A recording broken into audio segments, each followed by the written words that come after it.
Oh, my son, you should be ready to lay good foundation. Earlier the better.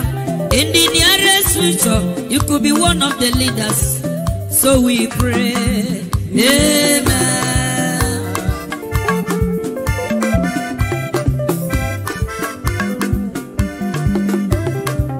Oh, my daughter, you should be ready to lay good foundation.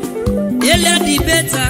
In the nearest future, you could be one of the leaders. So we pray. Amen.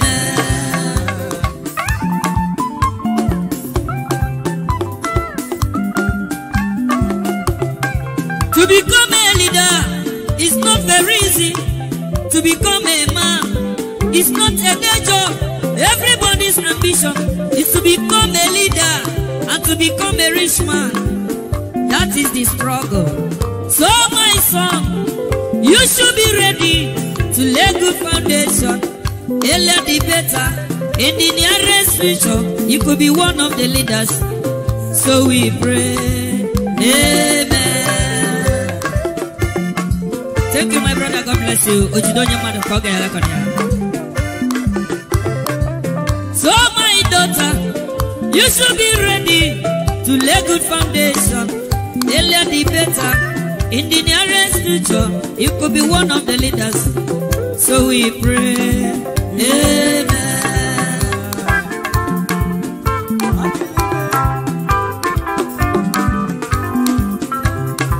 To become a man is not a day job. To become a leader is not very easy. Everybody's ambition is to become a leader and to become a rich man. That is the struggle.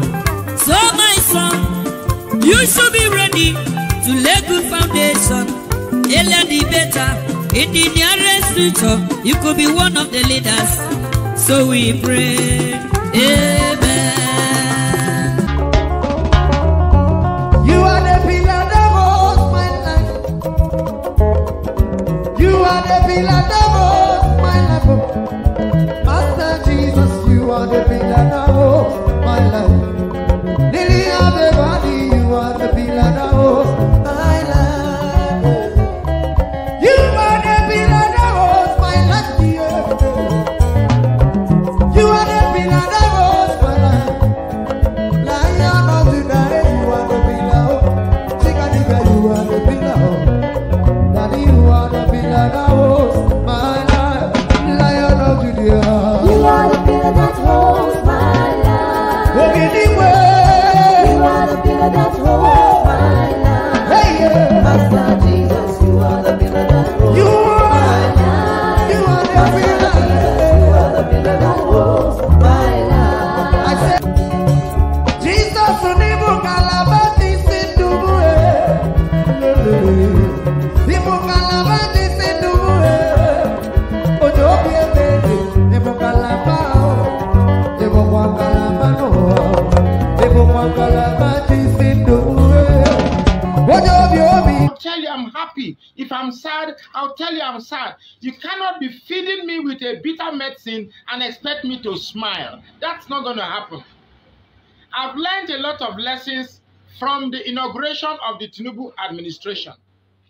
And that is to say that in this country, that the law means nothing. There is no law whatsoever. Even if there is, it is made for people like us, where be Yaya people. Because so far, if you belong to the cabal, the law does not apply to you. If you belong to South, South, Southeast, Southwest, oh, definitely, the law applies to you. I asked a friend yesterday, I said, if today they are swearing in a presidency and the president is a Christian, the vice a Christian, will you accept it? I thank God the person told me outrightly, yes. I know, sorry, that he won't accept it. So I'm happy he was truthful. I know that the North will never accept a Christian candidate. So why would you dish me a medicine that you won't accept? Even the Shetima that was saying that because he wants to prove his sensitivity to the matter at hand, that he made his security chief an Igbo man. is ADC, a North Central, blah, blah, blah. I know that you will not accept a Christian candidate. This attempt to make Christianity in Nigeria as inconsequential, as irrelevant, is nonsense. Anyway, this video is not about religious tantrums. The truth is that the Tinubu's administration has just simply told me that, look, there is no law to be respected. In fact, even the law written, it is interpreted differently for who they want to suffer and interpreted differently for who they want to save. This 25% of the Constitution, I can assure you that they will give it a different interpretation. And they often believe that whatever they dish out to the poor masses, like me and you, we can't do anything.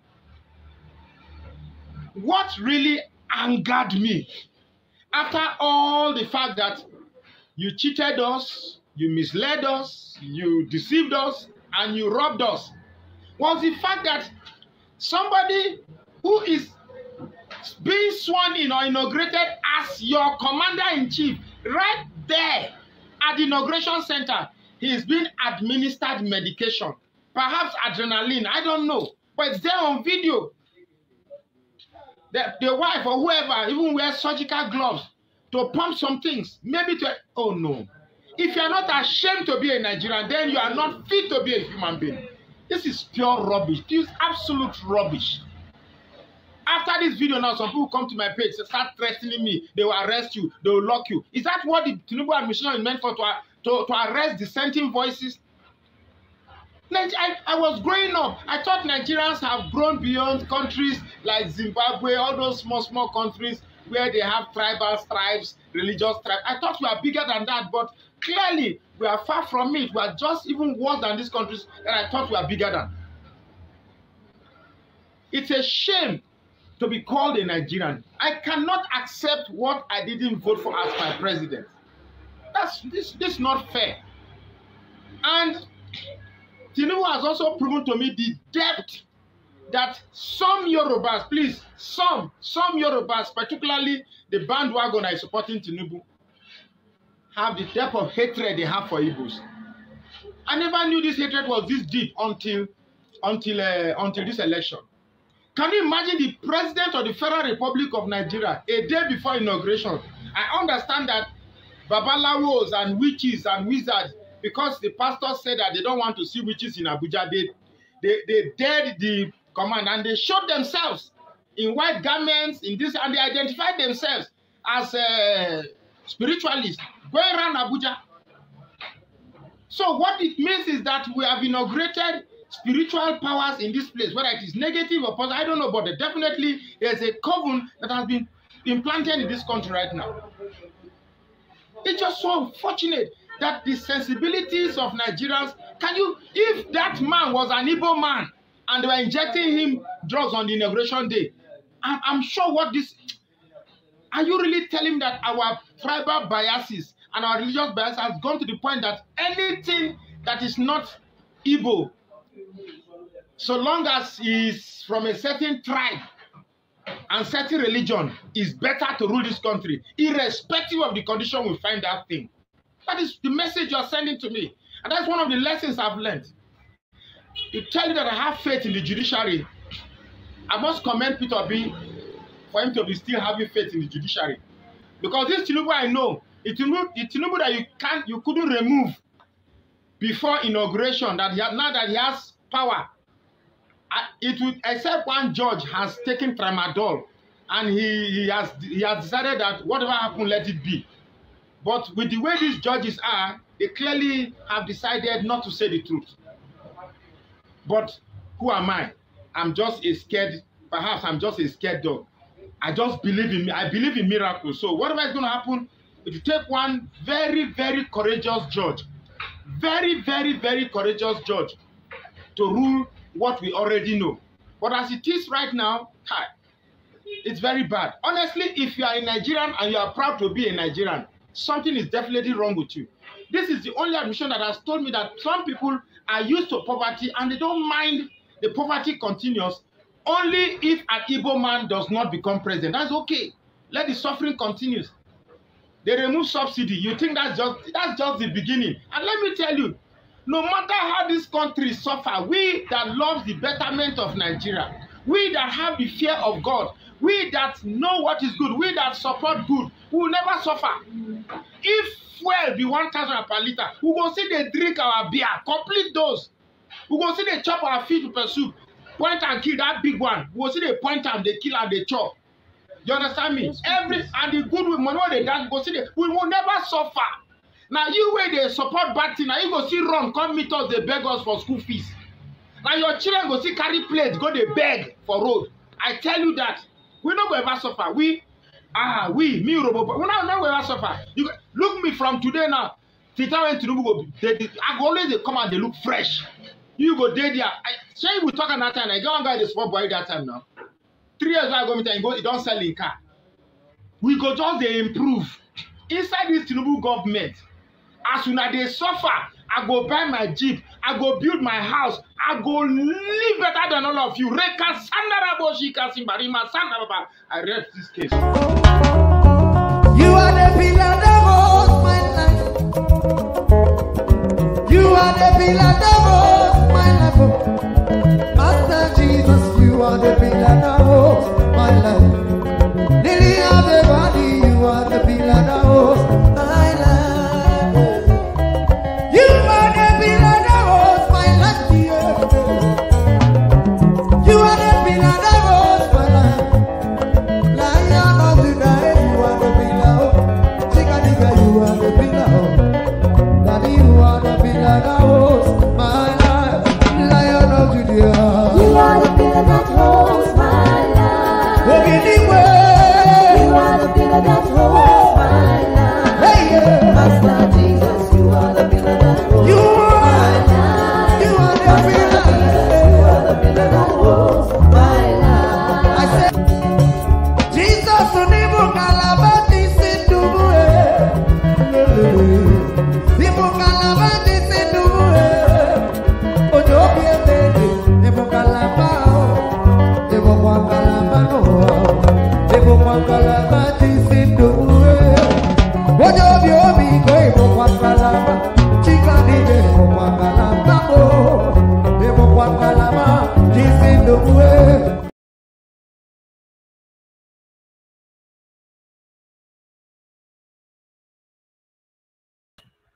All right, guys. Good morning, good afternoon, good evening to every one of you. How you guys doing today? It's good to be back here again. It's been a tough time. It's been a tough time. How you guys doing? How you guys doing? Yes, but listen, guys. Every tough time like this, there's a reason for it. I want you guys to understand there's a reason for every tough time you pass through in life. In most cases, in fact, okay, let me say most cases, because if I say in every cases, it looks like I'm being biased. In most cases, you will end up smiling. Yes. I want to say, Tinubu is the current current president of the Federal Republic of Nigeria, unconstitutionally. Of Nigeria, right? Is not my president. Bola Ahmed Tinubu is not my president until the case in court is over. Constitutionally, that is my right. I'm demonstrating my own right now. At this particular moment, he's the president of the Federal Republic of Nigeria. Right? Unconstitutionally. After the case in court, whatever that happens in court, then I cannot address him, either my president or Peter will be my president. Because the case is in court right now, yes, that's fine. He has been sworn in. Some of you can call him your president. I don't have anything against him. I don't have anything against anybody. I'm only demonstrating my civil rights, my constitutional rights. I was down since yesterday, but I think I'm very, very fine now. The only reason I was down doesn't mean I gave up my hope. Although my hope slightly dropped. Yes, I'll come back there. I was down because I have to look at everything.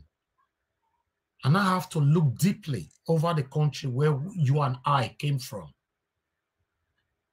I look at myself. I try to look at the future. I was not seeing anything. With the way we are going, a lot of us will suffer if we cannot correct it now. It baffles me to see that Tinubu was sworn in. In fact, it baffles me to see Tinubu was still sworn in upon all the evidences, upon what the Constitution says, especially in the FCT. Tinubu was still sworn in. Nevertheless, Tinubu is the president of the Federal Republic of Nigeria as I speak.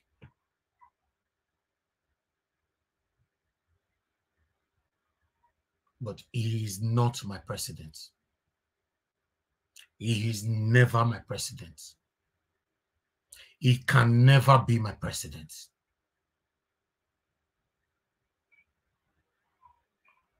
I can only accept Tinubu is my president after the case in court. I repeat that again. Which I know, if this case is handled in a fair manner, Tinubu can never be the president of the Federal Republic of Nigeria. We are waiting. We are waiting for the court. A lot of people send me emails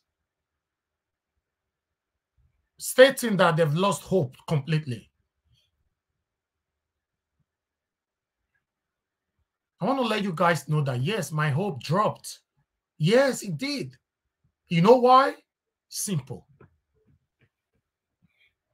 Simple.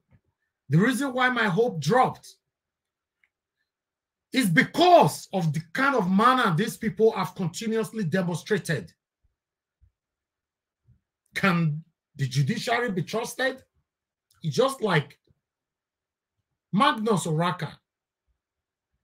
This man have done excellently well in this struggle. It's just like he stated that he lost hope completely. For me, no. My hope dropped, but it can never be completely until the end of this case. This is what I choose to stand for. I don't know about you. Please add me. Anybody there that is against a new Nigeria? Anybody there on the comment section that is against the light we all clamoring, fighting for in Nigeria? Please block them on earth and in heaven. Please don't time them out. Just block them. We don't have time for distractions. We have faced a lot of distractions for the past couple of months, for the past 1 year.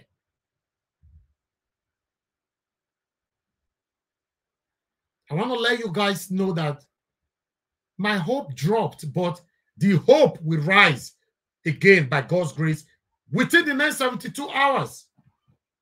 If you ask me now, what am I expecting? I'm expecting victory. I'm expecting victory. Nothing good comes easy, my people. Nothing good comes easy. Don't look down on yourself. Be proud of yourself. Be proud of all that you have put into this.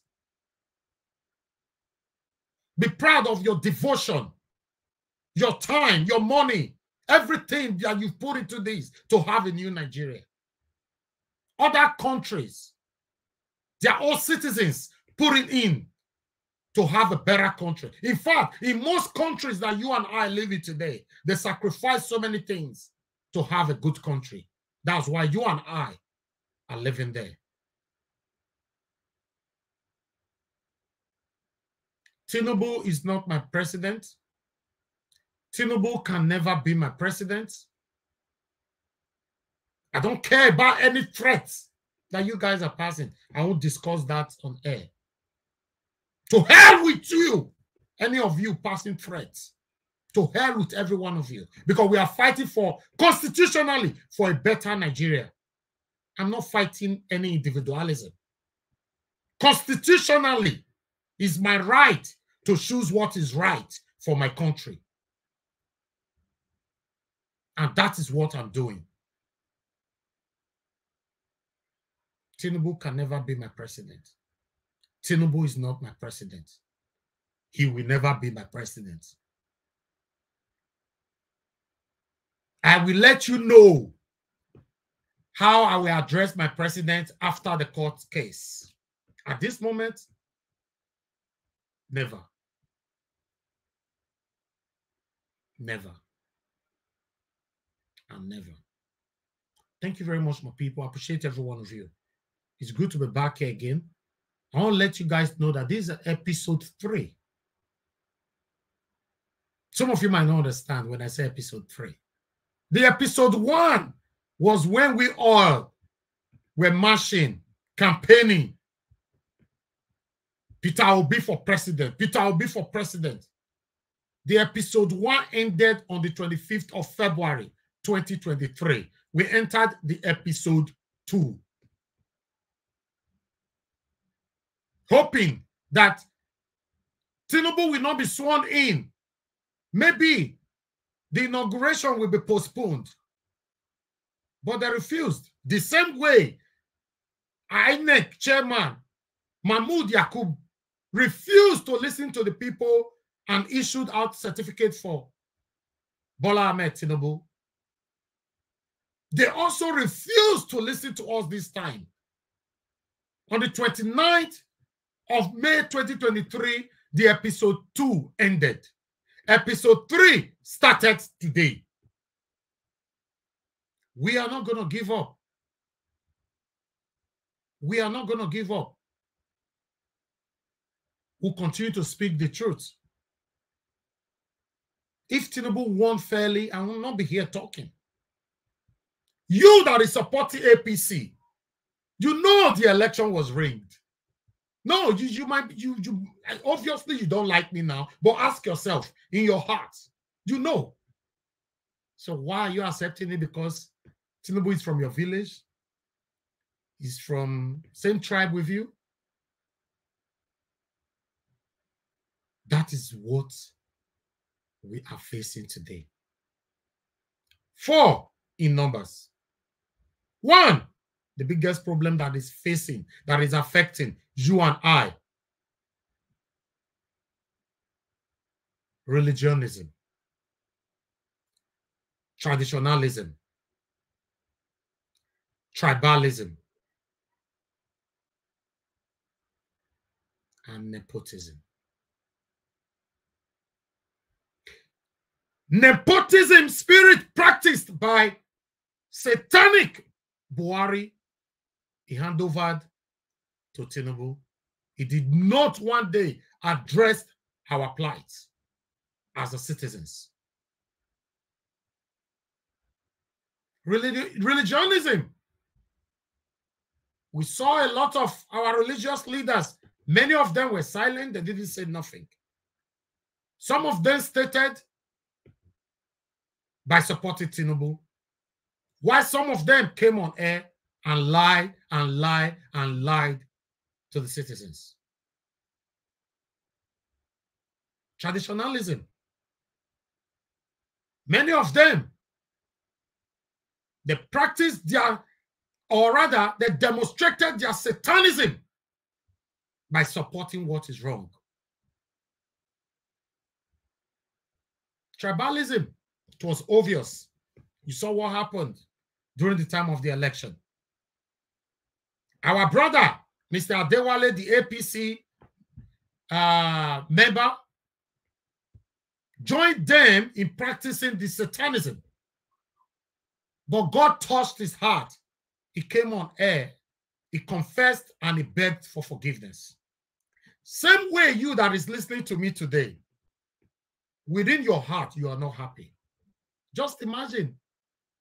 Just imagine. They unconstitutionally sworn in Tinubu yesterday. Within 12 hours, you that supported satanic APC, you are already suffering fierce scarcity. Why for me, I drive, come out, since I'm not there house, I drive, come out. I drive at a fuel station. I buy petrol by myself. Everything is sweet and beautiful here. Now you still the sufferer. If you be man, now you, your wife will leave if you cannot provide food for her anymore in Nigeria. All because you supported satanic APC.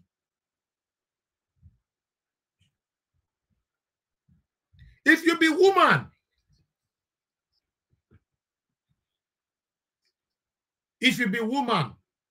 now you,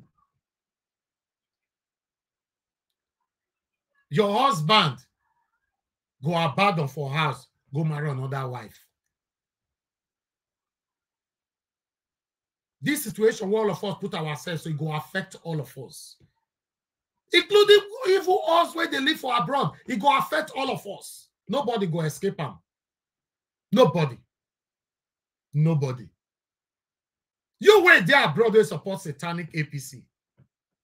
I pray, may God help you, make you not end up as a victim of kidnappers whenever you visit Nigeria. I pray. I don't want any Nigerians to die. Both the one that support APC, the one that support Labour Party, the one that support PDP. We are Nigerians. It's these satanic leaders that cause you and I to be hating ourselves, to be fighting ourselves. They don't like us. But you think say they like you past me. No, my brother, my sister, they don't like you and I.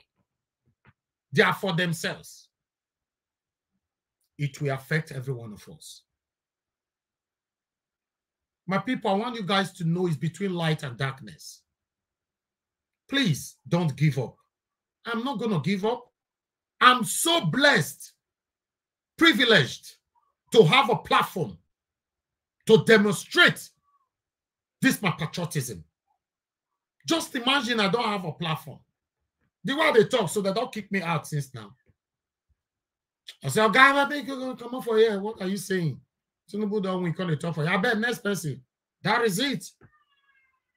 I'm grateful that we all have our platform where we can demonstrate our plight, our concerns, where we can fight for a new Nigeria, a better Nigeria that will be more favorable to every one of us, regardless of any party affiliation. We will have a new Nigeria that will make me smile, that will make you smile, that will make you that supported APC smile, that will make you that supported PDP smile. I love you. I don't have anything against you, but I have everything against the satanic leaders that have been ruling us since the creation of this country called Nigeria. They have a way to create chaos amongst you and I. Me and you go fight for the next 10 years. You think saying I love. No. How come they don't create problem between me and their children? How come they don't create problem between you and their children? Have you ever asked that? Their children studying the best school. And you, if you don't get children, where your children they go to school? Ask yourself, for all the money that they give you, 2 million, may you go assassinate person.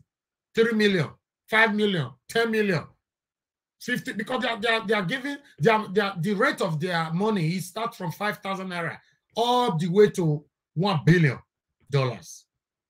That's what they're doing. So depend on your level, how many people where you don't buy, and then you take the end more they go. But my brother, my sister, you are listening to me. God forbid you die tomorrow.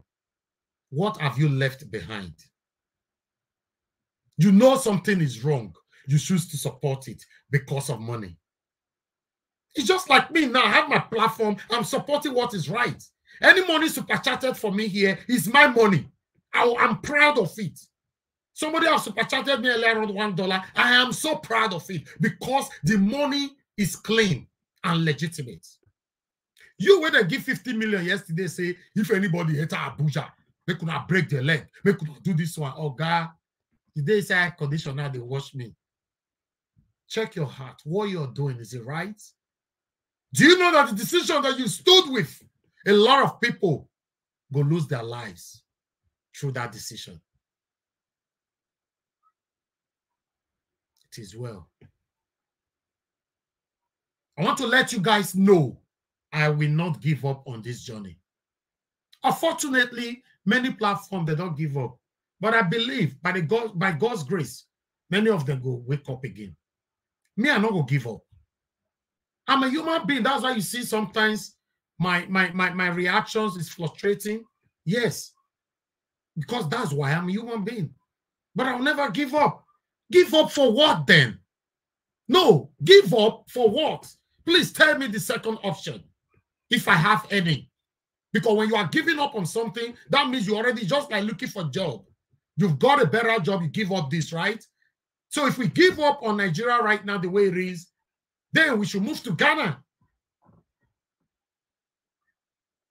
Yes, we should move to Ghana.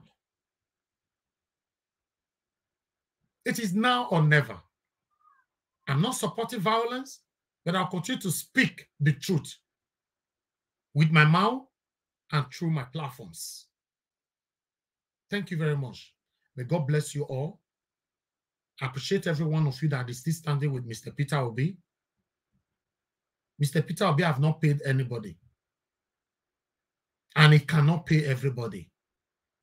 All the obedience all over the world. Mr. Peter Obi, if you have to give everybody $5,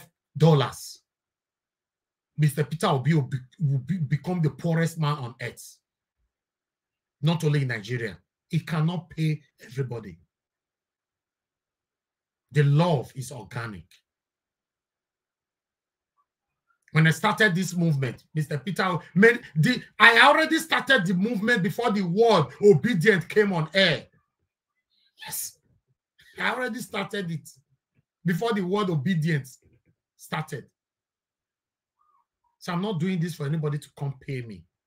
In fact, in case you are not aware, my God is paying me every day since I started this journey. I get new subscribers every day.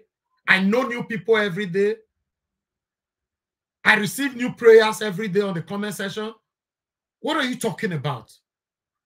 If you have to convert that with the real cash, do you think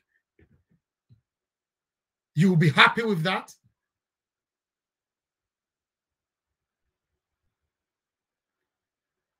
I will end this speech by saying, reiterating again, that Tinubu is not my president, but he's the president of the Federal Republic of Nigeria. But I refuse to accept him as my president because I believe his swearing in was unconstitutional. Until the case in court is over, I still promise you I will come here, I will amend my statements.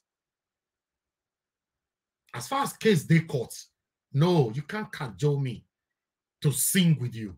No, I've said it over and over again. If you want me standing alone, and I know I'm standing for the truth, I will stand alone. All my friends that grow up with me, they know me. They know me that I'm too blunt. I say things how it is. I don't care if you want verse. You don't want to be my friend again. I will stand alone. I will say it how it is. If you don't believe me now, I know prospectively you will believe me. Thank you very much, my people. I appreciate every one of you. I'll post out a link. Join me on the panel, and let's talk about the things that is affecting you and I. Thank you very much. I know they do competition with anybody. If I offend you, forgive me. Show me love. Go to biza biza. ká máa bára wa lò nínú ìfẹ́ kan akànbí. I no dey do competition with anybody. If I offend you, forgive me. Show me love, oh. I go show you love, oh. Ká máa bára wa lò nínú ìfẹ́ kan. But I no dey do competition with anybody.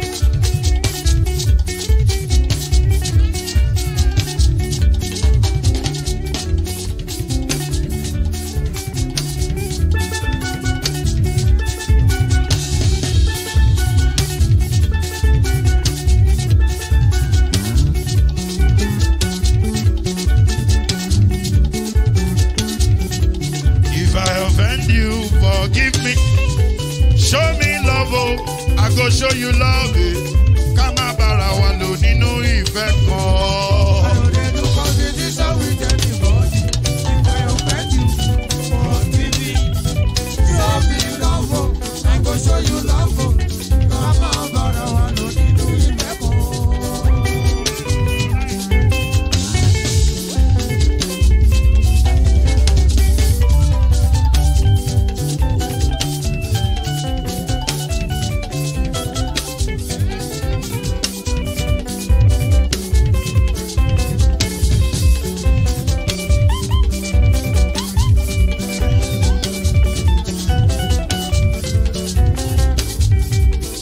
No dey do competition with anybody.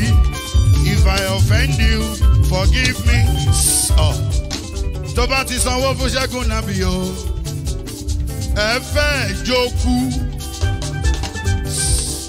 Alákọ̀bí Ṣẹ́gun nàbí. Alákọ̀bí sábà mẹ́la. Anybody? Anybody? Any bobo bobo bobo bobo? Anybody?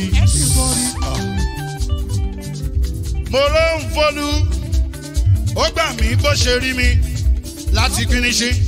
Délé mo ló ń folú, ẹ jẹ́ ń sọ̀rọ̀. Délé o, délé o.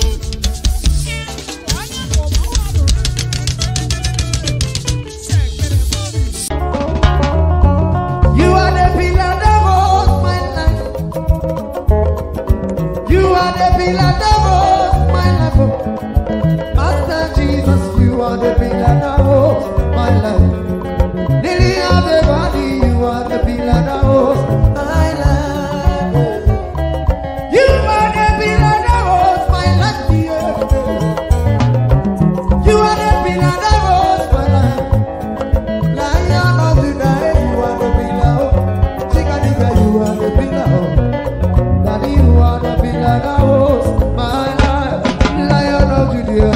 You are the pillar that holds my life. Walk anywhere. You are the pillar that holds my life. Hey, yeah. Master Jesus, you are the pillar that holds You my are. life. You are the Master pillar. Jesus, you are the pillar that holds my life. I said, Jesus, unibu kalabati sinduwe.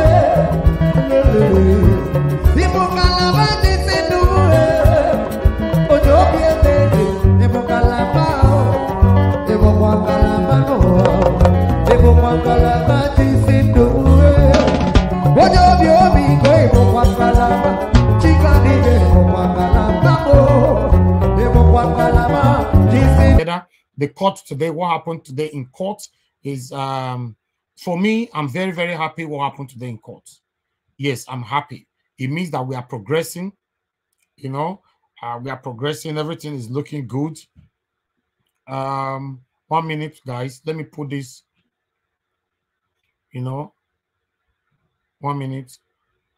Okay, let me put this on screen. Give me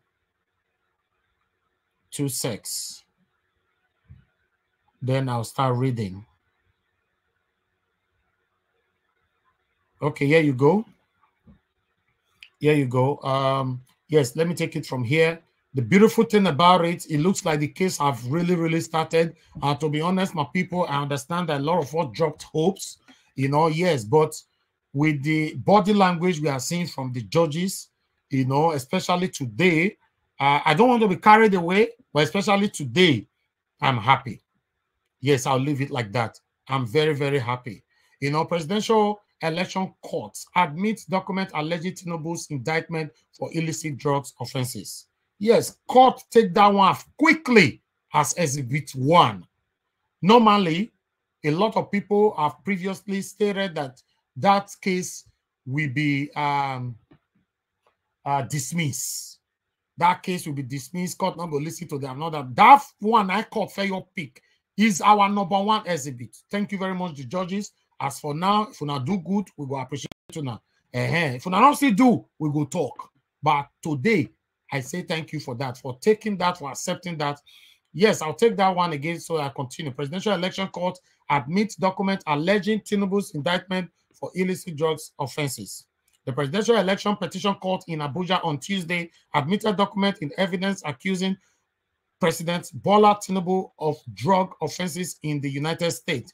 The court accepted the document as exhibit in the case filed by the presidential candidate of the Labour Party, Mr. Peter Obi, challenging Mr. Tinubu's victory in the 25th February presidential election, alleging widespread irregularities during the presidential election and Mr. Tinubu's ineligibility to contest the election. Mr. Obi is also asking the court to nullify his victory. Mr. Tinubu was sworn in as Nigeria president on Monday, although the cases challenging this election will not be decided until September. When the suit came up on Tuesday, Mr. Obi's lawyer, Jibrin Okutepa, a senior advocate of Nigeria, tendered some documents purporting to be the U.S. court decision awarding $460,000 fine against Mr. Tinubu for illicit drug trafficking imposed by the United States District Court, Northern District of Illinois, Eastern Division. The suit marked the evidence as 93C 4483 was between the United States of America and Mr. Tinubu. All right, I'll stop that right there so we can move on, because I have other stuff to quickly show you guys here. Thank you very much for your understanding, guys. Thank you. Continue to like and share, and let's do this together. Like and share. You know, please don't give up, my people. Don't give up. If you give up, you don't have a second option. Have that in mind. Don't say, let's move on. That word is satanic. Is a setback. The word, let's move on, is not a good word. Please, don't use that word for yourself. Remember, every tongue has power. What you say with your tongue matters so much at this particular time. Thank you very much. I'd like to quickly put on the other article here. This one is coming from Tunde Bakari. Tunde Bakari, I would like to quickly take on the headline because of time. I don't want to spend so much. Tunde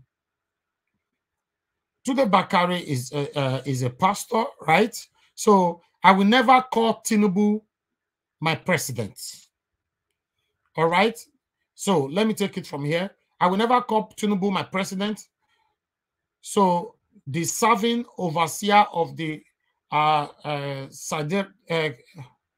Global Community Church, Pastor Tunde Bakari, has said he will never call the president Bola Tinubu his president.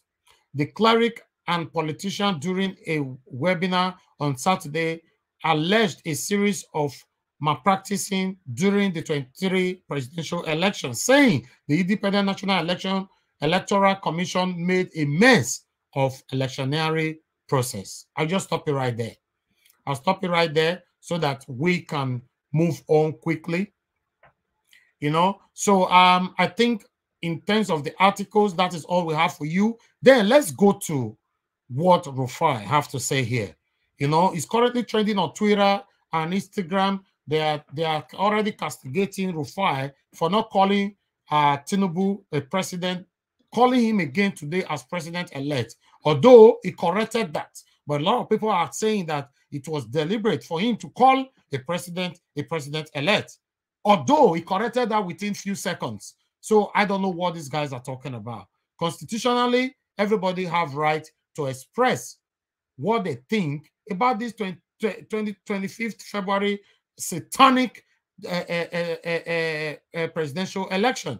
So let's listen to what Rufai have to say here quickly. Please like and share, like and share. God bless you all. For the first time has congratulated President Bola Ahmed Tinubu on his inauguration, saying he looked forward to working with the new government of Nigeria. While noting both Nigeria and the US had strong ties, Biden expressed his desire to strengthen the bond. According to him, the connections between both countries run particularly deep and have been nurtured by a great Nigerian diaspora in the US. Also, no fewer than 7 African presidents were present at the colorful inauguration ceremony. About 10 countries also yesterday formally presented their goodwill messages and letters of support and solidarity to Tinubu at the State House in Abuja, while representatives of the United Kingdom, United States, and Saudi Arabia held bilateral meetings with Tinubu. The UK government sent warmest congratulations to Tinubu and Shetima on their inauguration in a statement by His Majesty King Charles III. Speaker of the House of Representatives, Honorable Femi Gbajabiamila, congratulated the former Lagos State Governor on his inauguration as president. Gbajabiamila said Tinubu's tenure would mark a period of renewed hope for Nigeria. Joining us later as we deliberate on the news segment is Arise business correspondent Rotus Odiri. We'll be talking about in detail some of the statements contained in the president's inaugural speech. However, Rufai, so many things to discuss. So many things. A lot of people have said the inaugural speech was not inspiring. A lot of parts to pick out of the speech. At a time when Nigerians needed a lot of healing, you need to have a speech that rallied people. And we thought that he was going to make key pronouncements, feeling the pains of people as regards the elections. But what he said was, yes, the election was highly contested, but I won. No, it's not about who won now. It's about the electoral process, which is being challenged in court. And to a large extent, what you say as regards that matters a lot to a lot of people that are watching. Secondly, I think the president-elect should quickly put together, even if it's a kitchen cabinet economic team, the president, beg your pardon, even if it's a quick kitchen cabinet economic team, to be able to ensure that the mistakes he has made at his inaugural speech, he fixes them. And pardon my Freudian slip, it gets time getting used to. When you say something for a long while, there's something called a Freudian slip in your head. Because he just corrected it. I don't know why they are trying to castigate this guy. It was a mistake. Let's listen to that part again. I think the president-elect should quickly put together, even if it's a kitchen cabinet economic team. The president, beg your pardon. Even if it's a quick kitchen cabinet economic team, to be able to ensure that the mistakes he has made at his inaugural speech, he fixes them. And pardon my Freudian slip, it gets time getting used to. When you say something for a long while, there's something called a Freudian slip in your head. Because you have made some mistakes with that speech. The first one, and I just fact-check him now, when he said there was no provision for subsidy in the 2023 budget, that's not true. There was provision for subsidy, but it was up to half of the year. Till June. So President Tinubu saying there was no provision for subsidy, that's not true. 3.6 trillion was earmarked last year for subsidy. And we have that money on ground. Yes, you are saying you want to go further. It is gone. How are you going to have a phased removal? What is your plan around it? Because it is gone, you said, what the marketers will hear, let me jack up price. So even if they bought the products at the former price, they are still going to jack up the price. And that's what's happening. That's what they call market forces. And if, as a leader, you think the market forces are not strong, just wait and go and ask Madam Liz Truss how market forces made her one of the shortest British prime ministers ever. Things like this, it needs to be thought through. So is he going to make his decision? Maybe he's going to have a supplementary budget or whatever. I don't know, it behoves on him. But he needs to walk this back because you see, too many times, NMPC will come out with the rhetoric. What NMPC will always say, when you have first casting, what do they always say? One thing, we have enough supply. Market should cool down. The last time we had subsidy for months here, they kept on saying we have enough supply. But it didn't change the market situation. So I'm not surprised that Mele Kyari is saying what he's going to say. But the effect on the people, there's already queue everywhere. So he has made his first mistake. He will have to walk back this mistake in the course of the week. Everybody's gone blazing. Joajero and Labour has gone blazing. Probably we have to call Labour into a meeting this week. Subsidy is gone. We want subsidy to go, don't get me wrong. But that was not the shock at which to say it. You will work with everybody to be able to see as a face removal. I tell people, there's a difference between hypertension and hypotension. People want their BP to come down. But hypotension is worse than hypertension. And that's why you can't just load up on your BP drug so high because you want to crash your BP. It has to be phased. That's number one. We are seeing the effect. But I support subsidy removal. Yeah. And underline it, I support subsidy removal. Other things too he said about the economy yesterday. Interest rate must go down. Yes. But he also needs to understand the parameters that has made interest rates go up. Interest rate went up because there is inflation. So how is going to pull inflation down? It's not that the CBN just loves to increase interest rates. Do you think the CBN loves to squeeze liquidity out of the economy? No. And also the legacy issues of insecurity that make it difficult for farmers to be able to put food across, that makes food inflation on the high. So these are the things he needs to look at. And for him saying, I want to close up the exchange rate, yes, that's another good one, but it has to be methodical. I'm not saying what he said is not good, but it has to be methodical. There's a way to say something. So you want to close up the exchange rate. Don't forget, a week before now, Bloomberg had predicted that he was going to say this. And Bloomberg had written a story where they envisaged that the exchange rate now today was going to go over 500. And do you know that thing shocked the market temporarily? But now that he has said that, that can also shock the market. But you also forget that most of your debts are some of your debts are in dollars. And it increases your dollar debts. There's a time we'll have to have a convergence of exchange rate, both on the parallel market and the official rate. But it has to be done methodically. And what you need to work more are the factors of production that brings about that exchange rate being like that in the first place. Apart from mammoth corruption, then the factors of production, are we productive? Are we having a product economy? All right? Mm-hmm. Are we having an economy that can bolster the possibilities? So those are the questions we need to ask ourselves. We don't have all of that on ground. I'm happy he talked about industrialization and economic well-being and development. But these are the things we need to work on. But generally sounded off on the digital sector, yes. Reality has also hit him. During the campaign, he said 12% economic growth. We kept on saying it's not possible. Reality has hit him now. Now he's moderated it to 6%. Yes, which is tenable, but with a lot of hard work. Because we remember the last time Nigeria grew 6% was over close to 10 years ago. You have to bring in a lot of hard work and productivity. But other people congratulating him. Yes, it's the beginning of a new era for the president, President Tinubu era in Nigeria. Prince Charles will congratulate him. Joe Biden will congratulate everybody who say they'll work in tandem with him. But also he has made his first mistakes, which is about this subsidy.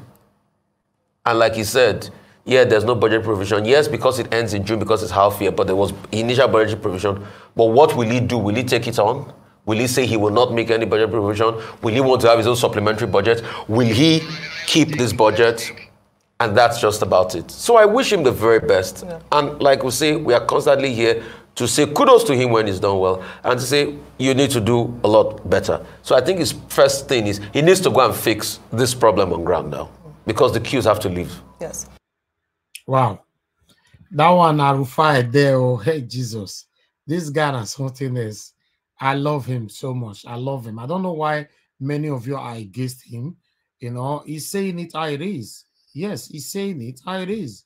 Thank you very much, my people. Yes, we have another video that, you know, we analyze the whole process, how Tinubu was sworn in, what people, the mood of the people and the expectations ahead. But before that, I would like that to be in our second segment if the time permits, you know. Thank you very much, everybody, for your support so far. I can see we have a couple of support financially right there. Seven girl made there. Thank you very much to Mama Love War. Thank you very much. I don't like what. Thank you very much once again. May God bless everyone of you that have super chatted us. And for the likes, we currently have 401. We have 1,450 people watching us. The 400 likes is not good enough. I'm sorry. You guys know that I'm a very, very grateful person.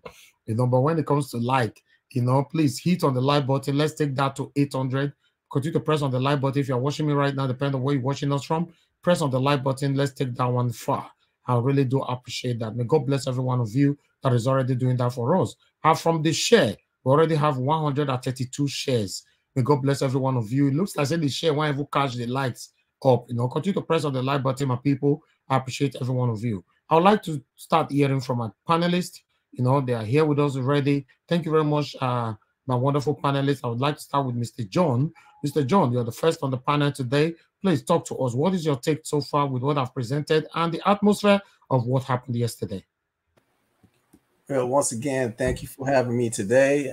Thank you to everyone out there in this space here. I don't want to take too much time saying thank yous, and I'm going to go directly to what the discussion. So, this video with Ruben, it was great. Yeah, he made an error, and everybody makes mistakes, and obviously, you have people that are very sensitive and don't necessarily like Rufai, and they're going to say all kinds of things about him. And, that's just what it is.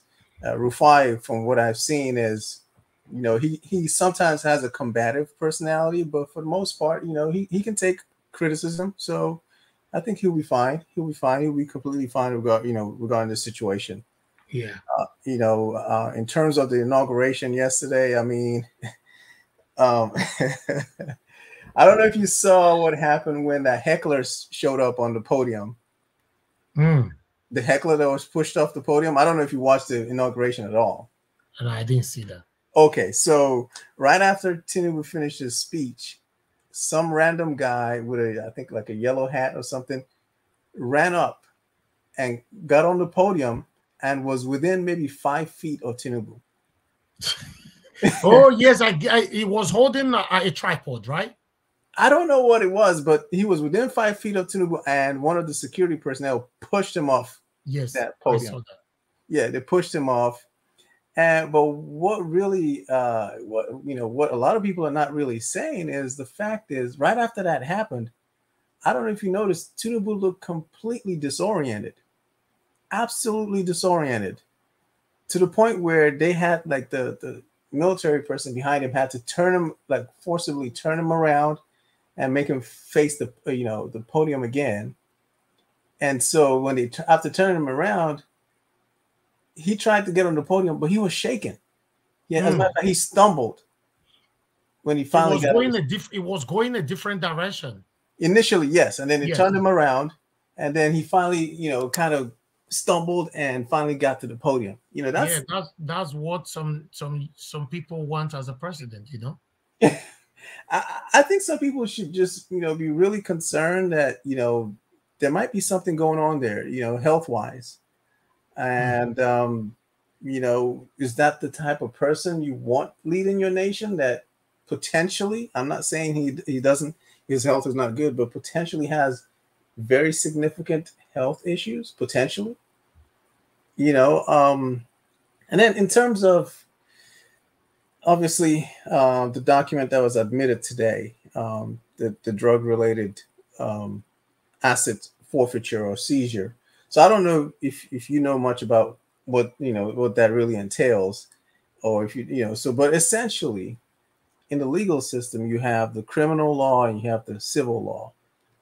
And I believe in Nigeria, you technically can be a president if you've lost a civil case.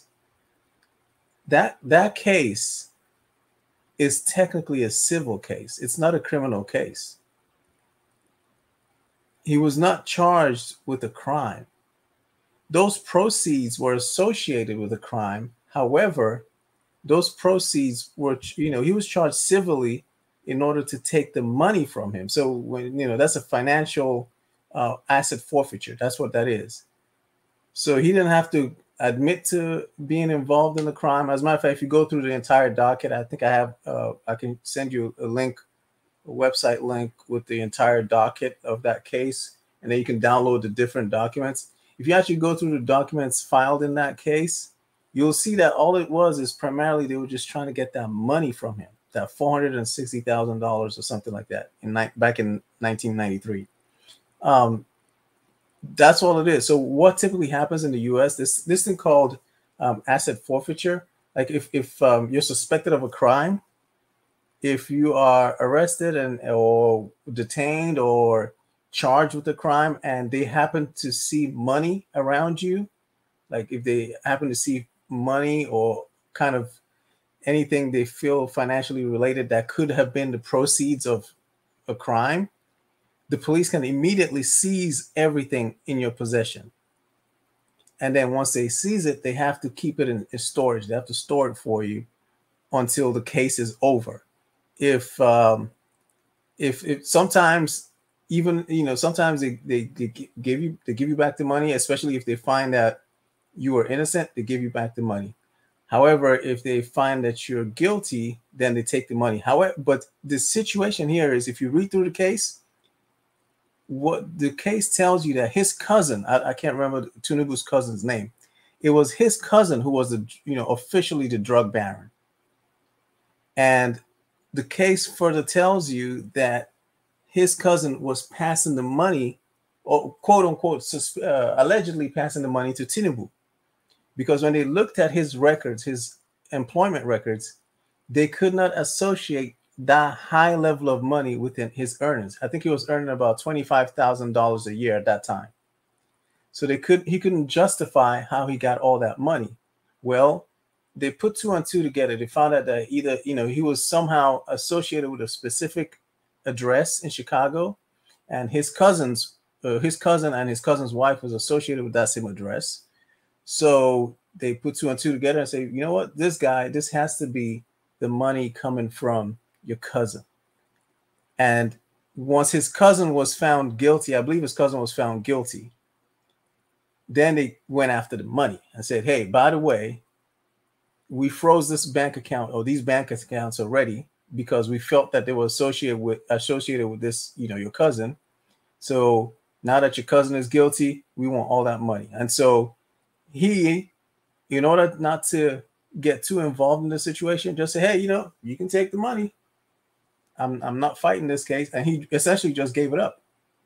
And that's what really happened. So I don't really see the benefit. I mean, yeah, you can bring that up. Yes, he's been associated with a drug dealer, but I don't see much of a benefit it's going to have, especially at this point, because I believe in order to disqualify a candidate, this should have been done way back early on, when he initially became a candidate, and not at this point after being elected. So I don't see much of the benefit, but please correct me if I'm wrong. I don't know. Maybe there's an additional law I'm unaware of, but I don't see the additional benefit of allowing this particular evidence. Maybe it's just a strategy to allow as much different types of evidence to kind of paint a picture of this guy not being qualified. But this particular evidence, I don't see much of a benefit. I just see it as, okay, yeah, he gave up money that was associated with drug trades. He could easily claim that he didn't know his cousin was associated with drug dealing, and he was just holding the money for his cousin. And once he found out that his cousin was guilty, he gave up the money. He can easily claim that. But yeah, so that's in terms of that. Okay. All right. Before I'll let you go, yeah, do you still have hope at all that the Tinubu can be unseated? So anything can happen. Anything can happen. I've been telling people, I said, the reality is, okay, that Constitution, that Electoral Act is extremely flawed. Primarily, the Electoral Act is extremely flawed. I believe it's Section 135 of the Electoral Act. It actually just says, as long as INEC performs an election, like I'm just summarizing here, as long as INEC performs an election that's substantially in accordance with the entire Electoral Act, they're not going to reverse the results. Now, what is the definition of substantial? That's the difficult part for me, because is them just creating a website, a BVAS website, and saying, hey, we uploaded some results, but we didn't really upload all of, so that's my challenge is, yes, anything can happen. Go ahead. Yeah, that's fine. That's fine. I would like to also hear from others and see what they think about it. Okay. All right. Thank you very much, Mr. John. Before I will call on the next person, Mr. Peter Obi just tweeted now, giving us update what happened today in court. Brief update. So I'd like to quickly take it together here. As you can see, it said the Presidential Election Petition Tribunal, PEPT, resumed sitting today. Datti, Baba Ahmed, and I were present in court with members of LP and the Obedient family. It went on by saying, I have maintained that diligently following the rule of law in our quest to resolve the electoral impasse remains sacrosanct.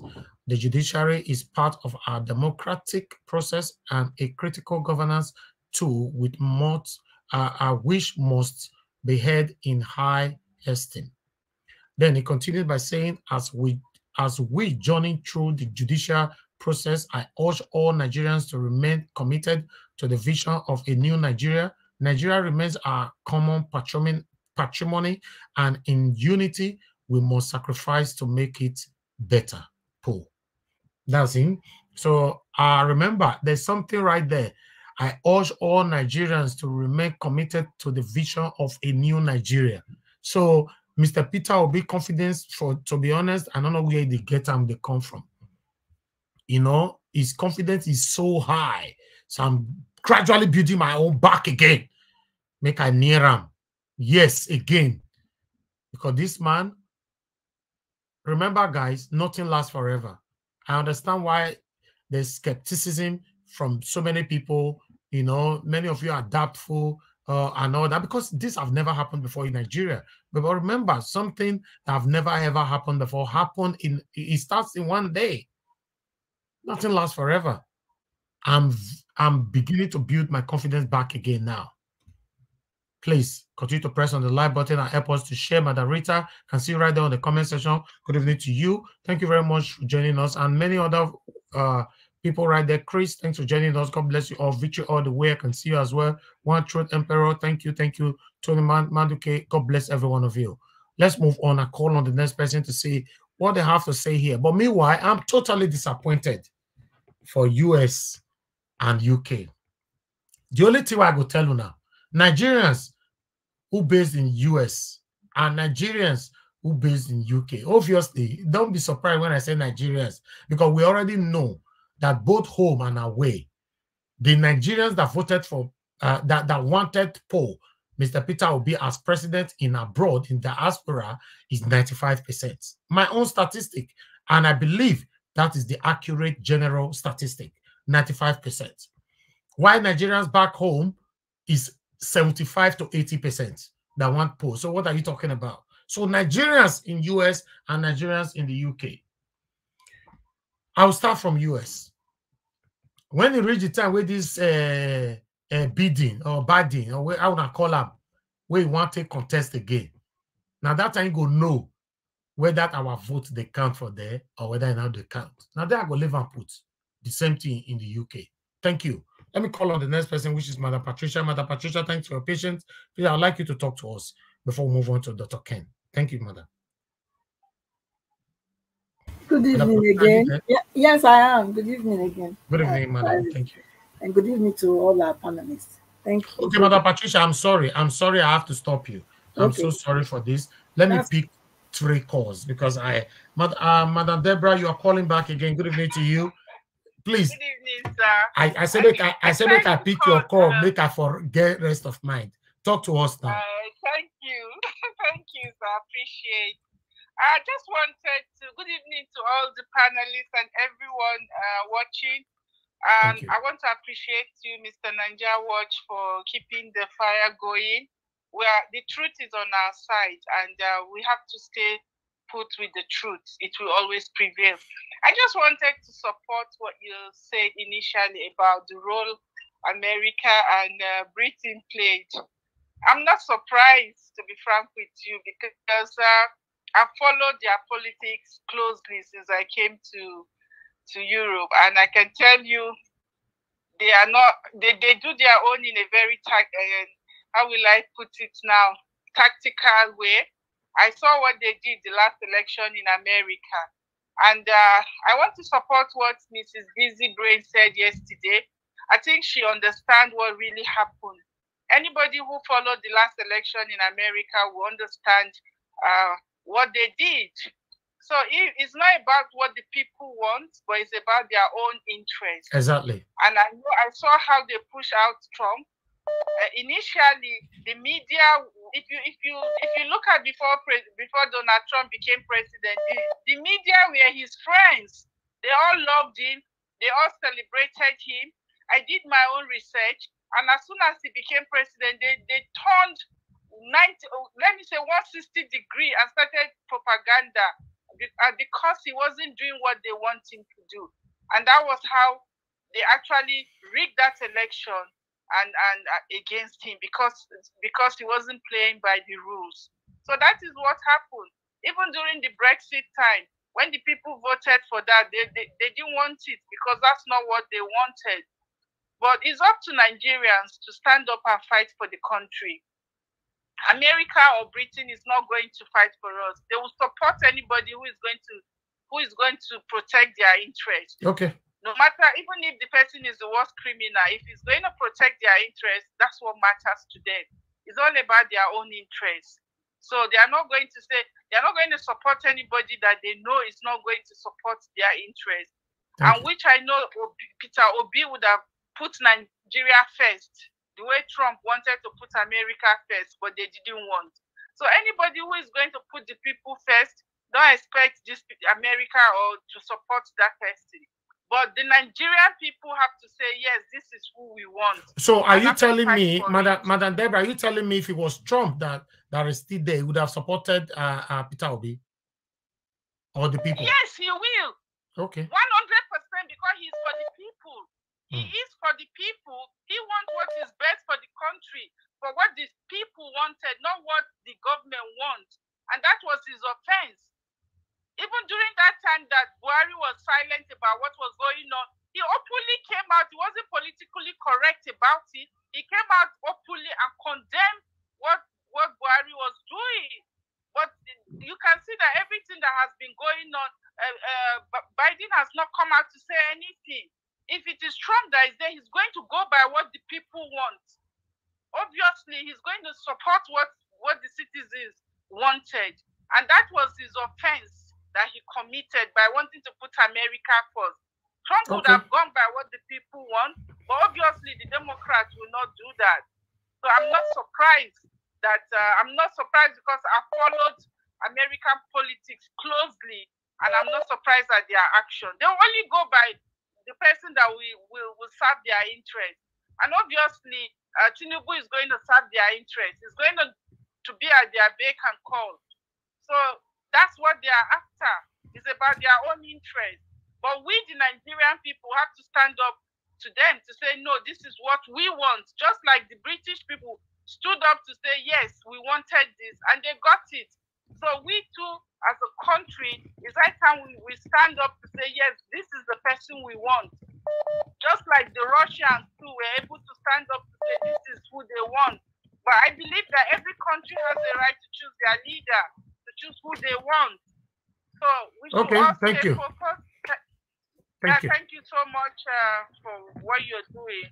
Thank you for giving me the opportunity to call in. Thank you so much. I appreciate it so much. God bless you. Thank you, sir. Thank you. All right. Before I'll move on, my panelists are supposed to do this before Mr. John gave his submission. Please look at the private chat. There's rules there that are supposed to put in. We are going to be putting this in every day. So everybody, please read and just say accept. So those words there cannot be used on the panel. Please, even though you have gave your submission already, please just read and accept it on the private chat. Yeah, thank you very much, Mr. John. I see that you've accepted. Everybody on the panel, go to the private chat, click on it. We'll post this every day. None of those words is allowed here, because once you accept it and you use those words, we will not talk to you, we will not respond to you, we'll just remove you straight away from the panel. That's what we would do, you know. And you know, okay, we have hello. Yeah, good evening to you. Your name and where you calling us from? Thank you. It's me, Mr. Alex. Okay, Mr. Alex, please talk to us. Good evening to you. Yeah, I can see the screen is filled. Yes, I just want to support what, first of all, let me greet everybody. I just want to support what that lady said about Donald Trump. Yeah. I mean, you know, we Africans or Nigerians, most of us, we have short memory, and we talk based on, you know, general sentiment. Some of us who are experts in social analysis, and some of us who are privileged to be historians. Mr. Alex, are you watching us from your screen right now? Yes, I'm watching you. Okay, before you continue, please read this and accept. Tell me on the phone that you accepted. Read what I put on the screen. Just a moment. Let me go back to the room. I will open this door. I left there because I didn't want that echo.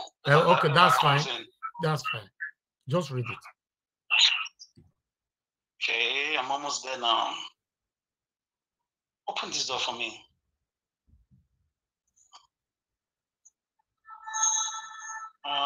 Just give me a second. Okay, look at it and call back. I'll pick your call. I'm here.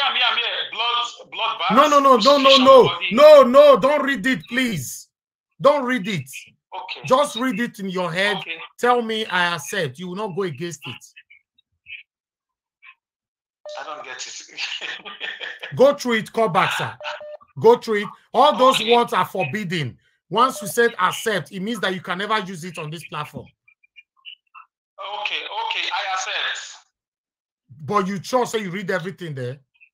Yes, I've seen it. I've gone through it. Okay. Let me just quickly. Yes, I accept. I understand. Okay, go ahead. I accept. Talk to us. Thank you. Okay. You know when things at the heat of the problems in Nigeria under Buhari, you know, when people were disappearing, let me use the word, when people were being, you know, taken away from this world. Buhari visited America. Donald Trump said, "Is it true that you are wiping out Christians?" He said, "No, it is farmers and herders." Go back to that video. Donald Trump shook his hand and said he looked lifeless. That's a man that is bold. You know, Nigerians, I don't know, those who live in America will come all out from me now and say, "Don't talk about Donald Trump. He's a bad man. You don't know what he did in America. You talk in Nigeria. You don't know anything." But this is a guy I love. I've always loved him. When I'm loyal to you, I stay loyal to you because of your international politics. I don't know the local politics in America. If Donald Trump was still in power, what happened in Nigeria will never happen in Nigeria. This is a guy that engaged North Korea to stop testing or threatening the world with their missiles. Donald Trump asked Buhari, he asked him, physically, it's not on phone call, on camera. Is it true you are killing Christians? Sorry, you are taking out Christians. Is it true? Buhari was stammering. He was like his elders and farmers. Tell me one leader across the world now, across the globe, that can ask the Nigerian president, is it true that Christians are being wiped out in your country? Biden is just playing, it's a continuation of the American political machinery, just like Barack Obama. I have nothing against them. They've got their own followers. I remain a strong Trump supporter, and I will always remain a Trump supporter, because some of the things that we are experiencing in the whole world, the wars, you know, this headache, it will not have happened. Donald Trump is the only American president in recent history under whose tenure there was no war in any part of the world. I stand to be corrected. I stand to be fact-checked. A lot of things that were happening. I mean, in Nigeria those days, he was acting like, you know, checks and balances to these people. Of course, he went to Jerusalem. He was never ashamed to stand with Christians. So I don't care about his local politics. Nigerians, we say don't talk about him. But if this was under his tenure, the rigging with evidence, the videos, I mean, with what Tim Amanda said, come on now. Trump will not take this. He will make sure there is peace. He will make sure he prevails on INEC chairman. Trump is not our president, but he will use his good office as #1 citizen of the most powerful country in the world to make sure things are done correctly. And he will also not allow this story going on, these facts going on about a man who has drug antecedents to become a #1 citizen of any country. Trump will not allow it. But this is a man that everybody hates because he's vocal, he's bold, he did not borrow money from the American cabal to run his elections. They threatened. From then they just hated him. They orchestrated coronavirus to use to destabilize his government. They rigged him out, and now many of them are regretting. So Donald Trump, wherever you are, please, if there's anything you can do to salvage the situation as a former American president, you still have a little, some powers left, just to give some statements about the Nigerian scenario, because the country is going down the drain. Thank you. Thank you. All right. Thank you very much, people. Madam Irene, yes, I've already mentioned your name 25 hours ago on this platform. So you're only coming now, so me, I don't greet you. Tele. All right, thank you very much, people, for joining us. And I see more people trying to call in. Madam Nena, you want to talk to us? Okay, I'm calling you back, Madam Nena. Please pick your call within the next 2 seconds. If you don't pick on time, yes.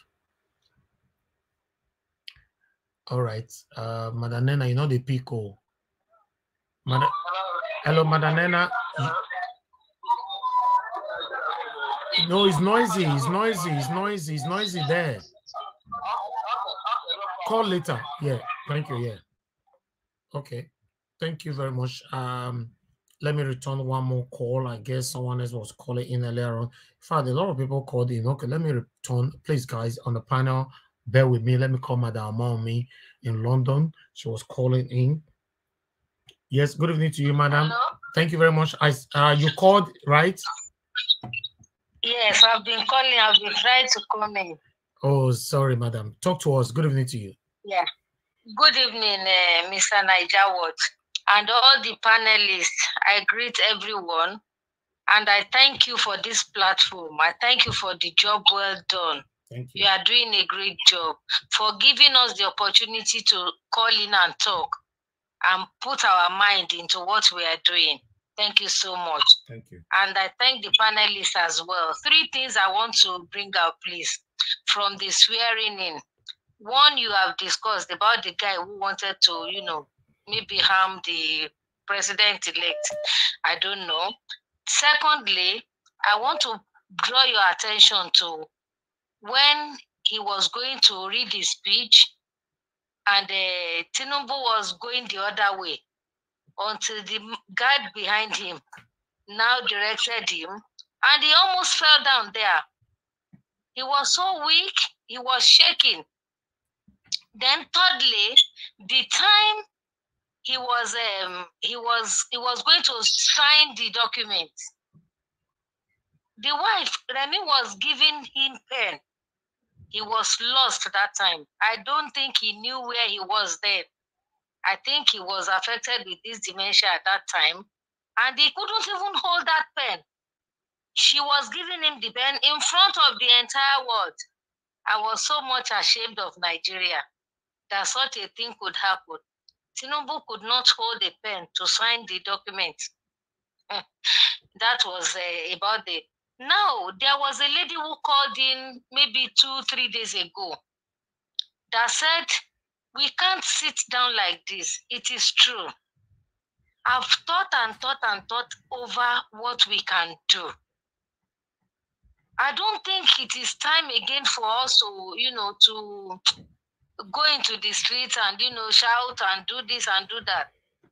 I think what we can do, I'm suggesting something like all of us in UK here and all the people in America, all the obedient, we can come together, through petition or something.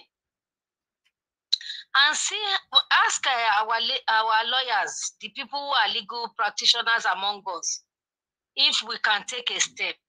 We can always, because what happened in Nigeria and Biden and this our prime minister here, that they are supporting, they will never take it in their country. I've been here a while. I saw everything that happened. Only party during COVID, Boris Johnson had. That was what triggered his coming out. He had to resign when they stood up on him, especially this one there as the prime minister now. I saw everything that happened. They won't take what they are doing to us. Many of them were there during that election, and they knew and saw what happened, and yet they still went ahead to go with this government, to go with what Buhari did for us. Thank you. To swear Tinubu in. I think we can come together, maybe in a petition form, and go to the International Court of Justice. Yes, it's allowed. Yeah, it's a good suggestion. Yeah. It's allowed that we Nigerians, we obedient, we don't want them. We don't want their support. What they did, we are not happy. Let us take them out to court. The International Court of Justice doesn't belong to Britain or UK or America. It belongs to the whole world. And they listen. They listen when we come as a country. All right, Let's gather all obedience together in a Zoom. We can have a meeting in a Zoom meeting, you know. All obedience, both in Nigeria and here and in America. Then we sign petition and take it to the Court of Justice against Biden and the one here and all other presidents that were present in that election. Okay. That we are waging a war against them. We don't like what they are supporting in our country. We didn't vote for Tinubu. We voted for obedience. Thank you. Thank you very much, Mr. Niger. Please, let's work on that. Okay. But seek advice from the legal practitioners among us. Let them advise us before we take that step. Thank you. I'm Mama Wumi calling from London. Yes. I didn't tell you. I already know I'm calling from London. Yes, thank you. Your number is saved with us. Thank you, madam. God bless you. Yes, you're welcome. You're welcome. All right. We have Mr. Chris calling right now. Good evening to you, sir. Please talk to us. Hello. Thank you, Mr. Chris. Yeah, good evening. My name is Chris. I'm calling from Dublin. Good evening, Mr. Nanjawash. Thank you, sir. Go ahead. It's good to be here again. Finally, our case is in the courts. Yeah, that's good. But I think we have to be very realistic because I don't see any way case can be used to disqualify Tinubu because it's clear in the Constitution, even if he was convicted before, you know, after 10 years, that can no longer hold again. The only thing that can do to him is to demarcate him in case we are going to go into. We can't hear you, sir. Your network is bad. We can't hear you. We can't hear you, Oga. Your network is bad. Okay, in that case, maybe I'll call again. Oh yeah, go ahead. We can hear now. Go ahead. Discussion here. Can you hear me now? Yes, go ahead. Okay, I was just saying that the drug case cannot disqualify him. We have to be realistic because it's been over 10 years. So even his spokesperson now already made that claim long ago that, okay, he tweeted it that even if you are bringing up the drug case, it's over 10 years. So they can't use that to disqualify. That can. So are you telling me? Are you telling me that Peter Obi's legal team, you know, they don't know what they are doing by putting that case forward? Exactly, they know what they are doing. What that will do is to demarcate him in case there's going to be a rerun. At least let it be established by the courts of the land that this man is an ex-convict. But that cannot disqualify the result of the election. But it will demarcate him. It will demarcate him we have so many prayers there. Yes. No, I just said that. Yeah, but we shouldn't emphasize on that side. You are not a judge now. You are not a lawyer. So there's no need for that. Okay. Let the judges, let the lawyers handle that. Just saying it. Yes. Yeah, I'm just saying it, it's an informative panel, it's an informative platform so that, if we have an idea of all these things, when the news come, they shouldn't come as shock but to us. they only submitted it today and the court have taken that as Exhibit 1. So we should wait for the court to decide that. If we are deciding it in advance, I don't think it makes sense. Well, it's okay. It's just, it's a matter of opinion anyway. Yes, then exactly. for Tunde Bakari, I think that's the most, is one of the people that everybody should be afraid of.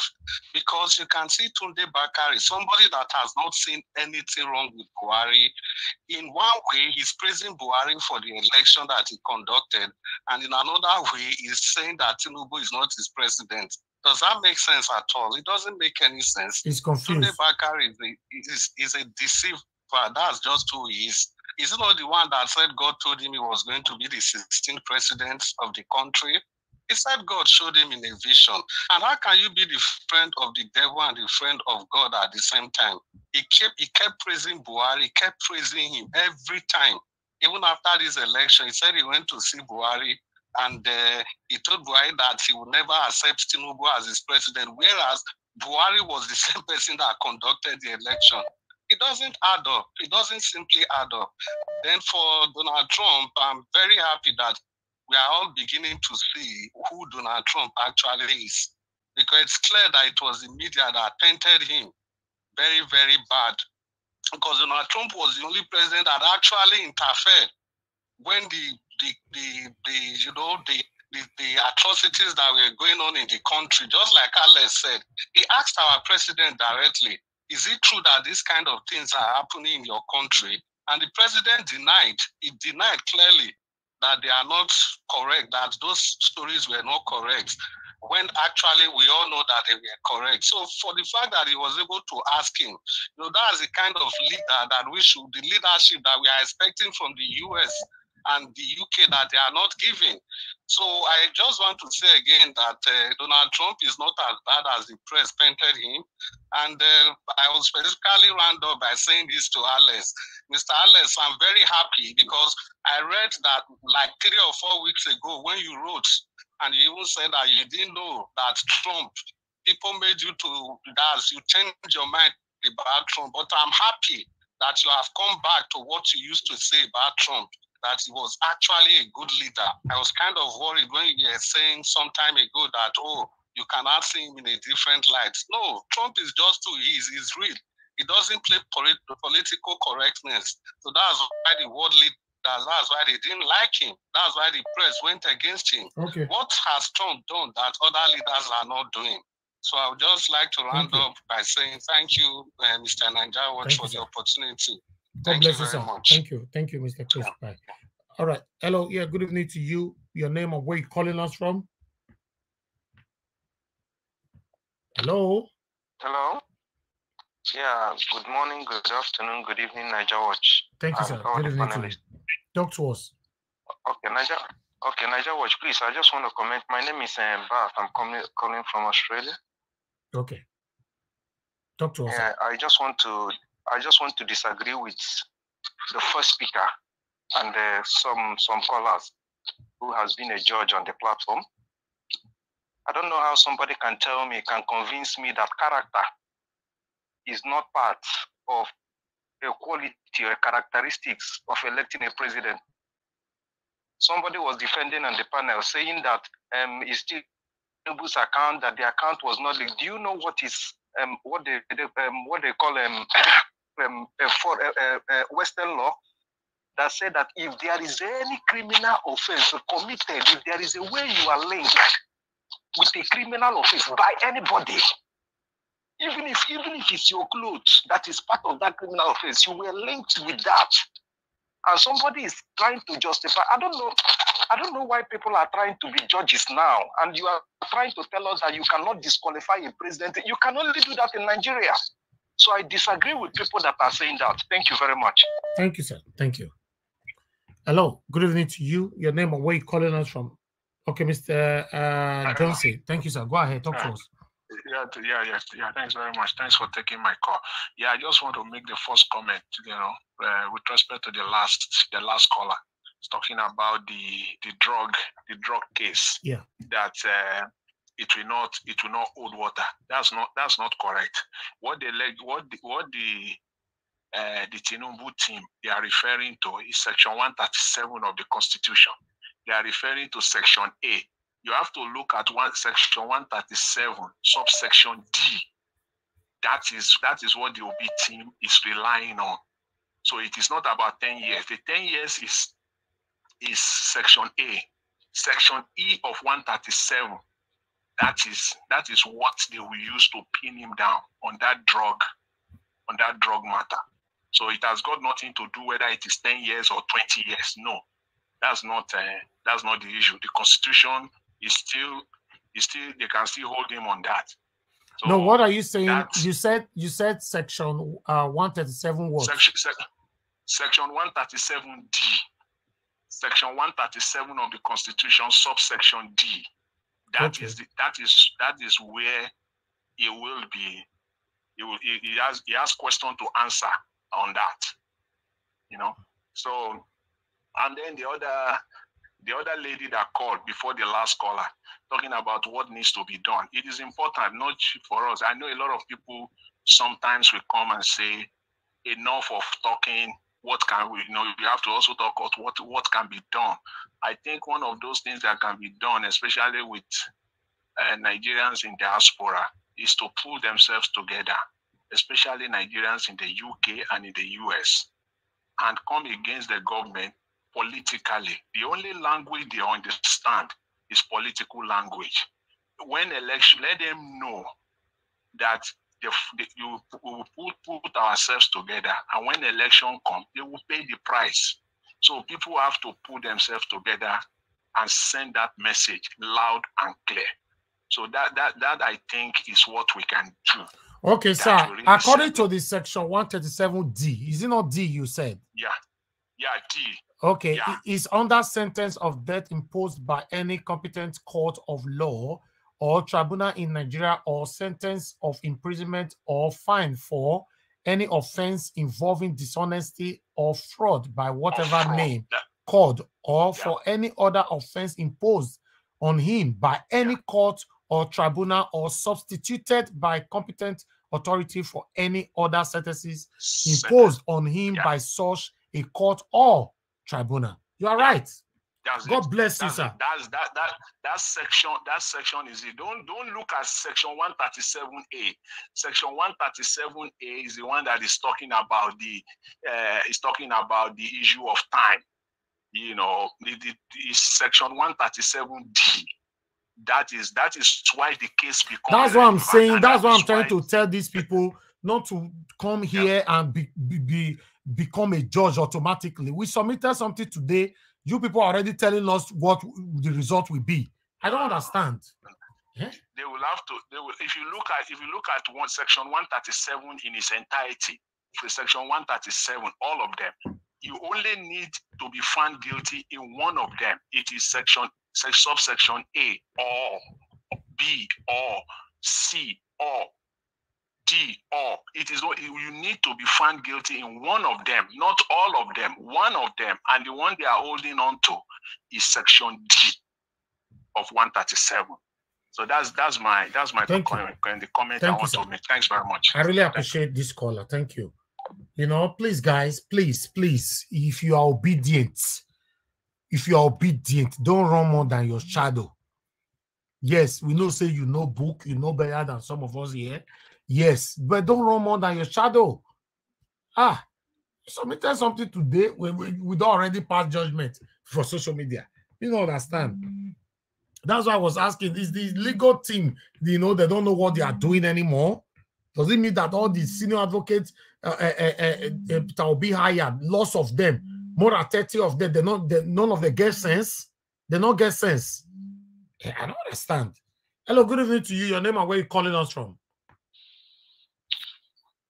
Hello, Mr. Shuku. Mr. Shukunoso. Yeah, talk to us, sir. Yeah, good evening. Good evening, sir. Yeah, good evening, Mr. Elvis.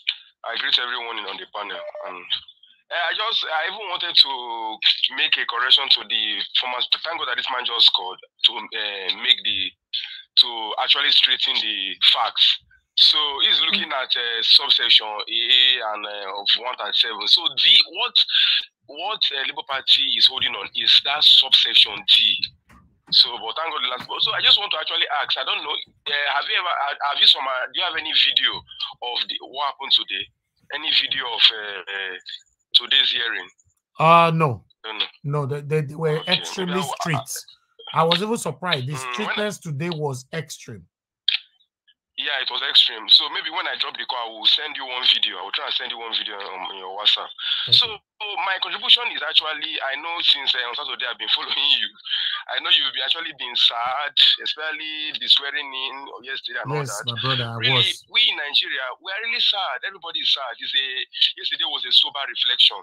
So it even rained in Abuja. The rain was quite heavy and all that. But I just want to encourage ourselves. I want to encourage everybody that the only thing I see in this thing is that from the video I said I will send you, you see, these people they're just playing, because the witness that they brought today is a lawyer that Labour Party brought. And during the cross-examination, what is even his name, Olani Bekun, the SAN to the legal advisor to Tinubu, he was just even asking the witness some rash questions, because they're not even just wasting time, because they don't really have they don't have a case.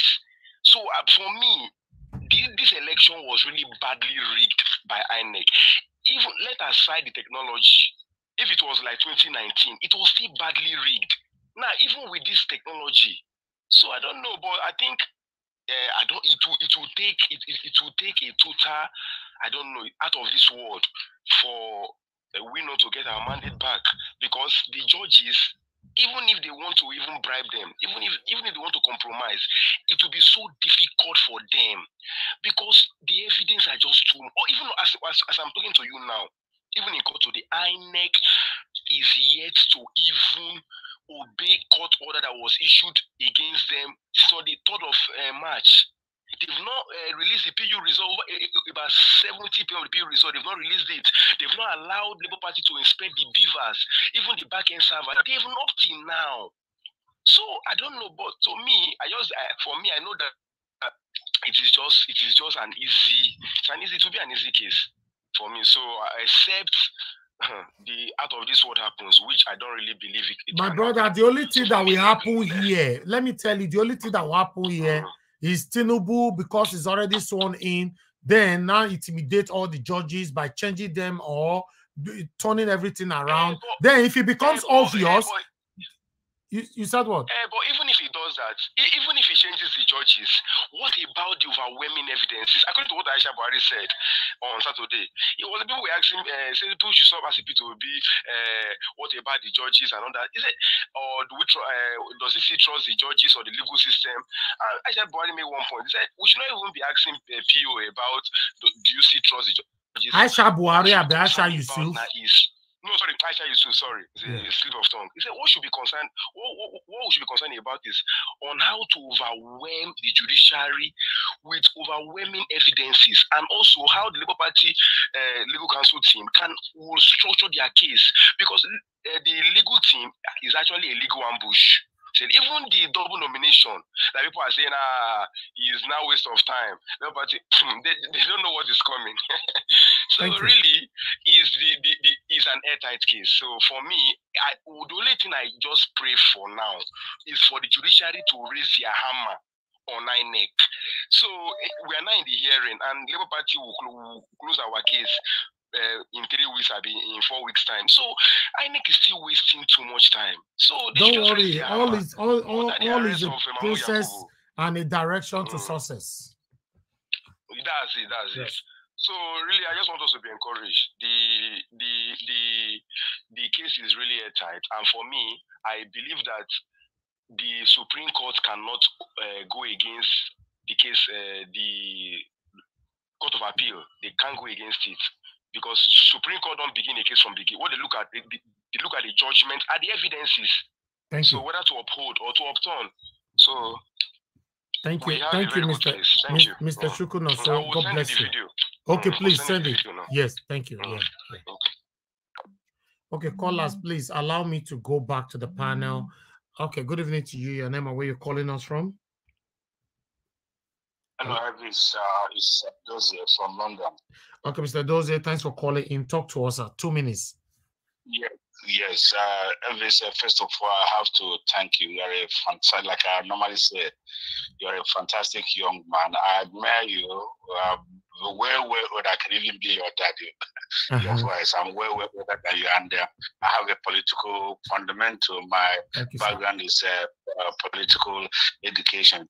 I admire you because you are an ideological driven man and you are very consistent. Thank you. Don't be disheartened. Yeah, that's first of all. Thank you. You know that the people who are dealing here with they are hardened criminals. You guys have to understand that. Tinubu is an illegitimate president. Everybody knows that. The world knows that. He's very open. He did not win an election. He rigged. The rig was obvious with INEC. He collided with INEC. They connived together. And apart from that, he's a man with a questionable character. He has committed numerous of crimes, which the Constitution or the man, they even disregard the Constitution. So what we're going to prepare now, I'm telling you, I am not hopeful with the court. And I'm being honest with you, I'm not making prejudgment. But prepare that this government is going to be brutal. And we are ready because they are underestimating some of us. Tinubu, let him be aware that it is going to create pocket of IPOB, everywhere. He doesn't understand. They underestimate Nigeria. They think we are stupid. This war will continue until one person will give up. I'm telling you, it's not going to stop. Whether it's just running yesterday, it's just yesterday. But this will go on for a long time. And he cannot govern Nigerians where we don't want him to be the president. So let him prepare for IPOP. Let him prepare for everyone. Let him prepare for now he will see what is called civilized terrorism. Thank you. Thank you, sir. We can't use that. We don't use that word here. I'm sorry. No, we don't use those things. All right, that's fine. Thank you. President. Thank you. 100%. Thank you, sir. Thank you very much. Thank you. Hello. Yeah, good evening to you. Your name and where you calling us from? Hello, you're not talking. Okay, I'm sorry. You're not talking. You're not there. I need to move on to the panel right now. You know, please, guys, we need to be careful of our words. I don't like to be rude to anybody. Please be careful. You know, on this platform, even though we are fighting for a better government, a better Nigeria, a new Nigeria, we don't allow any kind of insult on this platform. I don't care who you are or who you are referring to, or if you are my panelist or you are my caller. I will not allow you to insult my callers, my panelists, my commenters. You know, it's not allowed. It's totally prohibited. We didn't just start this today. This has been going on for the past 3 years. We don't allow it at all. Let's respect that. The rules of the platform is very, very important. Let's respect that. You don't have any other option. You must respect it. If you know you cannot respect it, I'm sorry, politely, don't call in, don't join the panel, don't join the comment session. Thank you. God bless you all. I would like to quickly pick this call here. Hello, yeah, good evening to you. Your name and where you calling us from? Hello? Hello, sir, I can hear you. Your name and where you calling from? Yeah, this is Onero calling from the US. Oga Onero, now you be that. Good evening to you, sir. Yeah, good evening. Talk to us. Go ahead. Following up a little bit. Your network is bad, sir. Yes. Can you hear me? Your network is breaking. Go ahead. Okay, I want to correct. Your network is bad. It's ceasing. I don't know why. Political. Oh my goodness. Okay. Your network is seriously bad. It's breaking. So I think you need to call back or go on top of your roof and call back from there. Maybe it might go well. All right, let me come back to the panel. Madam Patricia, thank you very much for your patience with us. I would like you, and some of you that have not acknowledged the write-up on the comment section, which is Busy Brains. Okay, we lost Busy Brains. Okay, you have not. Olumide, please go to that private chat. Please accept the conditions there. You know, it's very, very important. If nobody accepts it, you will not be called to speak. It's going to be like that every blessed day now. God bless you all for your understanding. God bless you. I would like to call on Madam Patricia. Madam Patricia, please talk to us. Yeah, good evening again, everyone. Thank you again for the opportunity. Yes, I will want to also help to reiterate what Mr. Elvis has said. Please adhere to the instruction, to the demands of the platform. The platform that we are using belongs to YouTube. You know that. So they have their regulations, and we are bound to those regulations. Those words that they said we cannot use, kindly be warned not to use them, because we are happy we have a platform where we can educate ourselves, be strengthened, encourage one another, inspire one another, and also support one another. So please, nobody should come here to make us lose this platform. We are very, very glad to have it. So please stay with the instructions, stay with the direction that Mr. Elvis has given. Thank you. And also like and share, because we want our voices to go far and wide. Like and share. Support us, because the laborer is worthy of his wages. Be a member. Click on the join button, to be a member. Become a member. And then, of course, the notification bell. Press that one too, so that anytime Mr. Elvis is up, you'll be among the first to be notified. Thank you so much. Yes, Mr. Elvis, I can't agree more with the first, was it Mr. Alex, regarding the political class, how they have their clique, which they support and the ones that they don't support. We have to know that life is spiritual. Life is spiritual, and people belong to one thing or the other. People belong to one thing or the other. So I thank God that finally most people that were talking down on former President Trump, they've come to realize that he's a God sent. He was truly a God sent, and he's still a God sent person to the whole world. To the whole world. Because you see, when you find anybody that they are attacking like that, you should ask, why are they attacking him? Especially when they want to bring somebody down, they start with propaganda. That's what they start. They start naming and shaming them, calling them names, all kinds of things. And then before you know, they start pulling one allegation or the other or against them, So that's what they did. Really and really, if you look, only that people quickly forget. I don't know why. If you look when Donald Trump was in power, there was no war in any part of the whole world, apart from Syria. And he was still working towards, because he didn't start that war. Even Afghanistan, who thought that there could be peace there? Who thought? What about North Korea?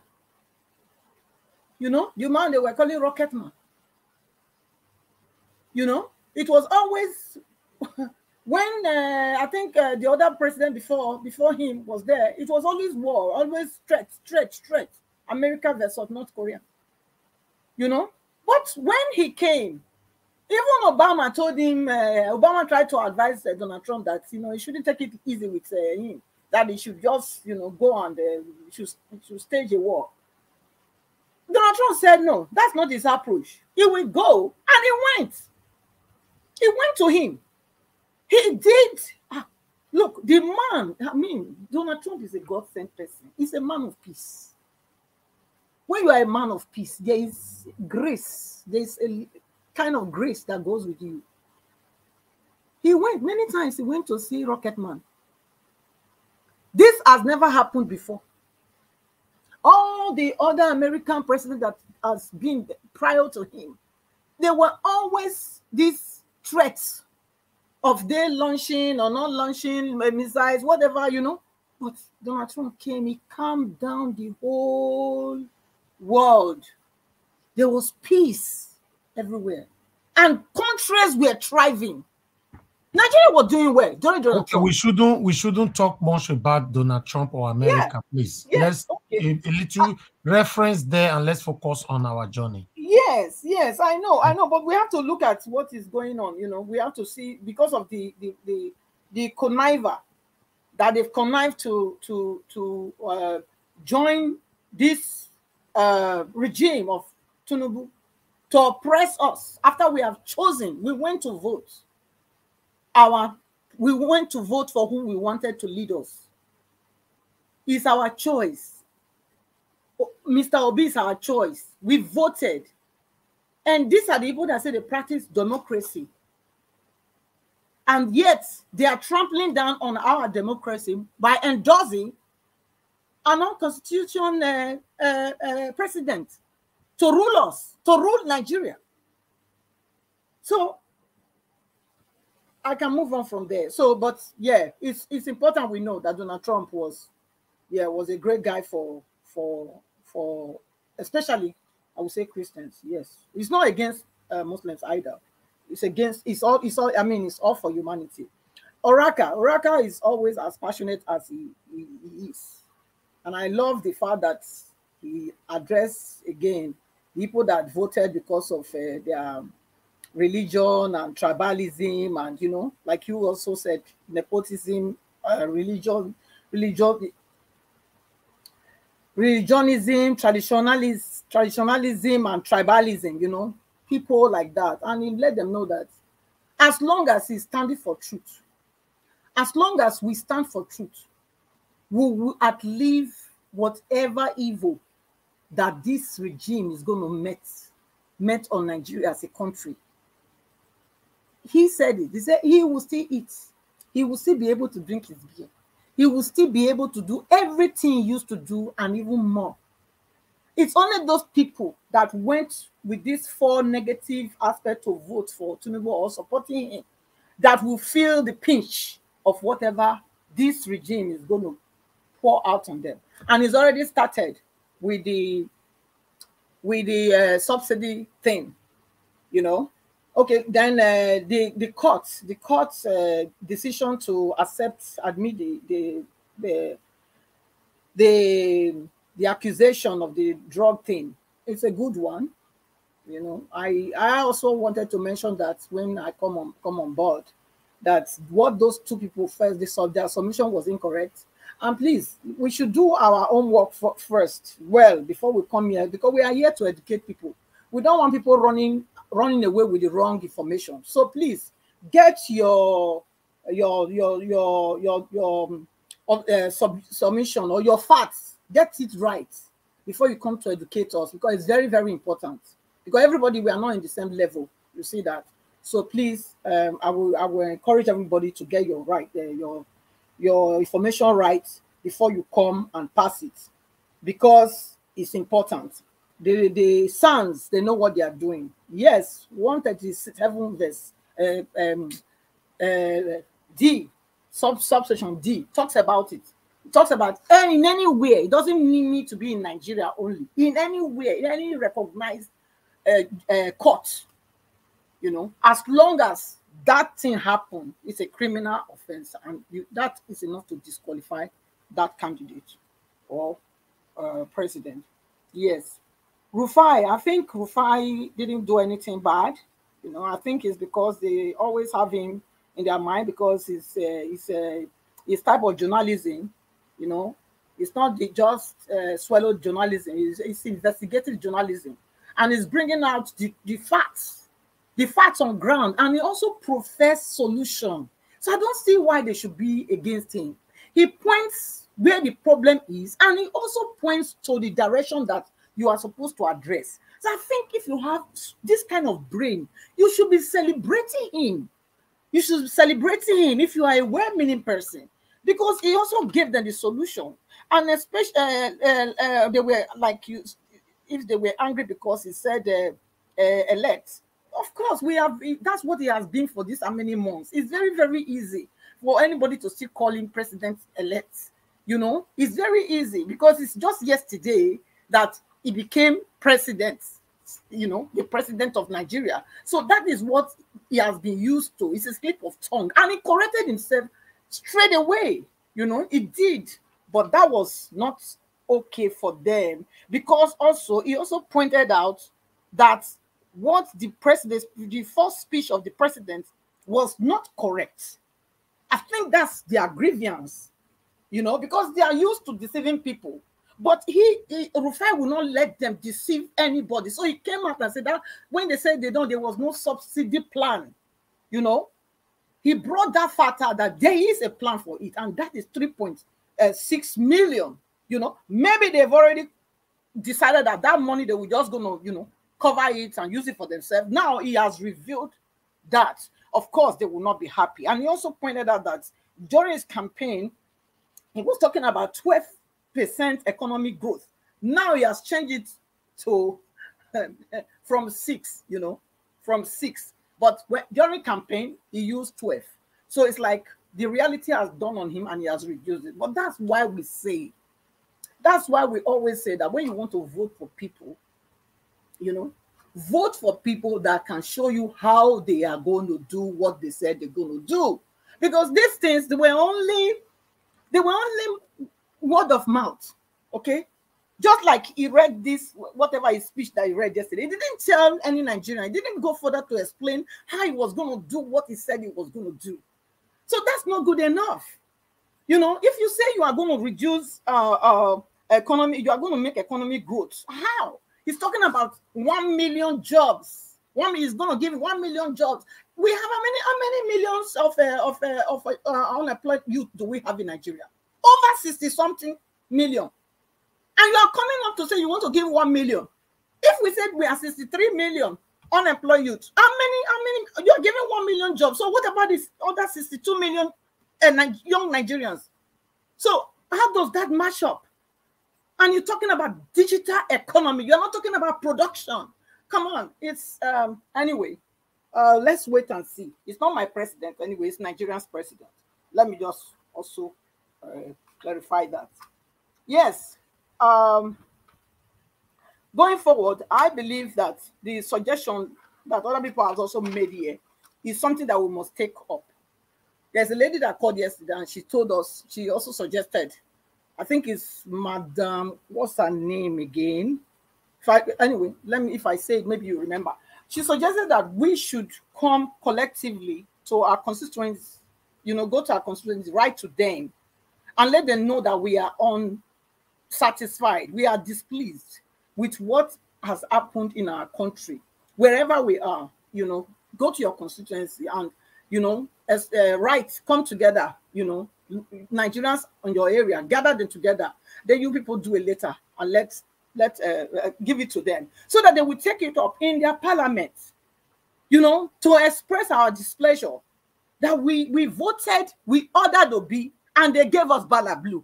We will not, gave us Mr. Tinubu as the president. So that is not what we ordered. What we ordered is what we want, because that is the one that we are sure that will take us to the new Nigeria that we want to have. And then lastly, the last suggestion that the other lady made now, you know, writing to the criminal, what they call it, the one in The Hague also, you know, we write to them, let them know that we sue these people, these presidents, all the people that attended this inauguration. We should take them to the World Crime Tribunal, because yes, I mean, if you say you are practicing democracy, then you have to also prove it. You can't tell us that your democracy will be working in your country while you come and trample on ours. So I agree that we should go that direction and we should do it now. It's not something to waste time about. We should start working immediately. So because having to speak to our sons to find out what we need to do, I think we should do that as ASAP. So thank you. If I have any other thing, I will contribute again. As I eat so far. Thank you. Thank you, Madam Patricia. May God bless you. I appreciate you. Thanks for your wonderful submission. Okay, I can see Shingo. Your name is difficult to pronounce. Let me see if you have alternative name. You don't. Sheik Gogaka. Please turn on your mic. I'm sorry if I pronounce your name wrongly. Turn on your mic. You've been on the backstage now. I was just waiting. Sheik Gogaka. Turn on your mic. Thank you very much. Okay, guys, continue to press on the like button. I can say we currently have 587. Can we take that to 600 before I even call on the next person? Yes, we can. Please take that to 600. We only need 13, right? Is it 13? My mathematics. Yes, I'm right. 13 people. Yes, 588 now. Press on the like, press on the like, press on the like, oh my people. Because the more we have more likes, the more we'll have more protection on our platform. Is very, very important. So if YouTube can recommend the video, it shows that you've ordered them to do that, because it means that more people showed interest on this particular video. That's what the like stands for. Thank you very much, my people. I can see you guys have responded. Now, God will bless you. Now, not be say I send you a message. I just want to appreciate every one of you. Whenever I ask, you guys always give to me. Now, God, whenever you ask God, God will also give to you in the mighty name of the Lord Jesus Christ. Amen. Now, God will bless every one of you. I'd like to call on the next person on the panel. Shigo Goka, I need to remove you.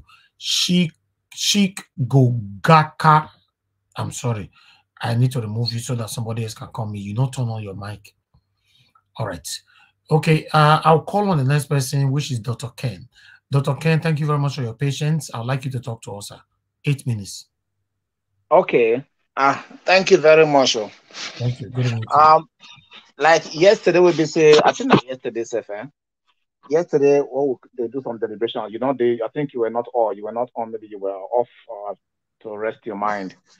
But I just tell them, say to encourage everyone, say, we have to stay with the same spirit where Peter will be get. The spirit be say, this journey, before in Statham, Obi a very wise man, and very anybody we say is able to start something and then he can raise up that kind of himself financially, establish a family from grassroots. That person don't experience many things, and the person a wise person. And besides that one is educated with various disciplines. He knows this journey, where would they do so? Not be just say now just event. They will just make it don't do tomorrow, it don't set na lie. These people will they try to dislodge. This now the last group of the people will be say whatever spirits where the whole Nigeria done. Now the last instrument of slavery. Now a God raised LP with Obi Datti as a head to take fight and bring them down. After this one, I'm just speaking at the talk of my own perception of the way I perceive the thing. After this, the defeat of Atiku and Tinubu, Nigeria go experience a relief. I tell you the truth, because right now, as I begin to look around the landscape of Nigeria politics now, the old fashion, the old image, and the old game player where he did for this game before we hold us in a way through tribal thing and religion sentiment, all of them don't they wash away. If you watch carefully now, the new breed when it decide who will be said maybe the king maker now, the new king maker, not the one individual, now embodiment of a new people with different mindset, which is the young people, and they show them Pepe until the mother they tempted to go beg obedience even to the other party. Say I beg, make una help me for this my state, make I be president, make I be this and that. Right now, one of my joy, and I think Peter will be anywhere when he did, they relax for a room. The one of the reasons they give my joy be say he don't achieve the first 2 phases of what God send them, because I believe in God send them to come do this thing, to come do what he want to do. Right now, you go see say even religion not this strong enough to even they direct them body attention. No way. Instead, they are all aligning. Whether you be anybody, you will see young person from north, they dance Obi, they carry Obi everywhere. I was even surprised when they begin to name the state, because if you watch before, they say some people even come make some kind of assertion, say Obi, if you even win, what of that himself? I think na Keyamu. I think na Keyamu. He said maybe 2 states. If you even win 2 states, because the East, that this one, if he win 2 states, he said, then I be that. He go even, you know, they were just talking those things. But the surprise, even as far as to Sokoto, Benue, all this region, they're not even for their backyard. When the election result, they can say for even Lagos, the whole of that state, the people, they are so much submissive and believe in the ideology of Obi. I say, Tinubu not even come half of them, plus the heavy rigging. Then inside the backyard of Daura, the Oga, they also chop them for them. The Bajabila, they chop them for them. Adamu, this thing, the head of APC, they chop them for them. If this guy even chop Abuja, chop Lagos, they no say their end don't come. Many people they see, I'm not somebody want to rejoice only when they see say Obi come, they don't declare him as president. Me, I don't rejoice long time, even while they wait for that one to happen very soon.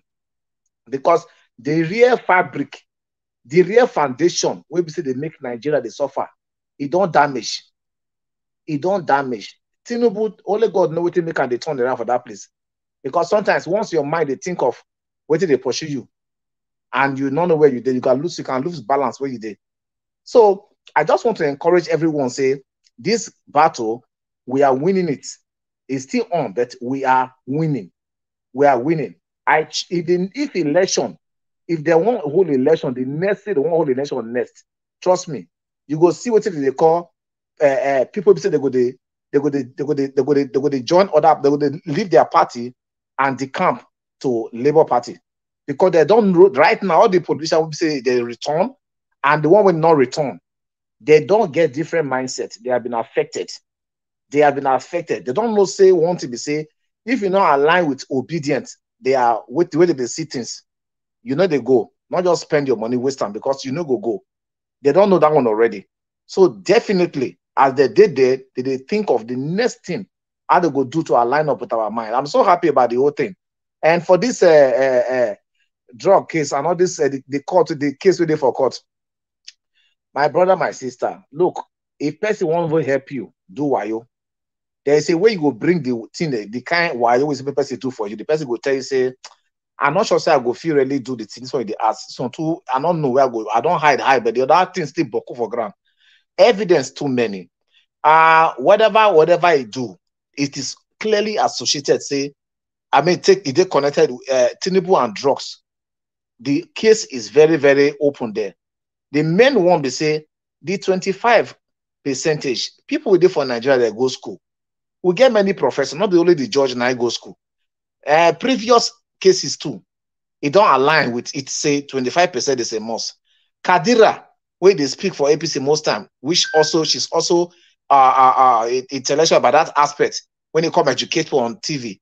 I also hold to the view, say 25% is a must. He say if not, you have a problem. Now the way she put them, now must for you to get them.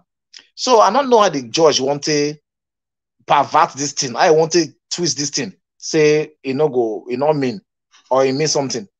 The case for Rivers will not just want. I just want only these two. If the judge look at this one with the evidence that we get for Rivers, proving that say Obi win that case, then Tinubu will lose a point. He will lose a state and lose many votes.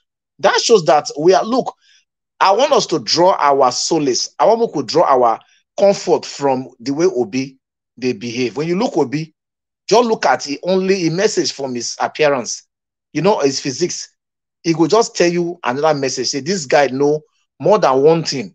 When he say he's a wise man, even though you bring her on this platform 10 times, Obi no go tell you everything. We be say make and they very, very strong for courage. He go give you the one when he go make you the courageous. But the main one, he no go tell you because that one might be the top notch. Now this high court now they go open up for ground. With that one, I sure say Tinubu that just the holder position. Now placeholder, the way that they do placeholder now be for Obi to come take over. If not, they want to set this. They don't set the country making not this stable. I try to choose my word rightly. They want to make the country not happy. If not, that is I'm nothing short of that one. I dey wait for the case, and I like Obi's spirit well. He say, "Are they here? 3 years are they here? If now 1 year are they here? I know they go anywhere. We deal with the case. Only that kind of spirit alone, it they unsettle Tinubu and a camp. Say this guy not ready to give up. Oh. The other people don't write, say they don't, NPP don't say, okay, we don't forget about our case. We don't forget. We don't, Obi say, I need to forget my own. We go there, I need to rush. Nobody employ me, so they go tell me, say, 8 o'clock, I must come work. No, they wait. We go wait for that. We need to rush. Nobody they protest. If they wait for protest, nobody they go jump for street, burn house. They come, they say, Obi, they don't do and arrest this one, that one. No, all of us there here. We go follow the process. I want to see where that evidence go come, where they go take knock and for down. I want to encourage everyone. Those of you who say because the pastor don't prophesy, you know, your mind not there again. You want to leave church, you know, they inside church again. My sister, my brother, the only thing that will make me support you be say, if not the prophecy during the prophecy time, now I make you repent, I no go drag with you. You still go back because you not repent rightly.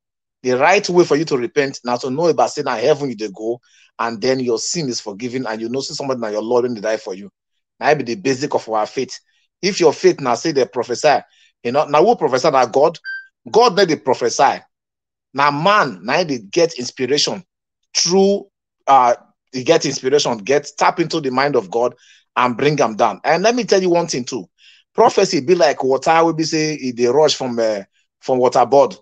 If you connect your pipe for inside water board, the government purify the water, the machine purify, I mean they come through, but your pipe gets small rust inside. As the thing they come, now the rust they come with them. The water go dirty. Nothing saying that from that side, the government side, now they poison you. Now your pipe. So sometimes the person will carry the message, if he mistake, something will affect one thing or the other, and he can't say is instead of was. The whole thing don't scatter with that. It don't be different meaning. So we need to understand that one and let your faith tie up to God and to Jesus, not be prophecy. If that will not check me at all. I just want to stick with what they our mind legally and what we they fight. And by the grace of God, we go succeed. Thank you very much. Now God bless you, sir. Dr. Ken, thanks for your submission. Yes, in terms of the prophecy, you get one particular one. That one, Kai, they call him Pastor Kingsley. What did that one do us? And since that time, now this man they come at night today and I do video. They now attack. They attack people with the social media. Instead of this man to tell us the time we go take call him. The day we got call him, the seconds we got call him, where the day we got call him, you know, can't tell us that one. No, you can't attack the people with the social media with the question. Now. Can you tell us that 26 and 29 not going to ever happen? Meanwhile, let's move on.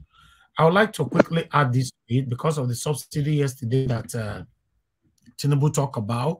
As we speak right now, our people, the same people that we are fighting for, no fear for them as we speak. Petrol. Fierce scarcity everywhere. You know, all of them are currently suffering. You know, our people are suffering. Even some of the people that supported the same satanic APC, they're also suffering. The unfortunate part of it is that the people that did not support the satanic APC, they're also part of the suffering. So it's painful. This is what we are fighting for. We don't have anything to gain. Than all that we are looking forward to gain is to have a better country. I've never seen this kind of rubbish before, what you're seeing on the screen right now. All my life, almost all my life in the UK. I've never seen this before. Some people stay for queue like this. You know, I've never. This is what we want to emulate in our country. Now say no. Now they fight us. Like say we get with you one gain. To have a better Nigeria or a new Nigeria, nothing wrong about it. Look what people are currently facing right now. So I'd like us to quickly listen to one of our comrade Omombude on what he have to say concerning this right now before I call on the next person. God bless you all.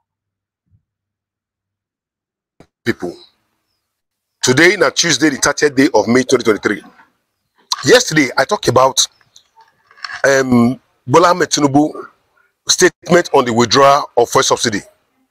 How suddenly, on the day when they take over Nigeria as president, after I make that statement, all the filling stations in the Niger Delta area now pay here. How did all of them lock their filling stations? They not going to dispense product again. I call it here saying now nationwide, up to the extent that some when open later begin to sell at 500, some coin will sell up to 750 naira. I even hear say Abuja, some places now 800 naira they sell. Nigerians, make not let them use this thing take cajolus or blackmail to blackmail Nigerians. Not be Bola Ahmed Tinubu now instruct make those filling stations lock their stations or may they increase the cost of fuel. Of course, they don't already get fuel. They don't already get products before Tinubu go making speech, making a certain speech, or the swear I'm in. Of course, now we don't also find out, say the federal government already bringing products we go last Nigeria up to July. And we just didn't May. We never went out June. That means to say sufficient products today when most of this market has not already paid for. Federal government already make provisions for all of them. So no, they don't get reason or business increasing the products. Even if they go increase because of no more supply of no more funding of subsidy, it go be until July. So Nigerians, una say not be Bola Ahmed Tinubu be our problem, not be their party be the problem. Now independent marketers, now them be the witchcraft when the warriors. This evening, as it invest me, I dey call on Nigerians. Anywhere you did for this country, I dey challenge you. We must mobilize as we mobilize in the last election, that presidential election, and go to every filling station where they sell above 210 naira. All Nigerian youth, we need to go shut them down. Shut them down, bring destruction to them. These people are sabotage. They are the real enemies of this country because they know what they do the deal and wickedness or fraud through subsidy. Now they want to rob Nigerians to generate this money. Many of them, they offload as at the time when Tinubu they make statement. Immediately they hear that statement, they lock all their tanks, they lock all their pumps. They're not going to supply again. Nigerians, I say we must mobilize. This now the revolution we'll talk about. It not be about Tinubu, it's about the independent marketers. That they be the real enemies of Nigeria. Me, I did Edo State.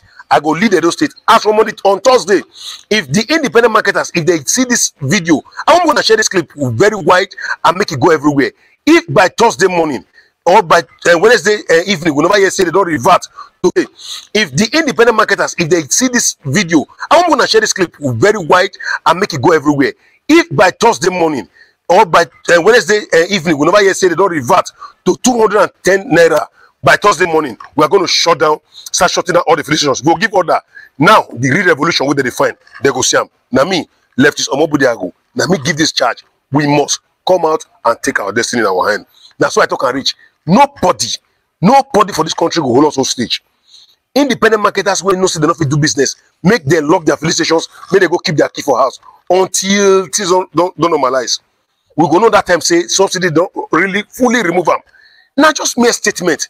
Now Mr. President don't make. He never take action. Now, those one they call statement. He never go begin signing any document. He never even take over office officially. Don't begin the right to amend to remove the subsidy. He just say he no get need for subsidy. Subsidy na fraud. Yes, na fraud. All of us know, including me, I know subsidy na fraud. They not they really pay subsidy for anything. Now some big men just stay one place. They share the money to themselves. Nigerians just the year still they suffer.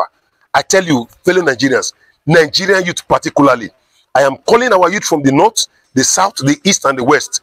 This not be time to joke. This time not be APC, not be PDP, not be Labour Party. This time not about our destiny, not about our lives. In case you don't know, make I tell you now, this madness where they increase petrol, so some they go 750, they go 800. If we not wake up to start fight them now, it go reach 1,000 naira like it reached the last time. And I tell you, all the benefits to the independent marketers, we must stand up. Now the petroleum independent marketers for Nigeria, now them be the real enemies of this country. We must wake up and resist them. We must. I tell you now, I charge you now. I not the fear police where they hear me, DSS where they hear me, or any of the security agencies where they hear me. As far as I'm concerned, the Nigerian project, so we want a Nigerian that works, and that Nigeria must work. And not be by prayer for church, or prayer for mosque, or prayer for shrine, or any altar go make and work. We must come and take proactive and practical action to make them to work. I tell you, even Bola Ahmed Tinubu will happy for this action. Even the Peter Obi will happy for this action. Even Atiku Abubakar will happy for this action. It's not about anybody. It's about the Nigerian project. We want to make it work. Nigerian people, I tell you, if by Wednesday, tomorrow evening, we know here say all of them don't revert back to 210 naira going to be the highest, because we know say the lifting charge cost of petrol in about 150 something naira. So even for them to sell 200, now overcharge already be. Hi. Oh, wow. All right. Thank you very much, my people. You see, this energy where our comrade they talk. So me, I like him, but I will see this same energy. You know, they carry and come out ever since. Say no, inauguration not go stand. They robbed all. They do this. You see, now this kind of energy me they look for since first time I see one. Now be this one. Anyway, thank you very much, my people. Continue to press on the like button and share. I'd like to call on the next person on the panel. My people, please use the $sign. Support what we are doing here. Encourage us. It doesn't matter if it's $1. It just posts by on our faces to see that, yes, people care about us. Just support us on what we're doing here. God bless you. Okay, let me pick a call before I come back to the panel. Hello, thank you very much, sir. Your name and where you calling us from? Yeah, this is Omashola from Leeds. Okay, Omashola, I beg talk to us, sir. Thank you, sir. Yeah, you see this video that you showed just now? Yeah. As at this morning, I called my junior one in Nigeria, only for him to tell me that there's queue everywhere. When you have a president that wants to read a speech, he didn't scrutinize the speech, they didn't analyze their speech before they come out and say it. This is what we get. Left for me, I called someone again later today in Nigeria telling me that we should not tag it to Tinubu. To me, Tinubu is in government now, so it's his handwork. It's his handwork, and he has just shot himself by himself. If this strike and all the protests start, they will convert it that we do not want Tinubu, because that's the energy we need. If something does not happen in Nigeria, Nigerians don't wake up. So something, the first day of work for Tinubu, something started happening. Mashallah, listen, my brother. Listen, one thing you must understand, because you're going to talk one of the things within my mind. If this protest of fuel subsidy or the fuel scarcity starts, you go convert. You remember how NSAS starts? Have you forget? NSAS start because of police brutality. He can't convert, can't cover everything. Now they want your start. So go ahead. So as it is now, if it's Tinubu that if he has sense now, he should start thinking of what to do next and beg whoever wants to beg. If these people go on these are threats, and by Friday it doesn't change, Nigeria might be in a very bad state for that guy. He will not be able to, because he's confused. Even just to come and read you on the podium, you don't know where you are. He's lost. And now he's even missing. By today, he'll be missing because he doesn't know what's happening again. And he doesn't have, I don't think even he hasn't his financial team and economic team. I don't think they're even aware. Because if you read that, when I watched the whole thing yesterday, and I watched his saying, as he said in the movie, I said, this guy just shoots himself. The next morning, you are waking up to see for a price going up. Now, Thursday, they said they give them tomorrow evening. So, with the look, we got the media who will tell they showcase everything. No, wala. You don't know Nigeria. You don't know Nigeria. They listen to anything until when the dust cut finish, what they will not say they go do something. This is going to Friday. Me and you, they talk and we go see your panel. Wait till now on Friday. Nothing will happen. Just watch. That's what they will look at. They're not going to do anything. Thank you, Mashallah. God bless you, sir. Thank you for coming. Thank you. Yeah. All right, my people, I'd like us to talk about this. Nigerians, you guys are too quiet for my liking, to be honest. That's when I always swim for his side suffering. What did they happen now? I don't understand now. Nigerians that lives in Nigeria. What did they sup? All right, you see all those advisors go call in now. They tell us say that they suffer. Yeah, all of the lineup. They line up like sheep. I don't understand. All those advisors go so call in now. They suffer. I mean, they're not fit. They are suffering. Who tell you say that? Who tell you say you live better life than them? Then they suffer. I beg. Let's move on. Okay, thank you very much. If you know you are just joining us, please go on the private chat, read our constitution here, our constitution, and just reply by saying accept. If you are just joining us, go to private chat. You see right there, Mr. Edwin. Please go there. And our brother, Mr. Alex, have done that already. So he's just joined the panel right now. Okay, let me go to Mr. Chuksobibweze. Mr. Chuksobibweze, thank you very much for your patience, sir. Please talk to us. Good evening to you once again. Yeah, good evening, Mr. Elvis. Once again, good evening, everyone. Yeah, thank you, sir. I don't know where to start. Okay, let me start with the comrade who talked about people coming out. Yeah, it's quite unfortunate that the first day at work, there's a scarcity of petrol and all that. Nobody. I don't know if they want to do that, just like you explained now. I hope he metamorphose into something bigger. Let's take it as an opportunity. But if not, I don't see why anybody should be worried about that, because before now they should have known the kind of people that are there. Like I told a friend, he said that yesterday announcement is just all those things people look at that they say he's smart, just to show off.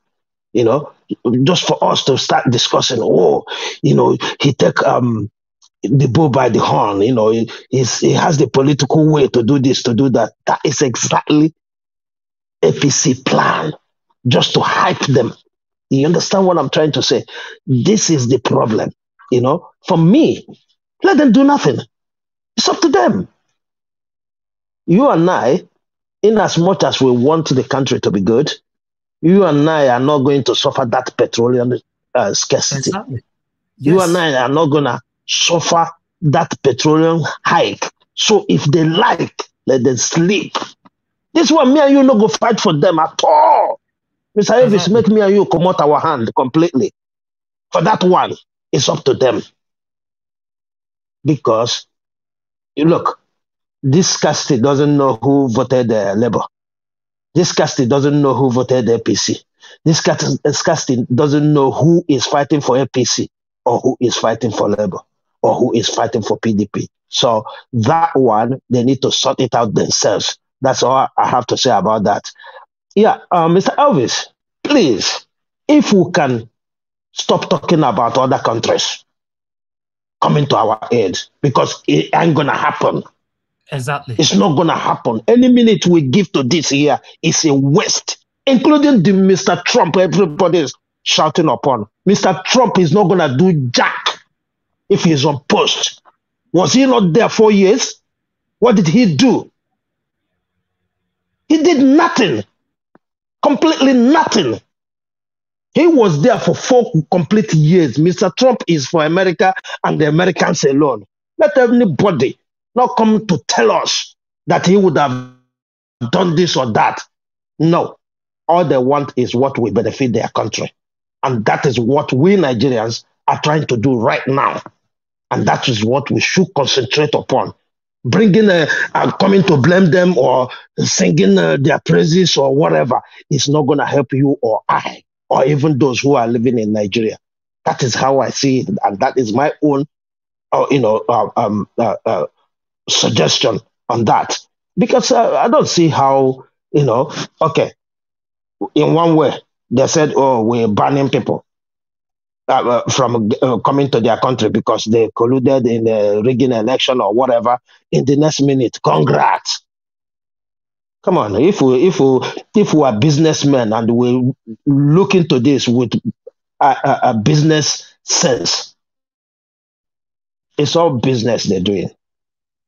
Yes, because if America, even if America doesn't support this man, right now they're going to support him, because what is happening in Sudan is a lesson to every one of us.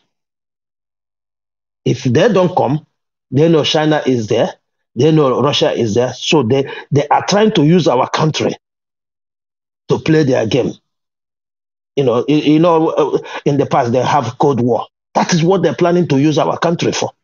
And that is why true Nigerians should resist each and every one of them. It is in our hand to save our country. Nobody, I repeat, nobody can do it for us. It's not going to happen. I don't see it happening, and I don't see anything. If we want to take back our country, it is we. So let us not waste even 1 minute discussing these people, because they are irrelevant as far as I'm concerned.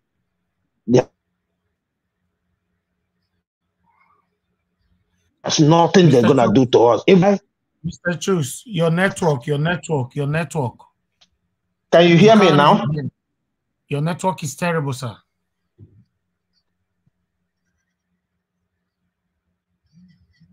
Okay. Can you hear me now? It's still bad. The pause is too much. Wow. Okay, go ahead. Okay, I can just hear you now.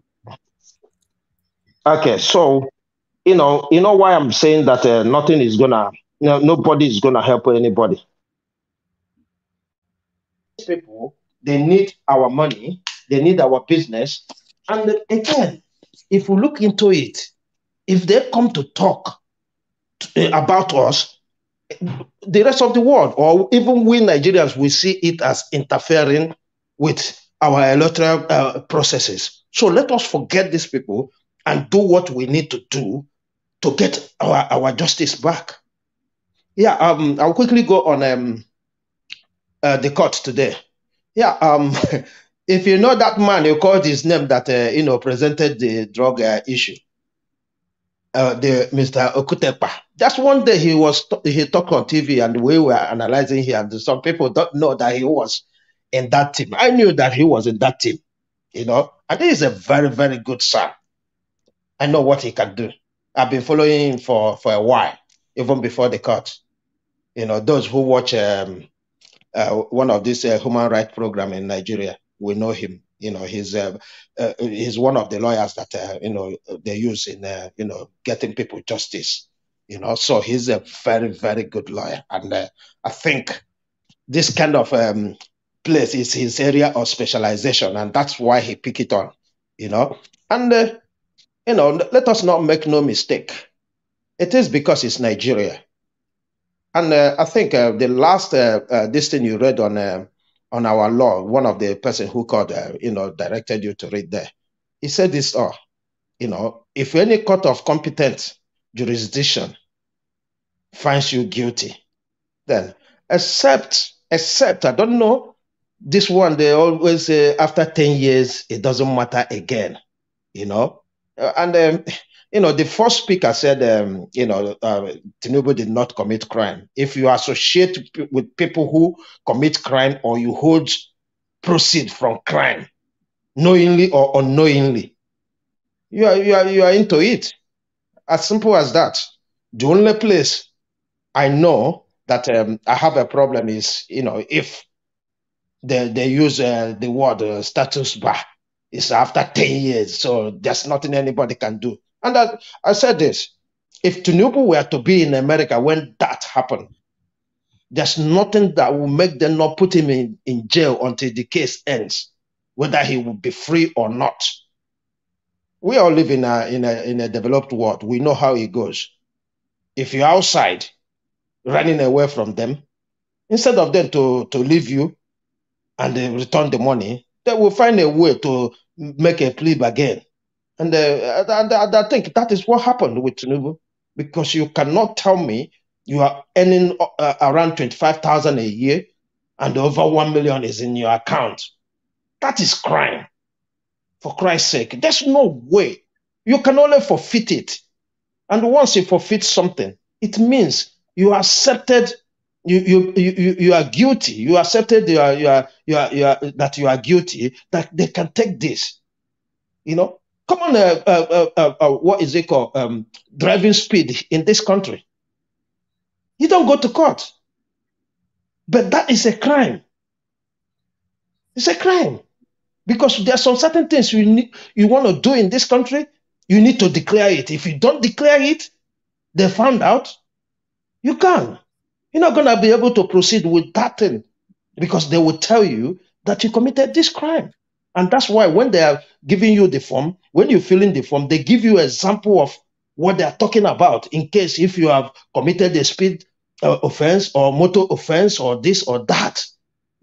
So I think we are in the best stage right now, especially now that the hearing have started properly. I don't know why it was just one witness in the court today, because as far as I'm concerned, I want them to speed it up. except if the person is a very, very heavy principal witness, like maybe Amazon technicals, people who can, use technicalities to, who will use a particular, maybe professionals who can come and, demonstrate, they need time and, the time for the lawyers to ask them questions pertaining that and the judges and, both Obi's lawyers and the, what is it called, APC and the Tinubu's lawyer.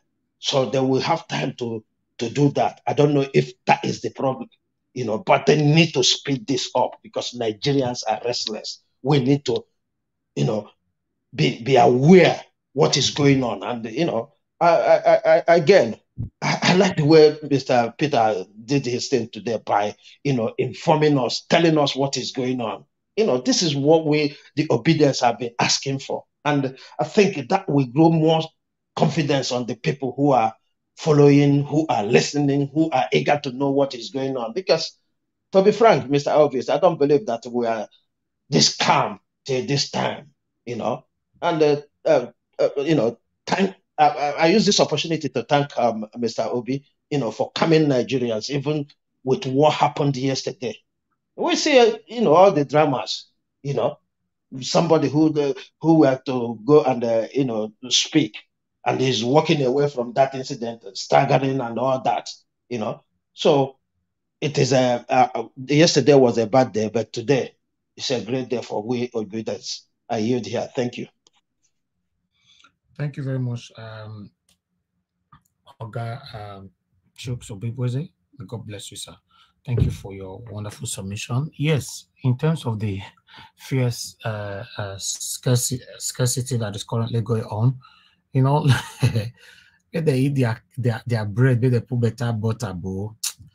No say when they talk, some of them they say, "What are you saying?" When they fight for you, say no, you don't like us, say. See now, we never ever start now. We never start. Oh, hey God, which guy will allow with this? How did we get here, my people? We never see anything. We will never see anything. For you to say now APC you want, you never see anything. This is just the beginning. Let me pick this call so that I hello, yeah, Madam Deborah, you're calling back again. Talk to us. Good evening to you once again. Hello, Nanja Watch. Go ahead, madam. Oh, sorry. You have noise there. Hello?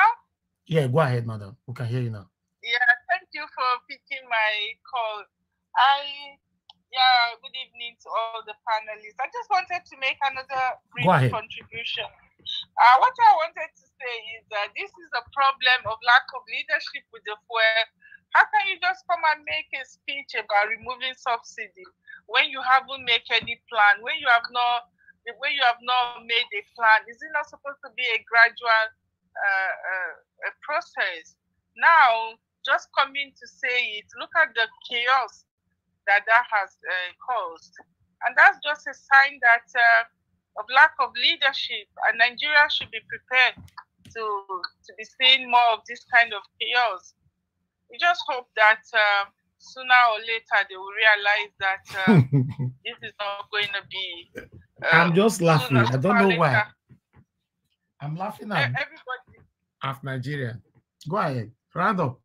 Everybody go chop breakfast. Exactly. I remember when Buhari came into power the first time. I have a friend that was going against Goodluck and saying all sorts of things against Goodluck Jonathan, saying Buhari is going to do this, Buhari is going to do that.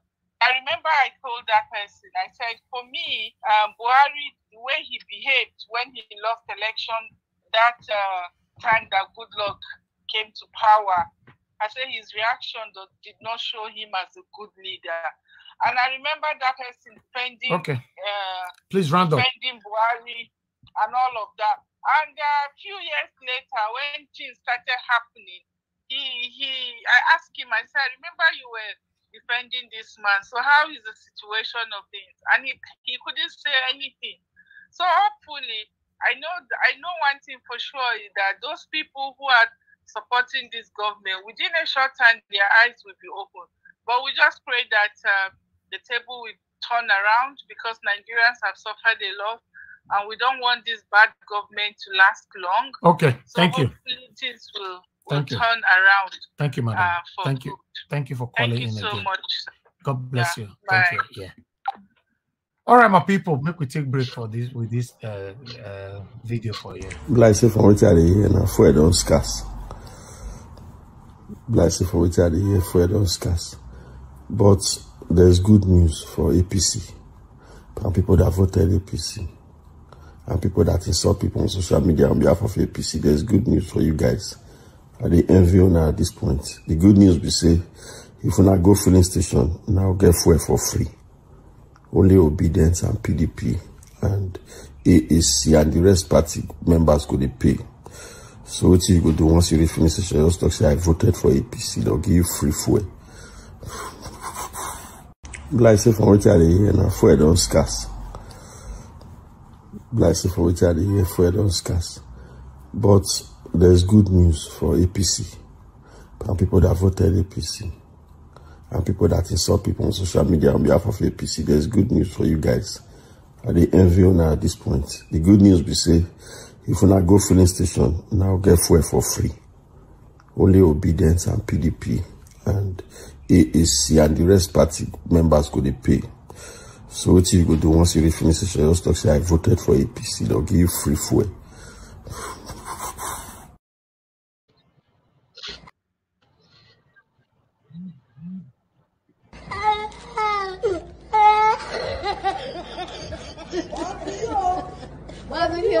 Oh my God, oh my God, oh my God.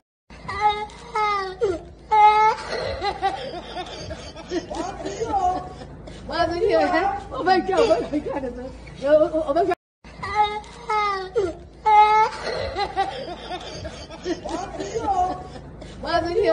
Oh my God, oh my God, oh my God. All right, thank you, my people. We did talk. Hello, Mr. Niger Watch. Niger Watch, is it my turn now? No, Mr. Alex, hold on. Mr. Olumude, you want to interject? Yeah. It's not your turn. Okay. I just want to let you know that I'm still here with you guys. Yeah, no, I know you're with us. We have other people that have not said anything. I'll come back to you, sir. Thank you. All right, guys, we could have share. Oh God, where would they fight for that? I say what we know. All right, let's move on. Voila, you're for everywhere, Bataki.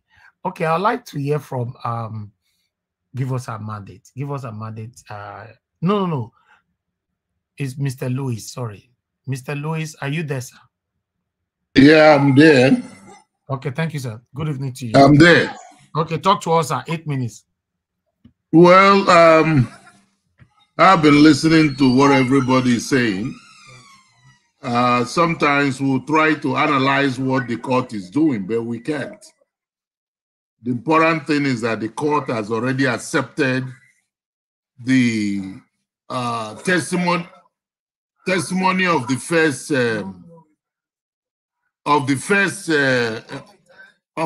witness that the Obi And Datti group called in. But what I'm saying is that people are saying, well, Nigerians didn't come out, because they always say Nigerians. But one of the things I need to tell you guys is that they call you Nigerians.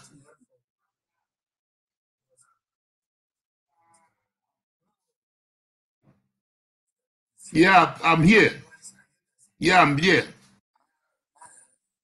So what I'm saying, the question I'm trying to ask, does anybody, one of us on this panel, own a filling station? You see? So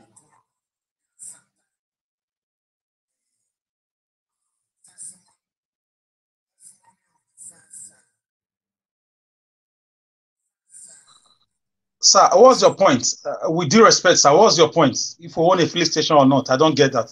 I think he has let me ask you the reason why I was asking the people that owns those filling stations, most of the people in your House of Assemblies and even in the government, those are the people that own those filling stations. Who are the people that owns the oil well? It's the same group of people that in the House of Assembly and then in the government.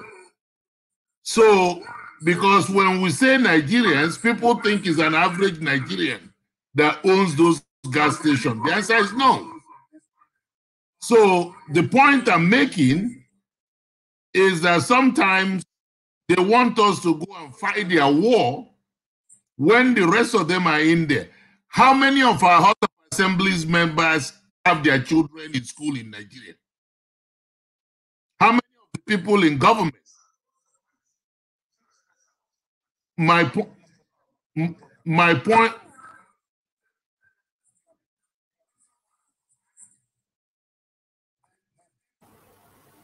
Your sound is not coming across. Your audio. APC have attacked you, sir. They have attacked your internet. No, I think that's the same thing yesterday.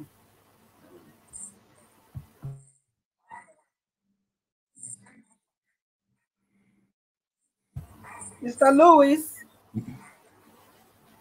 Okay, I feel like his internet has kept him incommunicado. I suggest the next person should take on from there. Let me. Okay, you take off. Okay, yeah.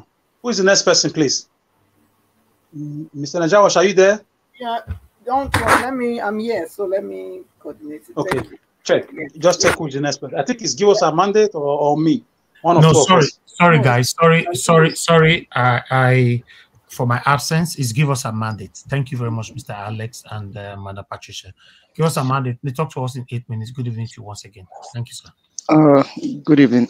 Thank you very much for the time. Truly appreciate it. Well, I mean, I would just want to say, based on what is going on now, it's like the whole thing is coming clearer to Nigerians. And just the last video that you played, where that guy is saying that APC people will go to the filling station and then do whatever they want to do. Well,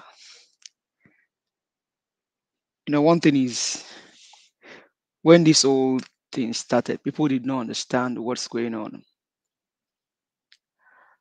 And when you build, you cannot build on illegality or build on fraud. You cannot build anything good on illegality or a rot foundation. One, these guys that are temporarily in power or on seat right now, if you trace their antecedents, you should be able to understand who they are, where they stand, and what they belong to. There are so many things that will be happening in the course of these few days as things go by. Some informations, you will not even know what is happening in the country because of how these people have lived their life in the past.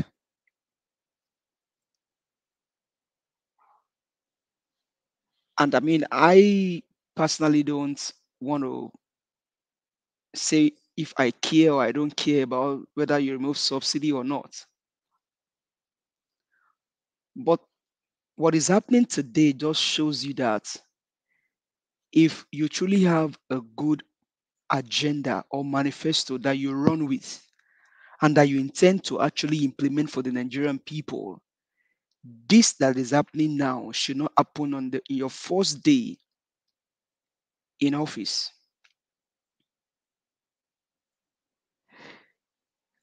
Before the election, people had a moment. They had a moment.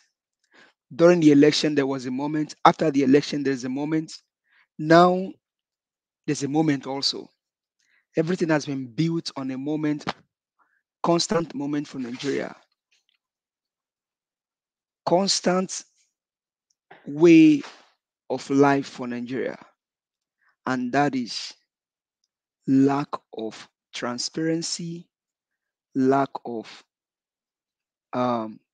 accountability, lack of truth, lack of empathy, lack of compassion, and love for the people. Because if this whole thing was done properly, and the one that said he won the election truly won the election, there should even be euphoria in the air now.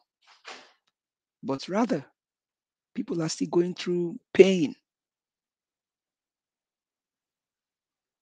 And if the first days like this, honestly, I can't wait for this whole judiciary thing to be over, and then they say truly Peter Obi won this election.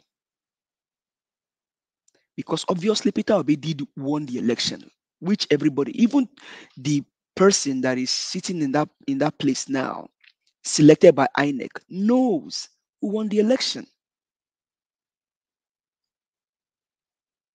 And so this is the trouble and the pains that they are taking Nigerians through again. Your very first day in office. I mean, before you can talk about subsidy removal, whether you remove it or not, Rufai Oseni, I mean, God bless his heart. With the money that's been set aside for subsidy, pending when it will be over, you shouldn't even have the problem of people going to this filling station to go and queue up, because there's a provision already for it. Now, you have that provision, work with that provision, and then begin to plan on how you can now remove subsidy. Work with what is allocated for subsidy until June. And then you and your team sit down. Okay, guys, come. Let's sit down and plan. This thing is going to be over by June. What do we have in plan? 1st of July, what should be the plan? But that's not there, and it cannot be there because these guys don't really mean well for Nigeria and Nigerians. And we can continue over this situation, or keep saying this. It is going to be the same thing, my brother. And like I've said before, and I don't know if that's part of what you put here as disclaimer, that one can say that these people don't know how to do good.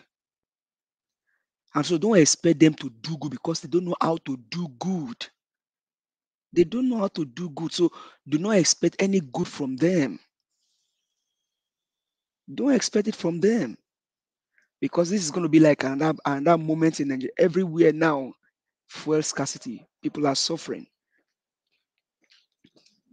And the guy that was saying that he had about scarcity of fuel, they should go and lock down all of the filling stations. Yoruba will say, now be your own money where you cry for picking after how many years? When the right call was made, you did not arise. So basically, it tells that, permit my language, when suffer is suffering, people go know what to do. When INEC misbehave, you did not do video, without 1 minute video. When they swear in the person, you didn't do any 1 minute video. Now there's no petrol, you are shouting, this one come outside, that one come outside. My brother, it's going to be a long ride. Let's wait and see. Let's wait and see. And for people that are preempting the court, please do not preempt the courts. Let the judges do their job. If there wasn't any situation about drug or anything, they won't bring that into the situation. So don't preempt the court. Let the court do their job. And to the man that said that it was Tinubu's cousin that was allegedly arrested, and my brother, I believe you want to go and look at that story again and see what happened there. But please, let's not preempt the courts. Let the judges do their job. There's a amount of evidence out there. Even the judges, they know that Peter Obi won this election. They know it. Some of them even voted for Peter Obi. If not all of them voted for Peter Obi. They know. They know it. The only thing we are saying that judges, courts, judges do the right thing, because the whole thing depends on you guys now. This person is just a placeholder. So let's see how the whole thing plays out. But am I expecting anything from this guy? No. These people cannot do good. So don't think of, do not associate any good to them. They don't know how to do good. Tinubu and his guy and his boys, they don't know how to do good. So don't expect any good from them. And if you watch his body language when he was going to, hopefully you have some videos to lighten the mood for people. It is only sad that we are going through this whole situation in the 21st century, when people can have vibrant mind as presidents, and this is what we order for Peter Obi, but INEC gave us INEC gave Nigerians Tinubu. But we'll continue to learn our voice. Peter Obi is in court, Labour Party is in court, Obedient are in court. We believe that the judges will do the right thing, and then the mandate will be taken back. But for APC and the people that voted for Tinubu, I mean, the only sad thing is just that you will not go to the finish and they ask you, who is obedient to you guys can stay on one place. You guys did not vote for Tinubu. Okay, you guys can have fuel. Everybody is gonna eat from the fuel scarcity. But APC supporters, welcome. I mean, Buhari said it that Tinubu is going to continue on his legacy. This is part of the continuation of the legacy. More to come. But I'm just praying that the judges will do their job on time, so that all of these things can stop. More damage will not have been done before Peter Obi comes in. Thank you.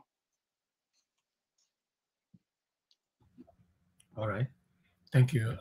Give us a mandate. Thanks for your submission. Yes, according to what you said, for me, I would say we've tried our best. Whatever that is going on with the fuel scarcity right now is going to affect them, the same people over there. It's not going to affect you and I. I would prefer to focus on the judiciary rather than come here every day to talk about the fuel scarcity. I'm not going to do that like Mr. Chuksobi was stated earlier on. Thank you. All right. Let us move on to the next person. Mr. Edwin, you have not acknowledged, so you cannot speak now till you go to the private session. Accept, read what is there. You click accept before I call. I don't know how to go to your private session. Direct me. Direct me if you want to direct me, so that I do it straight away. I'm not running from anything. Tell me how I will do it. I will do it straight away. Okay. All right. I don't know how to direct you. We have words that is not allowed to use on this platform anymore. Can I help him? Can I help him? Yeah, if you can help him, he's an elderly man. Okay. Mr. Epa Edwin, good evening. Good evening, ma. How are you today? Fine, madam. Okay, thank you. If you look on your, what device are you using? If you look at the down on the StreamYard where you are, if you look down, you will see the mute, you will see the start camera settings, present, leave, there should be a chat button there. Yeah, there's a chat button. Yeah, press it. And then press that chat. Then I press it already. Yes, then you go to the far right, screw up. There is an instruction you need to read first. And then you just, then you just say, you type there and say accept. Okay, and by the chat now, comment, eh? Yeah, comment, yes. Then, yeah, but you need to read. If you screw up, there is, look at the far end. There is a place there where you press to screw up so that you can read what we want you to read, the regulations of the platform now. After you read it, all right, read it silently. Okay, Mr. Edwin. Madam Patricia, Yes, thank you very much. Thank you. Okay, since you doesn't know where the private chat is, let me put this on the screen, which I don't really like to be putting this on the screen. Go through it, sir. Just say you accept. You're not gonna go. It's on the screen.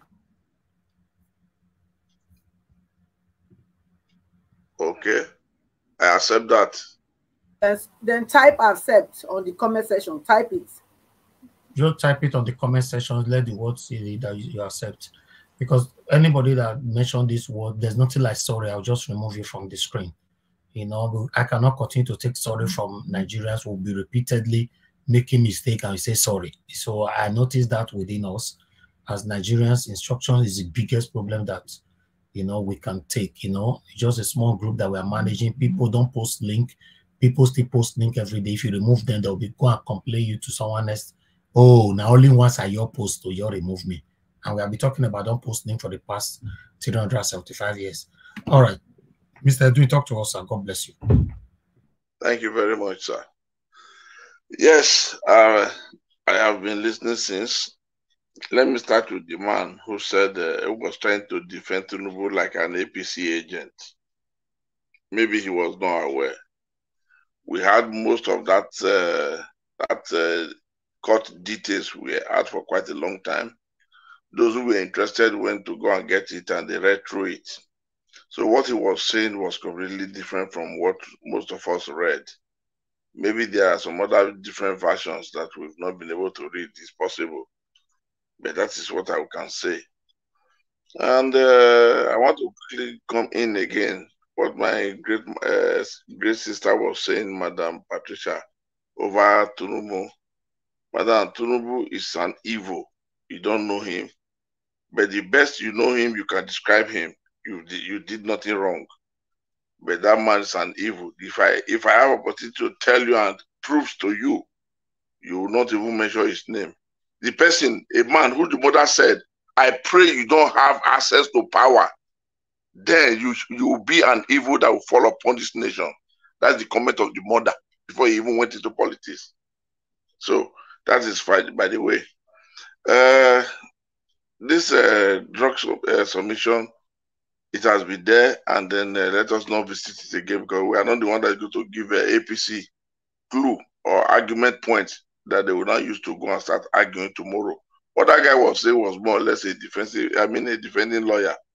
So there are some certain things we have to, when we are saying, we should be mindful of people that are going to hear it, because these same APC people, they listen to our conversation every day. So when we don't take time, we will give them opportunity to have some loopholes so that they can also work on. That is on that ground. We thank God Nigeria is going. The first alert has been served yesterday. That is the first subsidy that was removed. If somebody wants to do that, there are better ways to do this thing. He wants to prove that he's tough. He wants to prove to us, catch more Nigerians as cheap fools by trying to use or try to say, I'm tough. And people will not say, yes, that's the man we voted for. He's there. Instead, in an attempt to boost his name and boost support for himself, he not create more problem for the entire nation. I wish my people will understand. The Bible says most of them suffer and perish for lack of knowledge. That's exactly what happened to him yesterday. And we saw the video that when they were pushing him around, trying to guide him like you are guiding a baby that is learning how to walk. That's exactly the way I can describe what we were seeing yesterday. The painful part of it is when he was trying to sign, he could not move his hand to sign properly. And somebody was trying to assist him by raising his hand to sign. what kind of a bitter leaf, water leaf they've planted upon us again. They've imposed on Nigerians again. What is situation? It's painful, it's disheartening, it's disgraceful, because a lot of people were there watching. About 6 months ago, we saw an African leader who was in an occasion. Then at the end, he weaved on himself. What happened yesterday is exactly the same thing. Most of us were laughing. You see that president, he was standing there. At the end, what happened yesterday is nothing different from that man. From that man, it was painful. Even when he took a ride round to greet the audience, they were monitoring him like you're monitoring a baby. And at the end of the day, it will not be well with those who planted this man upon Nigerians. No, it's not, because it's not what we want. Nigerians deserved better things than this.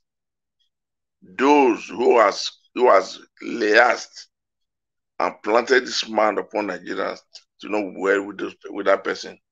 If it's a group of people, it won't be well with those people. All that is involved in this thing, because it's already and it's going to remain in the archive. You see, these Western world leaders, when they meet together, when they are joking, and when you know what they would say, the utterances they will make about what happened yesterday, you will not believe it. No, you will not believe it. Now, the first day, first mistake. Maybe second day will be second mistake. We don't know how long it's going to continue like this.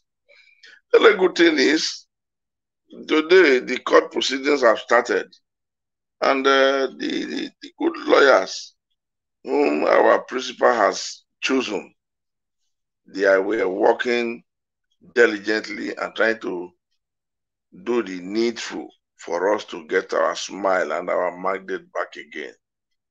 And I pray they will continue to work diligently to be able to cement and prove everything beyond a reasonable doubt. I want somebody to understand that when you are fighting a champion, somebody who has been crowned as a champion, when you're fighting that person, you must fight to give him a knockout. If you fight for a point to be counted, you will never take that bet, or you never take that crown. No. Fight to give that person a total knockout. That is when you will be accepted, and the championship will be first on you. If it ends into counting, the highest you can get is going to be a draw. That is what they do normally in most cases. But when you now vent on knocking that person out completely, then it will not be something that is beyond every reasonable doubt. And that is what I want my principal's lawyers, selected group of lawyers, those intelligent sons that were never born prematurely. That's what I want them to do. They should go into much research, bust into archives, go into Nigeria Constitution, go into British Constitution that liaises with our Constitution, make some references from there, make comparison when they are making most of their submission. And again, let them know, and they don't sympathize with anything. Like the other man who was now saying the points were just too, was so much different. If we now take the winning in Lagos, the actual figure in Lagos, in Port Harcourt, which is River State, and we take the winning in Plateau State, Tinubu has lost the election by margin of figure. These are things that are all lying down there. As we are speaking, I hope they are also listening to us, those lawyers. If they are not listening to us, let their secretaries, their personal assistants, let most of them listen to us and also hear from us, so that they can also use it. They work and expand it, effectively, to make their submission for better points. No one that knows it all, but collective wisdom share is always a perfect wisdom. That is my advice in the situation. Now that the whole fight has started again, I want them to know not until a complete knockout is given in this court sitting, it's going to be difficult. So for that simple reason, let them work like there will be no tomorrow. Let them fight like there will be no tomorrow. Let them fight like as if the world is going to collapse and the world is going to run into end. At the end of the day, whatever we do with good labor and good fight, good presentation, and good analysis in a better ways and present the laws in a better manner will always give us what we think we need. That is my submission for this thing, and that is my hope and my wish to all obedience. Like this afternoon, I think they said they've given order to arrest Aisha Yusuf. I don't know how far it is true. And that's why you should use allegedly. Now you don't know how true is it. I have not heard about it. So you should let your word be allegedly, sir. Please. Allegedly, sir. Thank you very much. But it's in the net there because I could not confirm. I didn't. Nobody saw it, sir. Just say allegedly if you don't have facts. Allegedly, yeah, because so that's why I'm worried if it is. I mean, such a thing is being planned by the DSS. Allegedly, that's what was written there, and we pray God Almighty that this thing will not be true, because that's going to be the second mistake this one is going to make. I mean, coupled with this oil of a thing, with this fuel of a thing, which has rose to 900 this evening. Thank you, 900 naira. So I think it will not be easy for him to take in. So I think I will have to submit for now. And what you asked me to do, sir, I hope I got it right. Please check my own. Yes, I saw it. That was perfect. Okay, thank you. And that's good. It's only the information you pass here that you work on, because you are still making a lot of mistake on that. I know we learn, some people learn fast, some learn slow, but that's fine. We'll continue to remind you. Thank you very much. Can I please interject? Yes, go ahead. Because he mentioned something that what I said, so I wasn't sure of what he was referring to. Okay, madam, let us, madam, you are my big auntie and big mommy. I was only now making reference to Trump, but it's, I mean, it was just by the side. That's fine. And, let's forget about Trump. Let's forget about it, please. Okay. Because it's not the best for us to disturb ourselves. Yes. You are trying, and I respect you, madam. I respect you and most of the women in the house. And like now, I've not heard from Rita and Elmo yet. I want to hear their voice respectively. And Elvis, sir, I didn't hear from you yesterday. I hope you were okay yesterday. I was not okay, but I'm okay, perfectly okay now. You know, it's a normal thing. I'm a human being. Yeah, thank God that that one has come to perfection. Thank you. We'll not kick start and kick move. Thank you very much. Alex, I greet you also. I heard your voice since. So thank you very much for being there. Thank you, sir. Thank you very much. God bless you. Yeah. Right. Watch. Can I interject for a second? Yes, 30 seconds, sir. Go ahead. Okay, yeah. So I've been attacked by multiple people about, somebody called me an APC agent. I'm not an APC agent. I'm just bringing you, a better understanding of how laws work in the U.S. I don't know how the laws work in Nigeria. Uncle, I never called you. I never called you APC. Not you, sir. Not you. Mr. Du is not referring to you. He gave his submission years ago. You just came in now. He's not talking to you. Yeah. So some people were attacking me. So just no, Nigeria was attacking. I used that word. I said he was defending it like it was APC agent.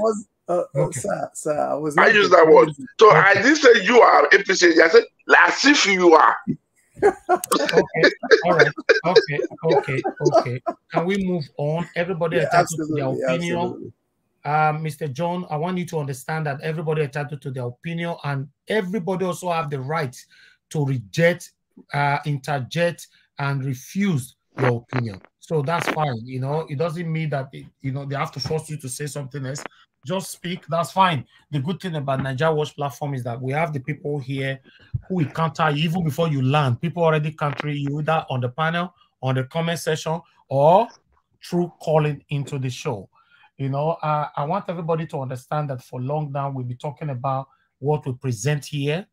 I'll continue to reiterate. It's just that to carry everybody along. Me, myself, I'm speaking to everybody right now. I'm not a perfect person. and make mistakes as well. Before we pass any information here, please pass it through the private chat. Don't say it on air. You are not allowed. Only contribute to the topic that we bring here. So the topic we brought to you, contribute on that. Don't use the opportunity to pass another message on air that is, you know, because a lot of people listening to you. You cannot pass it before you now be saying, oh, I'm sorry, or allegedly. No. If you know there's something you want to talk about, like give us a mandate, for example. I have to use him as an example. There are so many things most of the time. Here and Mr. Shoots Obibo is there are so many things they want to talk about. They pass it to me on the private chat and continue to draw my attention to it. Can I say this? Can I say that? I like that. You know, let's work accordingly. Or is only facts we work with here. The reason why you see that we're dealing with the satanic Nigerian government, because we only deal with them through facts, what they're doing. You know, please mute yourself. Mute yourself, somebody. Noise is coming from you. Mute yourself, anybody there. Thank you. You know, so we only deal with them with fact, with what we can present, show either through article or through video. Thank you very much, my people. I want us to just follow instruction. If you are here, you want us to have a better Nigeria, a new Nigeria, what we are attacking the government for is not a good thing for us to be portraying the same thing. Thank you. I'll call on Mr. Alex now. Mr. Alex, please talk to me. Guys, please continue to press on the like button and help us to share. It's very, very, very important. I hit the $sign, support what we are doing here. And also, we have a join membership button right there. Is join. Just click on it. Let me put it on the screen. Let me put it on the screen because some people normally say, I don't know these things and all that. That is it. Here you go. That is it right there. Subscribe, yes. Subscription button is right there. Subscribe with us. The join button is right there. Why we have a PayPal donate button is also right there on top. Click on it, support us. And in case you need our Nigeria bank account, you want to support what we're doing here, that is it right there on the screen as well. So, yeah, God bless you all. Mr. Alex, talk to us when you're ready. Yes, I'm very ready, Najawash. Press the symbol as soon as possible. That is. I want to greet Mr. Edwin especially. Thank you very much for your tenacity. I see the way you give people facts when they come here as spies and people, enemies of the Nigerian people. People who pretend not to know that the sufferings, the excruciating sufferings of Nigerians. I see how you dealt with somebody who said there is no way out. That people have to be red blood. Before it was a mobile police. I was trying to come in. I was itching to come in. These guys always come in when some of us are not around. I don't know how a former mobile policeman will come on air and tell us to forget about our country. There's nothing can happen. When you saw our Obi And Datti movement produce almost 40 National Assembly, less than 7-8 months. You saw how they beat them in Abuja, how the Labour Party beat them in Lagos, they beat them in Edo, they beat them in Plateau. They have to switch off the beavers, extempore and impromptu. People have just their political awareness, their political education is at the peripheral level, at the periphery. So we must continue to put them put them in checks as they come to Nigeria Watch, because Nigeria Watch is a platform where you have everybody. You have doctors, you have lawyers, you have diasporans, you have those who are home. Everybody's watching and listening. We don't have any other country. So with that being said, Domosa, Mr. Edwin, and Nigeria Watch, thank you for the work you're doing. I heard Madam Kachi's voice yesterday. I couldn't come in. I want to salute her also. Thank you very much, my brother. Yes, I greet those on the comment section. I greet you so much. Without you, we will not be here. We cannot spread success without you. And viewers worldwide and callers. First of all, I want to address professors and doctors in Nigeria. I don't mean medical doctors. I mean the tools, the mechanic tools that the politicians looking at vis-a-vis the judiciary right now and the case in courts, looking at the fuel scarcity. We are just at the peripheral level now. Professors and doctors, those who allow themselves to be used to rig elections. How do you feel now? Are you not going to buy fuel for 800 naira now? Are you not going to buy fuel for 1,005 or for 700? Are you not going to queue up, continue to wallow, in this social super, in this nepotic paraboism of these politicians. You that's supposed to be our anchor point, our focal point from the citadels of learning, you turn yourself to disgrace. You rig elections for these people. You do it with impunity because of Esau and Jacob politics. Porridge, give me porridge or I die. Look at the countries in a mess already. Look at the queues, professors and doctors. Those that served at the, most of you that served as returning officers who were busy changing, using barrel and correcting fluid to change results for touts, for politicians. How do you feel now? We have not even started. Your comforts, the comfort of the majority of Nigerians right now has been kept perpetually in seppuku, kept on hold, that is. Look at the country. In spite of the 100 million, 50 million, 20 million you collected, you can never be comfortable. You can never be comfortable. It will not reflect on our GDP. It will not save you from banditry. It will not save you from fuel scarcity. It will not save you from the, from the sufferings of the ragtag and the bucktails. It will not save your children who live abroad from looking for exchange rates to pay their school fees. So when you are throwing funds into the market, a lot of times it's going to hit your family member.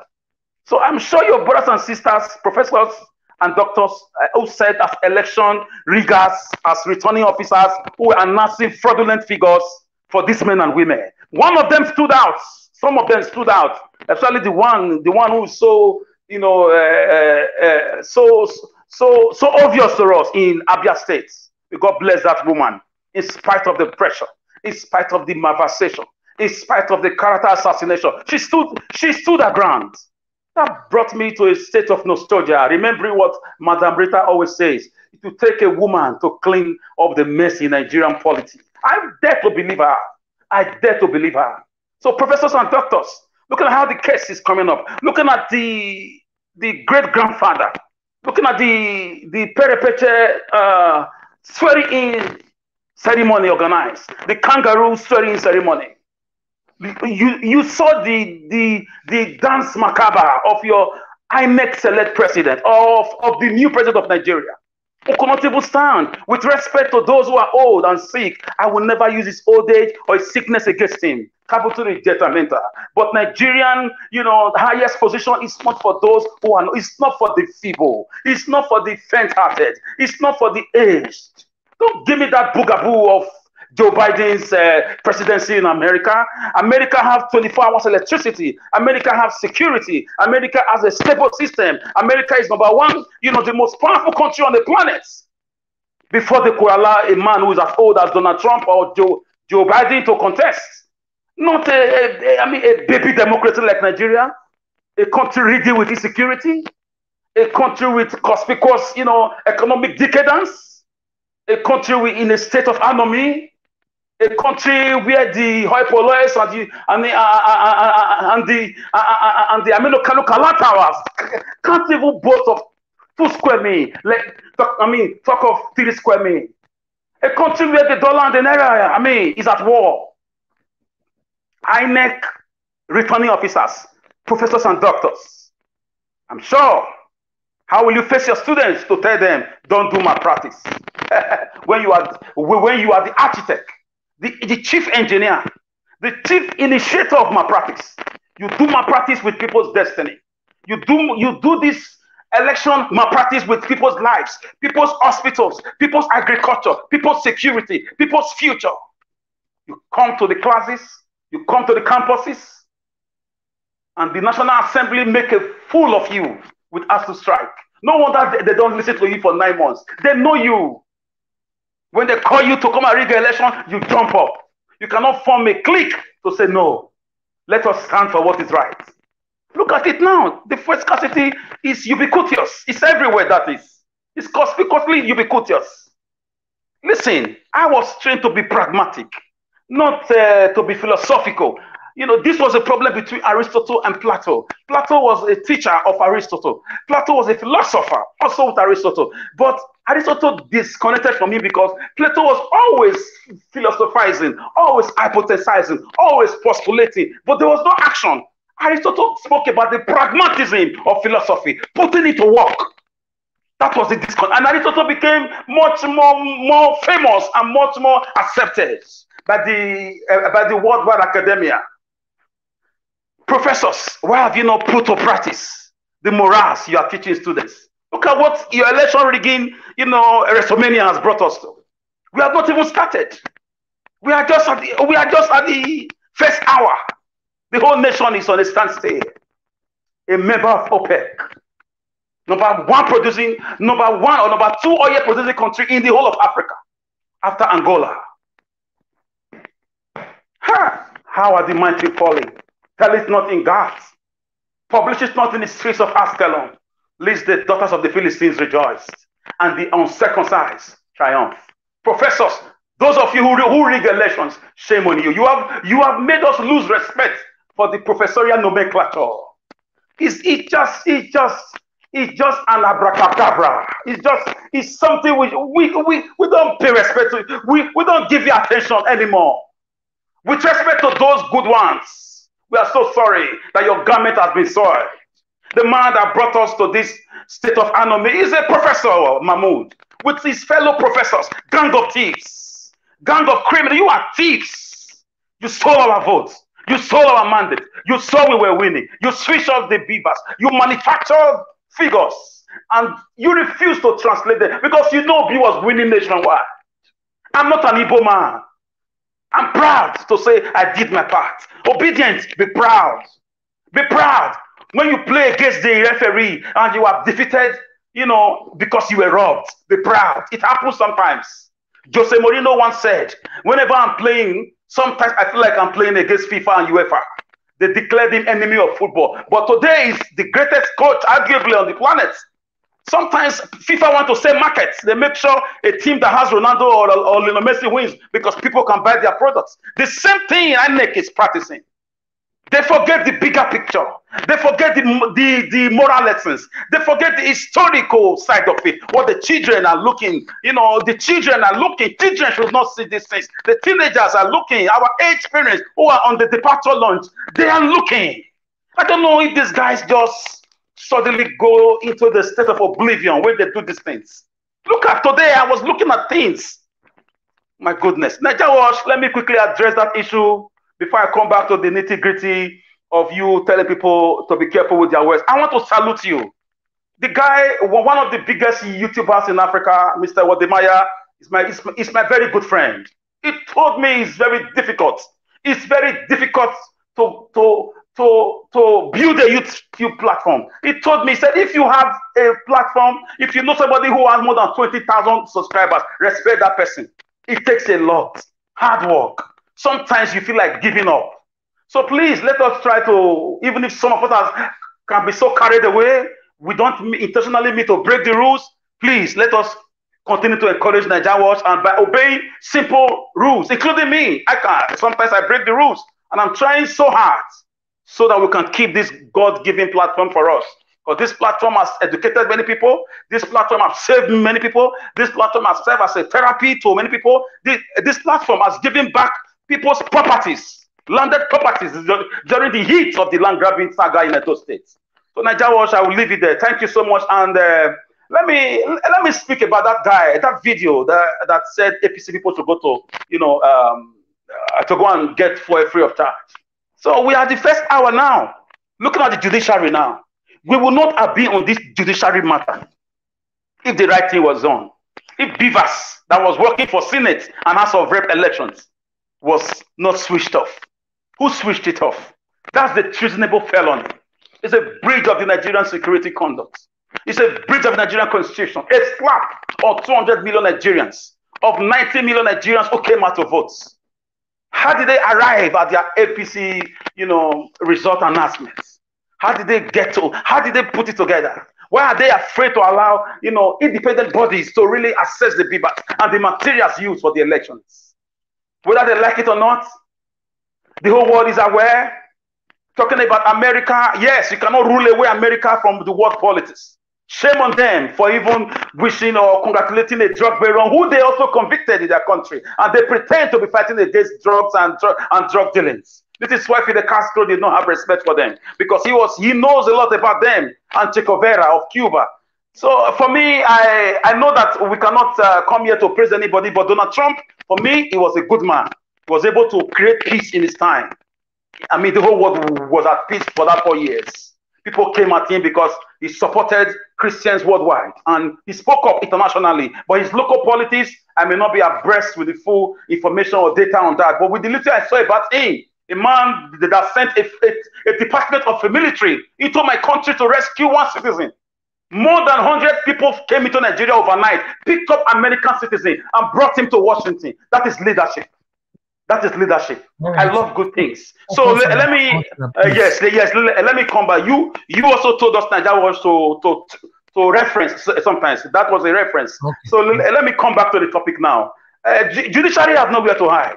I'm happy with the group of lawyers of the Obi Datti movement, and I was happy to see Mr. Datti today. I was very happy, but there was a lot of rumors circulating, a lot of character assassination. I was very happy the guy came out and defied all those things. Please, guys, these guys got nowhere to go. The evidence are overwhelming, like somebody said.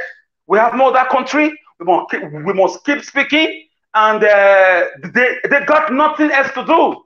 You can't swear in somebody with no primary certificate, somebody that has drug issues, somebody that cannot even tell us where he went to primary or secondary school, somebody who converted Lagos to his own self, practicing what I call monarchy democracy. Bow down to me or you get nothing. So Tinubu from and he's aged. He cannot say anything. People are aiding him left, right, center. How is he going to stand at the United Nations? How is he going to stand at the European Union? How is he going to stand with the Asian Tigers? How is he going to stand with the African Union? Do people even think about these things? Or do they have another agenda to secretly put this man away and bring in Shetima? Is that the agenda? Because a journalist asked him, is there any Islamization agenda? He said no, that they want to rebuild Nigeria. Let's just hope. Not because I don't see the reason why they are pushing this man who is tired, who is a great-grandfather, who has done well as a human being for himself. He has grown on many waters, and God has helped him, give him chance to confess his sins and live happily as an elder statesman, play with his grandchildren and his great-grandchildren. What does he want in Abuja? What can he do at almost 100 years old? Forget about the boogaboo of him being 71 years old and the daughter is 63 years old. When did he give birth? So I believe we should still have hope on the judiciary. I believe in miracles. Yeah, that guy that said we should come out to protest on the first subsidy, for me, like somebody said, and you said something I love. You said, where was this energy during the INEC announcement saga? Where was this energy? So it can also happen, and it will be converted, as you said. Revolutions are always triggered when people are not prepared. Suddenly everybody become prepared.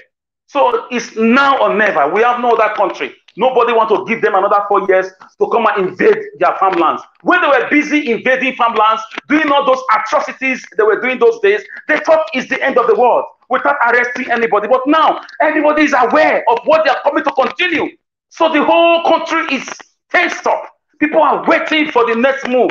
Who's going to lead this revolution? It could be from the first subsidy, revolting. Who knows? Because Nigerians are languishing in excruciating poverty, excruciating suffering. And people don't know this. The common man in Nigeria is like a living corpse, a walking dead. So some of them came out. They tried. But we don't know. There are powers that be. But I know that nothing lasts forever. They will not continue with this. Never. Thank you, Mr. Najawash. I will leave it here. Thank you. All right. My brother, Mr. Alex, thank you very much for your submission, and thanks for your continuous kind words to me and my platform. I really do appreciate you. Thank you. Yes, in terms of the subsidy, removing subsidy is a good thing. Like our principal have previously said, that it is an organized crime. It's an organized crime. So that's not a bad thing. But not be saying you just stand in front of podium there, just say subsidy will be removed. Oh, then yeah, everybody just lock their petrol station. No. Yeah. The man, he only just said, subsidy will be removed. I beg, I just watch, I beg. I just was begging. I beg. I'm giggling here. I'm looking for the right words because I don't know the set of people that surround this man. Those that read his speech before he gets to give this speech. I don't know the intellectuals. I don't know lawyers, doctors, English teachers. I don't know. I don't know. No, the truth of the matter is, why would you announce such thing when you have not put everything in place? You know, when I not hear the time, even though we know say Abacha was not a good man, when I not hear when they say so industry dissolve, Agbado people dissolve, enemy of Nigeria dissolve, satanic politicians dissolve. He was dissolving it immediately. Action were put in place. He no fair talk. Say later, more Congo put paper together. No, before you announce such thing, subsidy will be removed. At least everything have been put in place. You want to show to us, say you know how to do the work. You don't even know. See now, look now, who is now suffering it? Is it not the same people who said no APC now they want? No, but now they suffer also. He don't say subsidy will be removed. This same man before tomorrow, he go change and say no be saying talker. He has no shame. No, not being go change. Now satanic spokespersons. All those people, they will come and change. They'll say, no, that is not what he wanted to say. Now we today will start to follow these people, Boba to Boba. They'll say it was doctored. It was doctored. You will say, no, go on. Festus Keyamo will tell you. You will say, go and listen. That was doctored. No, it's common word. Now we say, go and listen to it again. You go play and to run for, although our media that they do want it, they know they say, hold on, let me play the video for you there. I don't know why. You for play and for them there. You know? So the truth of the matter is, my people, even our principal talked about it as an organized crime, which he stated that he's certainly going to remove it. But at least there's a process to this thing. Now Nigerians are suffering. Let's listen to when Mr. Peter Obi said the same thing. Have removed it. That's what they've done. But I can assure you, it will go immediately. Subsidy, I've said it before, is organized crime. And I cannot allow it to stay a day longer. What they're telling you is not what it is. Half of the subsidy that's been, what has been mentioned is not subsidy. First is that we consume the quantity that is not supposed to be consumed here. We are the same population with Pakistan.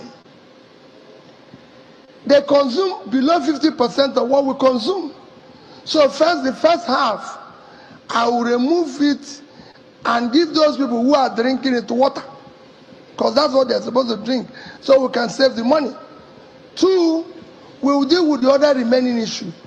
We need the money today with our debts.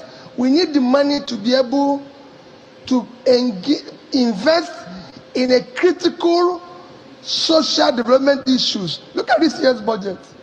This year's budget, education, which is the highest since this government came, is about 2 trillion. Health, which is the highest since this government came, is about 1.5 trillion. Then infrastructure, which is road and everything, is about 1 trillion. So these 3 critical development areas is receiving 4.5 trillion. Subsidy is 3.6 trillion. Six. No, half year. Okay. Half year, 3.6. So every full year is about 7 trillion. Which country will invest more in subsidy than education and health and even roads? It doesn't make sense. This is the annual budget of education is 2 trillion. Annual budget of health is 1.5. Road infrastructure 1, and subsidy half year is 3.6. It will go immediately. So let me tell you guys what you don't understand here. You see, you remember when this whole campaign of a thing started? Our principal and Datti, they refused to talk about how they will sort out the insecurity in Nigeria. Remember, why? Because their ideas, they were trying to protect it. You know, if you listen to this an in-depth analytical analysis from our principal, Mr. Peter Gregory Obi, you notice that now that one, now APC satanic people go thief. But where they failed, they could not, because they don't understand. It's just like somebody stealing your idea, but they don't know how you will actualize or put these ideas into reality. They don't know, but they just steal it. It's just like somebody leaving my YouTube channel now, go and open YouTube channel and start doing everything that Jawash is doing. You don't even know what is behind me, how I do my work. You are just a copycat. Anybody will see you know, say from head to toe, you are a copycat. That is what happened yesterday. If you sit Tinubu down and say, Oga, this subsidy of it will talk, so tell us more about it. He cannot be able to analyze it exactly what our principal was talking about. So now, Mr. Jawash, can I come in for a minute? Good afternoon. No, Mr. Ken, please hold on. It's all right, sir. Yes, Mr. Ken, before you say something, please go to the private chat, read the first statement of the private chat, just put I accept there. You know, it's a new rules here. Thank you, sir. All right. You understand what I'm saying, sir? For my people, you know, these people thief idea, but they don't know how to execute the same idea. That is what is happening. And when things like that happen, you will fail. It's just like me writing Abadabidi for book in exam day.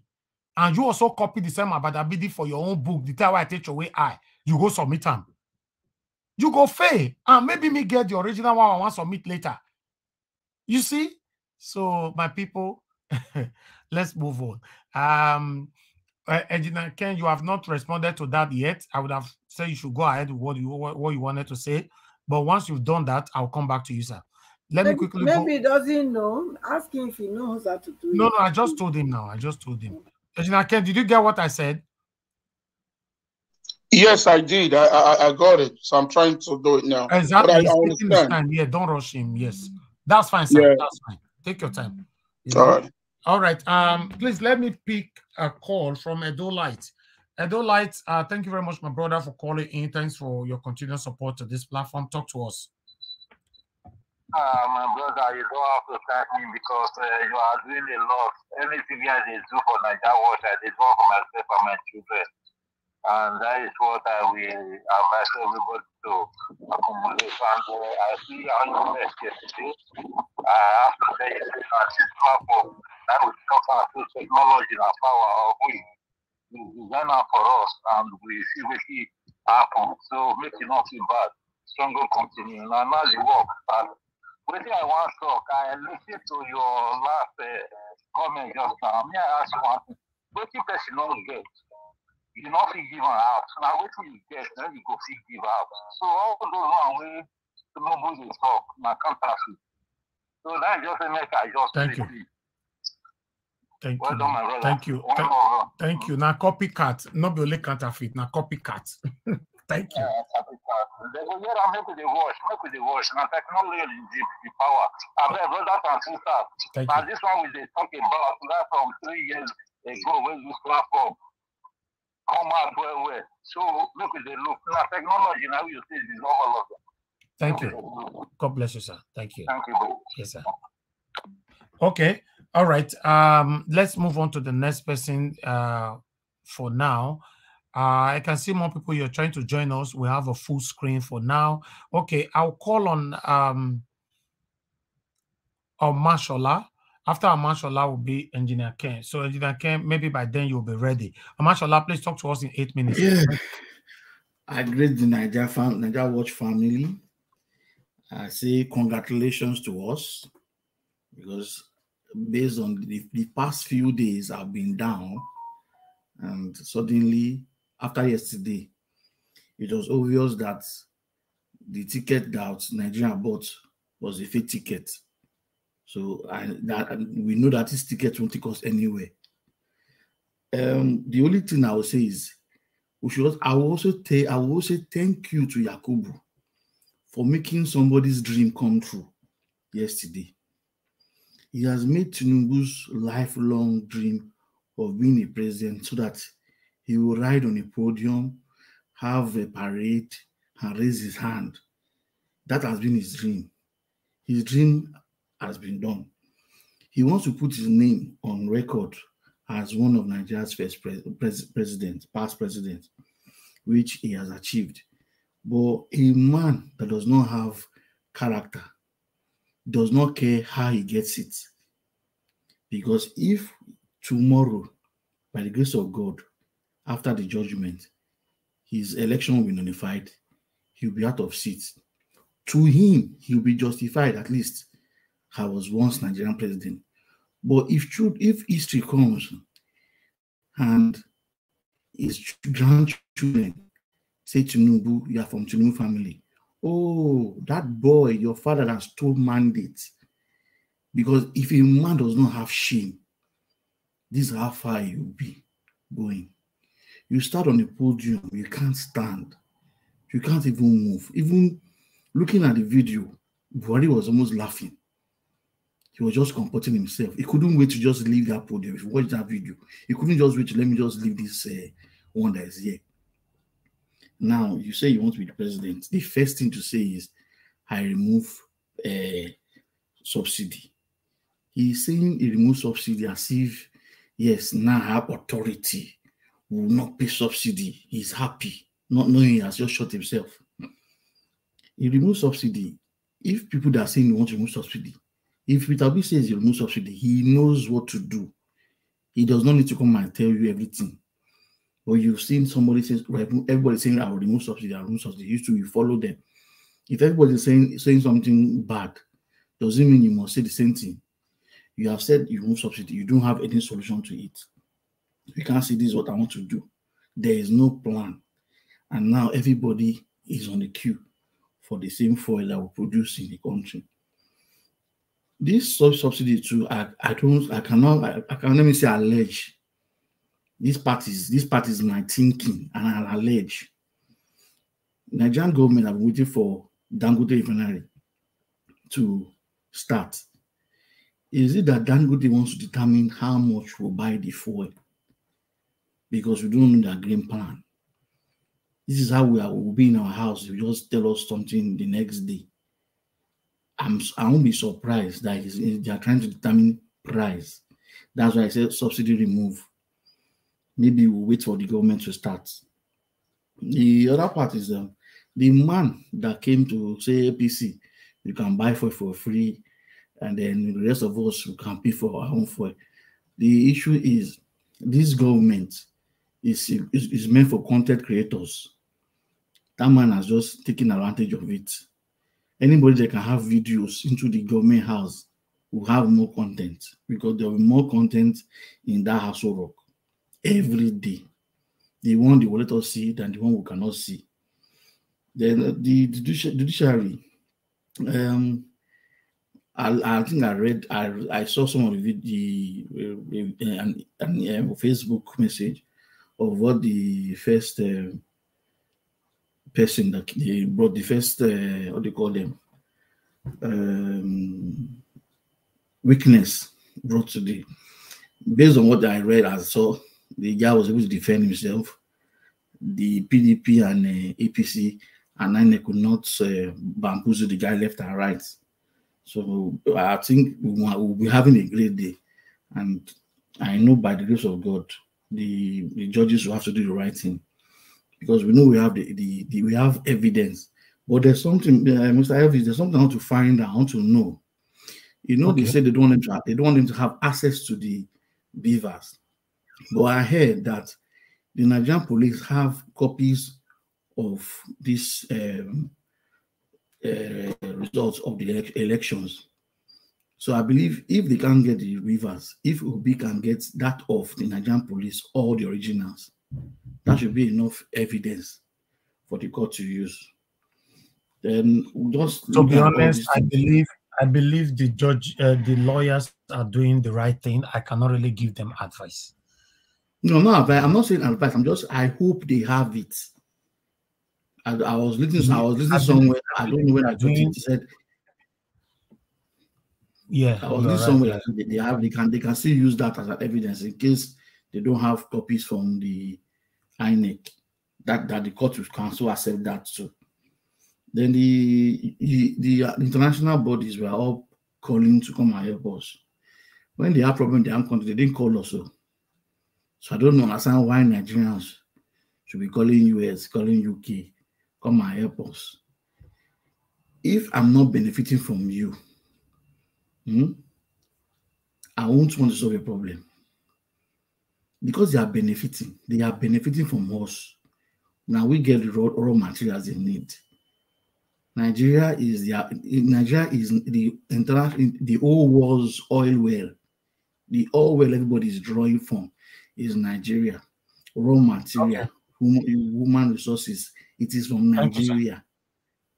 So I do not want us to be talking about those people again. Let us help ourselves. Exactly. I will hit at this point. God bless you, Mashallah. Thanks for your submission. Thank you. All right, guys. Jinaka, are you ready now? Have you gone through it? Because I've not heard from you. Yes, I did already, and I acknowledged it. No, you didn't. Where? Yes, I did. I used my other phone to do it. No. You have to acknowledge it on the private chat, sir. We'll see your message. We didn't see anything. Yes, now I went to the private chat. No, you didn't, sir. Nothing is here. Just write accept on the private part. On private chat rather. Just write accept. No. The same place you read it from, sir. Just write accept there so that we can move on. Hold on a second. All right. Before I can get ready for us, let me show you guys this picture. They said that they say a Tinubu picture, that they said Tinubu picture for road nobody buy. Hey, I'll be like bicycle. All right. Okay, Jinake, you left the panel. Okay, I don't know if that was a mistake, but yes, once you why would I use my money to buy a picture of this kind of person? All right, why you go talk show for this type of platform? Not the person invest money put. I remember the person said market go. No, get ready to invest for money put. Jinake, what's happening, sir? Can you hear me? Yes, we can hear you now. Yes. Okay, because I'm trying to do it from here, so my phone just cut off. So that's why I use my other phone to do it. Yeah, but you can't use your other phone to type on the private chat area. You can. Are you talking about the public comment section? Yes. No, not on the comment section, sir. On the private chats. I don't have that. No, it's here. Okay, you've never ever used it before, right? No. Yeah, that's why. No. That explanation, madam, is not good on the public space. Okay. Yes. All right. Yeah, okay. I understand. Don't worry. Let me put you on the screen. Let me put you on the screen. Normally, I don't wanted to put on the screen anymore, but because of you, sir, I'll put thank you so much. 1 minute.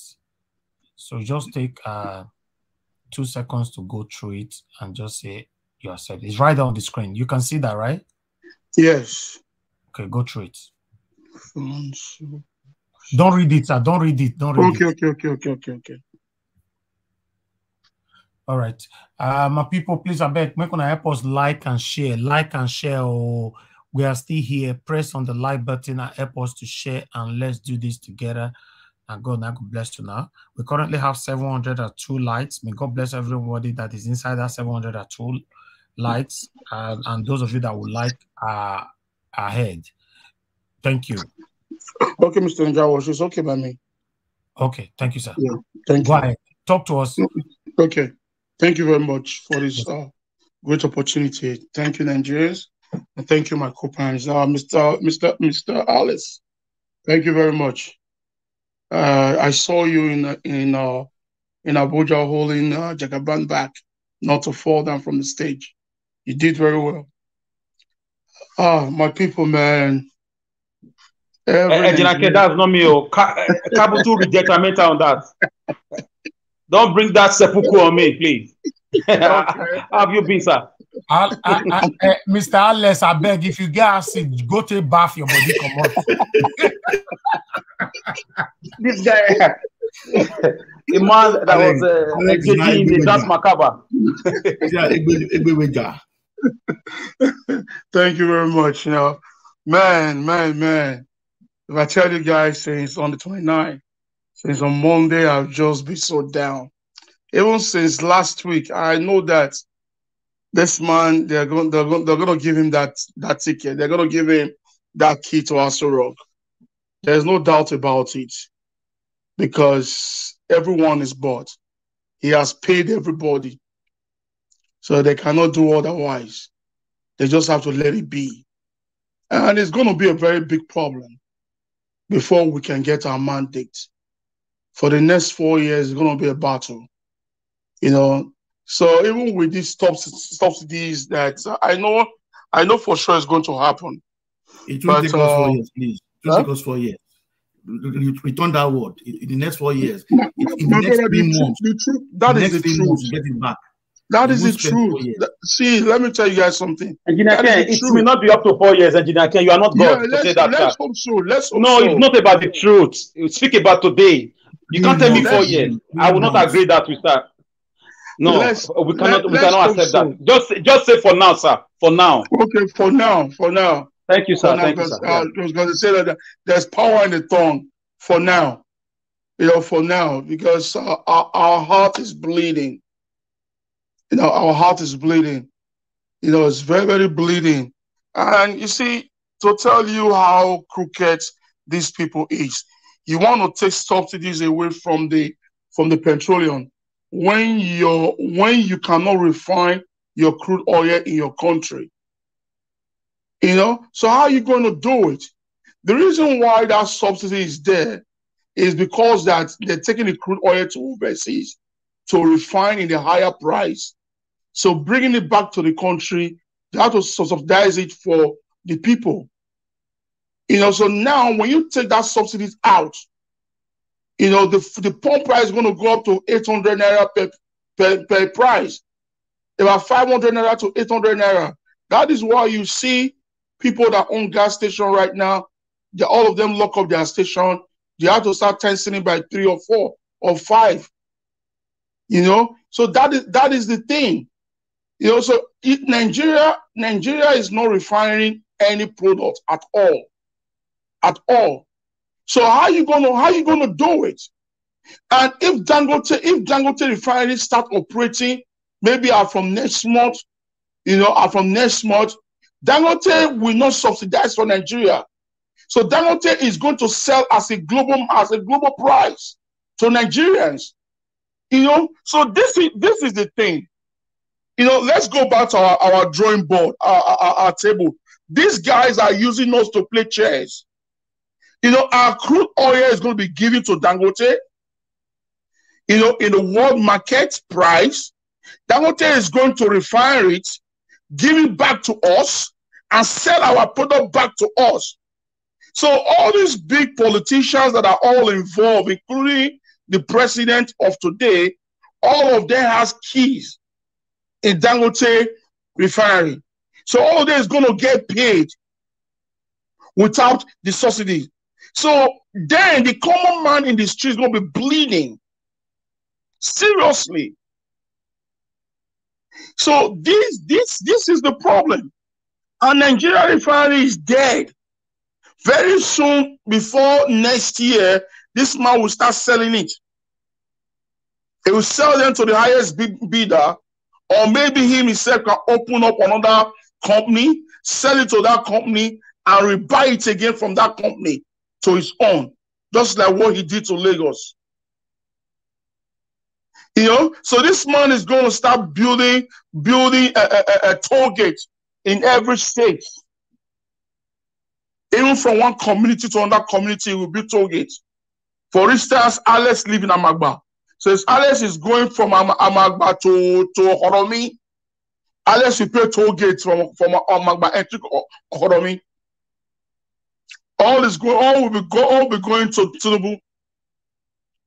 You know, so this guy is not seeking for power. He's seeking for money. Because it's not about power, it's about money. So he wants to leave a generational wealth for his family. So even though when he's not alive anymore, his family will be cashing out every day, just like what they are cashing out in Lagos today. So that is the thing. So the only thing that can stop that now is revolution. That was the only mistake that Obi made by telling the Nigerians, the obedient, to calm down for not going to the street for protest. Because on that very day, on the 26th of February, 4 a.m., at least by 6 a.m., 7 a.m. in the morning, all Nigerians supposed to hit the street. All of them supposed to hit the street, peaceful protest. Everyone will sit in front of INEC offices. Then they will not know that it's not business as usual. But this time around, he asked everybody to calm down. So that is that is the thing that gave them the morale, the power to do whatever that they are doing. Very soon, he's going to start retiring those judges. Those judges, yeah, one would tell you, oh, I'm sick, I'm going to abroad for treatment, I can't continue anymore. They retire that person. That's the way they're going to play us with those games. So, we have to pray for that country. Despite that we all live in abroad, we are happy where we are, but we are not happy because half of us is over there. As long as you have a family member there, you have a friend there, you can't be happy. So Nigeria is going to be a very big problem. When you start buying petrol for 700 naira, 500 naira per liter, Nigeria is done. It's as good of cash fire. It's as good of civil. It's as good of civil war. That is that. The Engineer Ken. Yes. Yes. You have bridged the. Please. You said you read the thing. Sorry. You said you read the. Yeah. So, yes, I did. Sorry.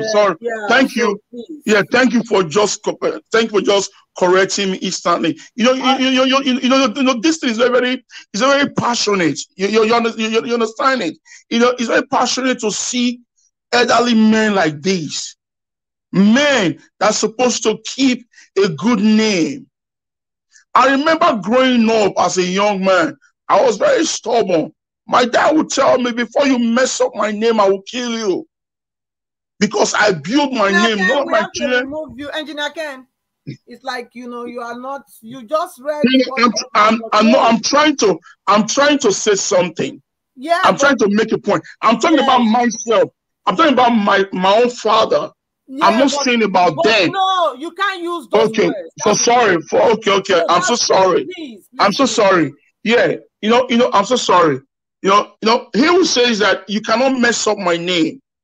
I took a time to build my name.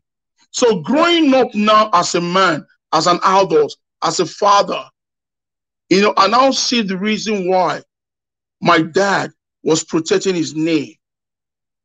Wherever you go to, if you mention that name, people that knows this, oh, you are a son of a good man.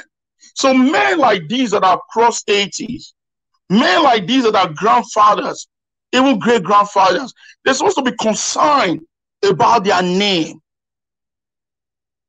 So it's like they don't care anymore. They are sold to devil.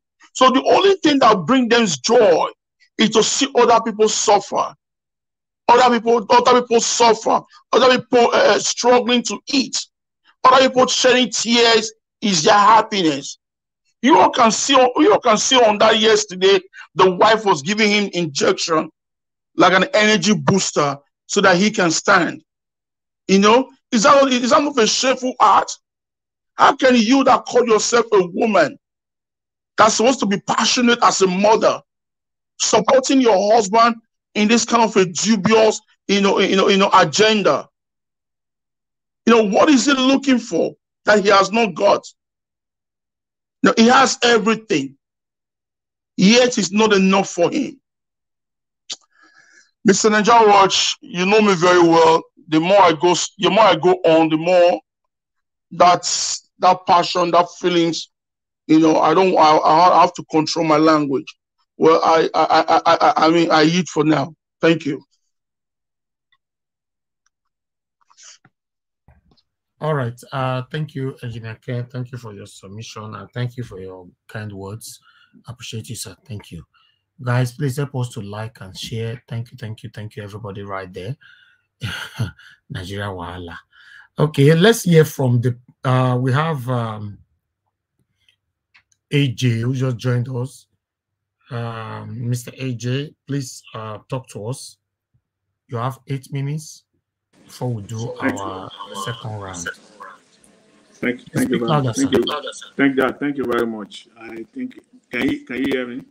You are watching me from somewhere else. I'm hearing my voice back. AJ? Yes, I'm here. Please go to the private chat, read what is there, and write accept. I'm hearing myself back, sir. Before next year, this man will start selling it. Oh, AJ, this is not your first time here now. Off your gadgets, sir. I have my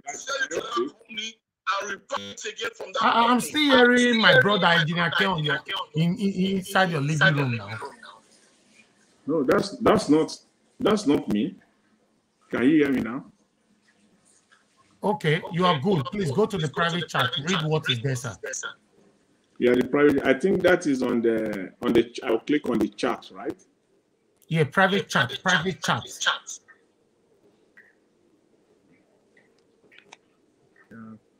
I think somebody will need to guide me through this because I click on the chat and then. If you go to your right hand side, I don't know the gadget you're using. You see private chat. You see comment section. You know, can you? There's a private comment section or private chat. You're supposed to be able to see it, sir. Yes, I can see comment section. I see chat and comment. Okay, click on chat then. Yes, I click on chat. Can you see anything there? No, I can't see anything. It's blank. Oh, I think it's private chat you're supposed to go. Okay, I'll put this on the screen for you.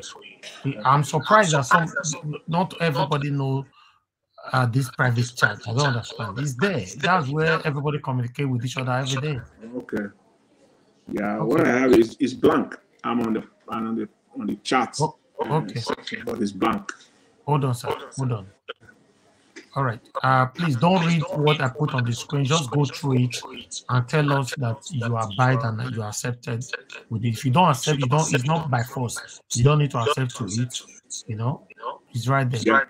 Yeah, it's on the screen. Can you see what is on the screen? Yeah, I can see it. I've seen it a couple times today. Yes, I can see it. Yeah. Okay.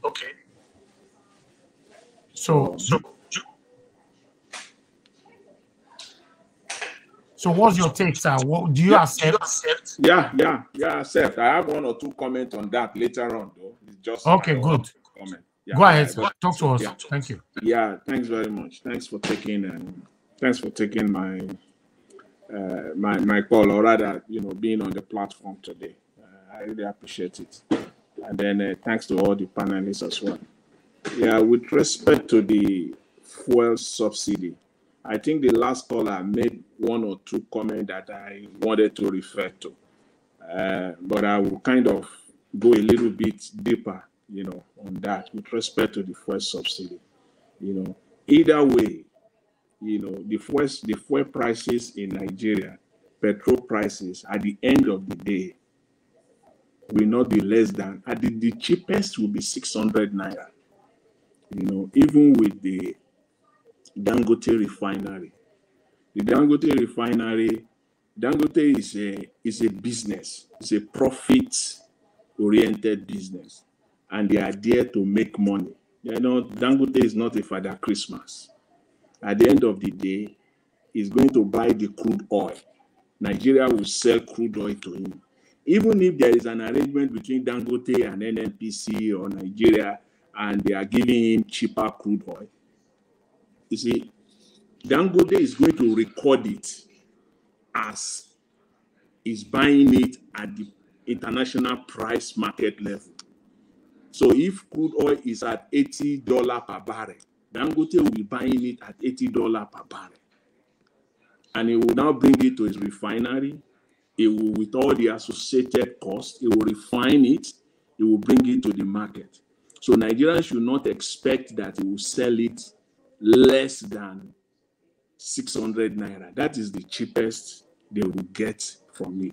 So either way, whether they like it or not, once this subsidy thing is removed and they are waiting for Dangote, that is the price they will be buying petrol in Nigeria. And again, even the scam that is going on within the fuel subsidy regime, when they take Nigerian crude oil, they take it outside, and then they refine it, and then they bring it back. Remember that each and every time crude oil is refined, there are byproducts that comes out of them. Who gets those byproducts? You know, who gets them, at what value, what are they getting? That is the reason why that's exactly what Peter Obi is saying, that subsidy in itself is scam, because they are actually getting the petrol back. They are not paying subsidy at all. The whole idea of subsidy is a scam. So they are getting the petrol back at the same price that they are selling it in Nigeria, give or take. So if they are selling petrol in Nigeria for 180 naira, that's the price they are getting it back from the refinery abroad. So who is fooling who? Who is getting subsidy? So because each time they take 1 barrel of crude oil out, they will get petrol out of it, they will get kerosene out of it, they will get gas out of it. There are byproducts that come out of that crude oil. Who gets those byproducts? Because if I come to your factory, diesel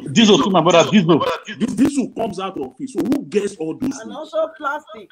Who gets all those byproducts? So for common sense, we tell us then that they are actually getting it at the same price that they are selling it. So there is no subsidy in the first place. And if at all, even for the sake of argument, if you want to say there's subsidy, maybe they are giving subsidy of 50 naira per liter.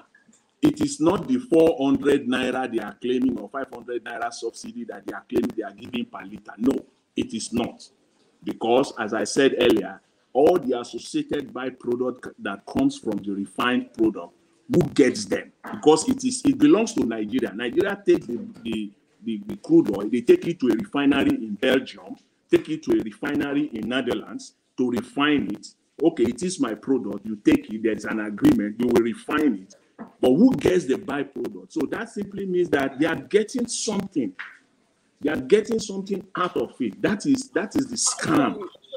That is the scam that PO. Yeah, you see, yeah. That is the scam that PO is talking about. And he even gave them, he said, okay, even if there is none, half of it is scam. 50% of it is scam. So he said he will first of all take that 50% off first of all, because it's not needed, because that is a scam. So we have to, so that's what it means. So as it is right now, the present government will still, that scam will continue. They are removing it. Removing what? It's like you are telling somebody that you are helping the person, while at the same time you are beating the person. You are not really helping the person. They are not helping Nigerians. So the scam will continue. Even if they tell us they are removing subsidy, but they are still, the people that are, enjoying this thing, they will still continue to enjoy it until something is done. We get the real people that are ready to really expose it and handle it and liberate Nigeria from this criminality. So that's what I want to say. And then the other thing with I think earlier we talked about the evidence that was put forward today at the tribunal, which is the drug case of Tinubu, and that without prejudice to the court, I know that what they are banking on is that section 137D, because that is the section that they are focusing on if they are going to get judgment on that drug case, that is the section. And I don't know how the judges will give it. They will have to decide at the end of the day. But the evidence, the evidence are just they are clear. They are very clear. And then lastly, I want to touch on the issue of the beavers. That's another critical area. We all know that as of today, INEC has still not released all this information they are not provided all this information to the Labour Party team. Of course, it's very clear. We all know that they are hiding something. At least we all know that's very clear. They are hiding something. But I was impressed last week when the head of the team, the Obi team, said that they have alternatives. They do have alternatives. He mentioned it. So, what are those alternatives? That's the only thing we can just maybe rub our minds on.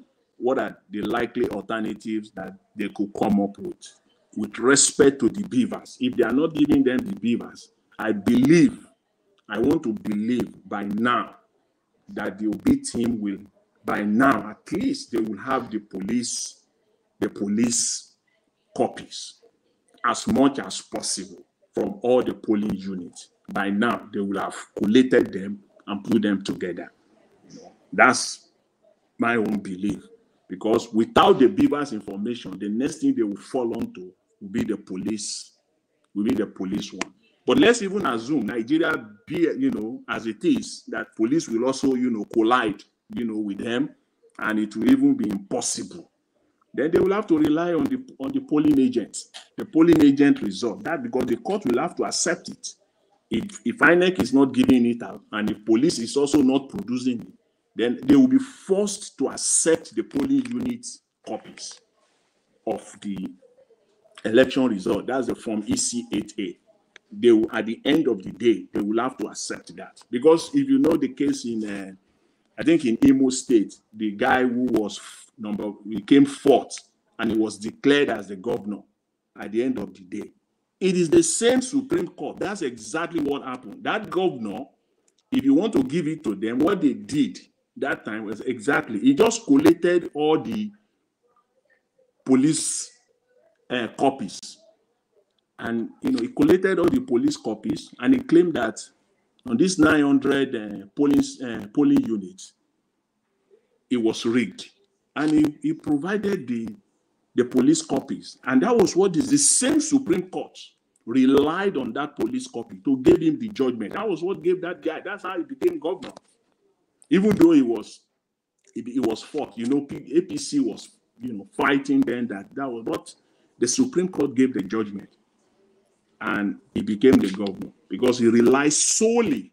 Remember, in the same situation, INEC was not providing the beaver. INEC was not ready to provide, give them the documents.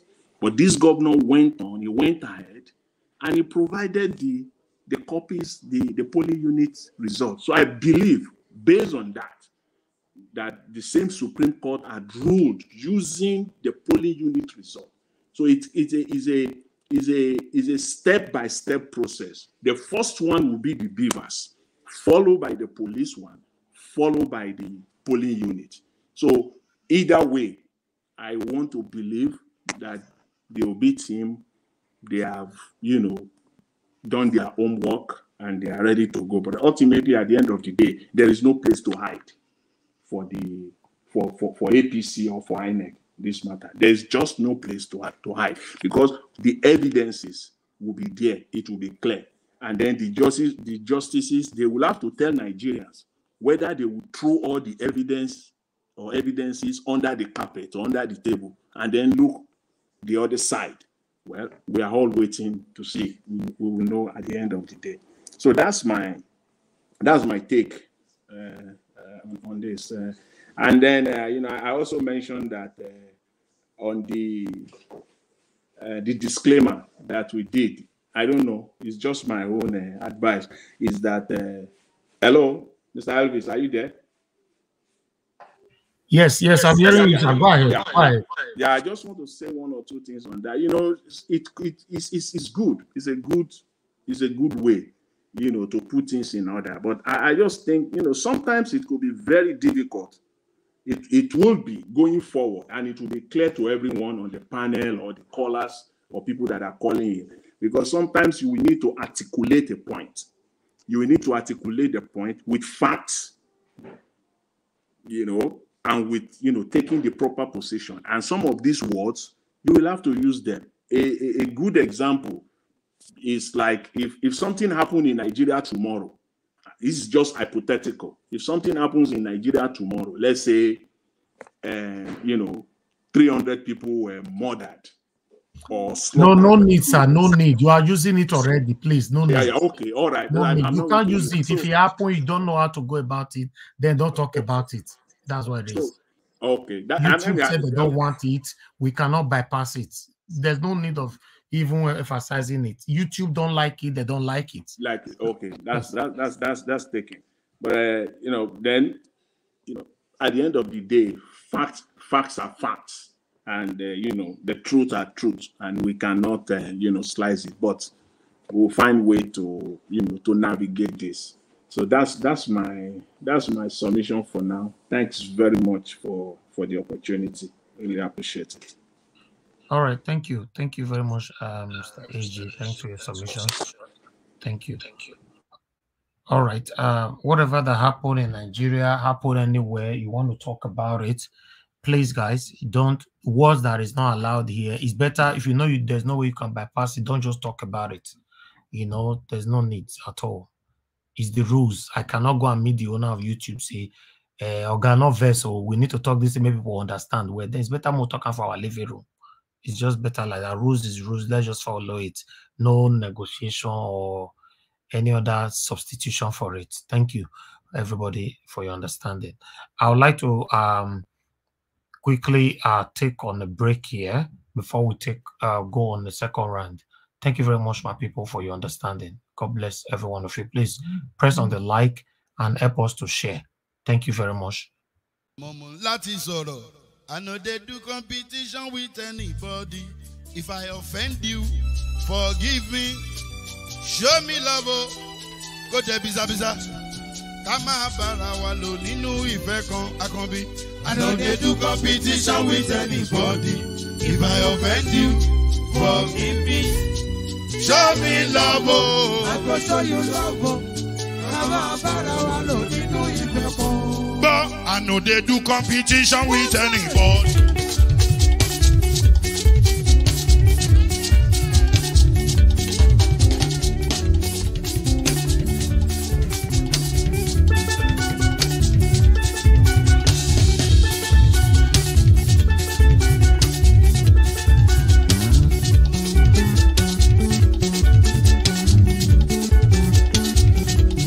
If I offend you, forgive me.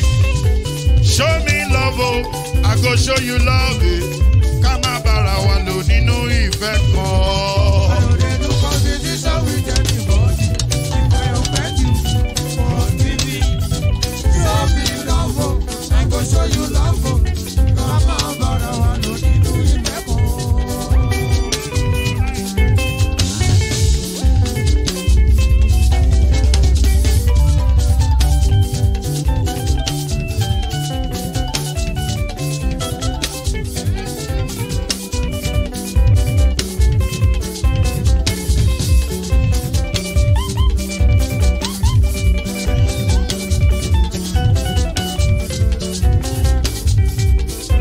They do competition with anybody. If I offend you, forgive me. Oh, tó bá ti sanwó fún Ṣẹ́gun nàbí o. Ẹ fẹ́ jókù. Alákọ̀bí. Ṣẹ́gun nàbí. Alákọ̀bí. Sábà mẹ́la. Anybody. Any bobo. Anybody. Mo ló ń fọlú, ó gbà mí bó ṣe rí mi láti kíní ṣe. Délé mo ló ń fọlú. jẹ́ n sọ̀rọ̀ délé o délé o.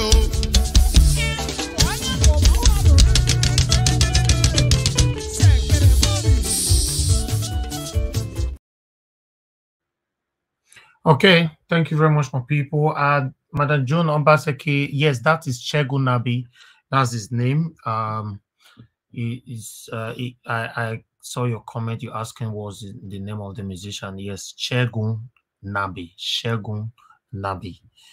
Okay, thank you very much, my people. May God bless every one of you that stay with us on the panel. We're going to be taking our final submission right now so that we can close the broadcast for today. We've been here now for the past 5 hours. So the best I can still do from now is going to be another 1 hour or 1 hour. So let's talk, and I'll start from the first person, which is John. John, you really try. You don't deal with us since at least you don't come out safe. Thank you very much, Mr. John. Please give us your final submission. Yeah. Once again, thank you, everybody. Thank you, Mr. Niger Watch. We're doing great. So my final submission, like I said earlier, my original comment was that I don't know what's going to happen. Anything can happen in court. I'm confident and hopeful that Mr. Peter Obi's legal team is doing the right thing. And, we're just sitting back and watching, and hopefully the judicial system in Nigeria will do the right thing as well. That's all we can hope right now. I do think it's quite shocking that Nigeria would inaugurate someone like who was inaugurated yesterday, despite all of the clearly visible and observable physical challenges going on. And, it's just, like I said, just sitting back, waiting and watching to see what happens eventually. That's all I have to say. Thank you.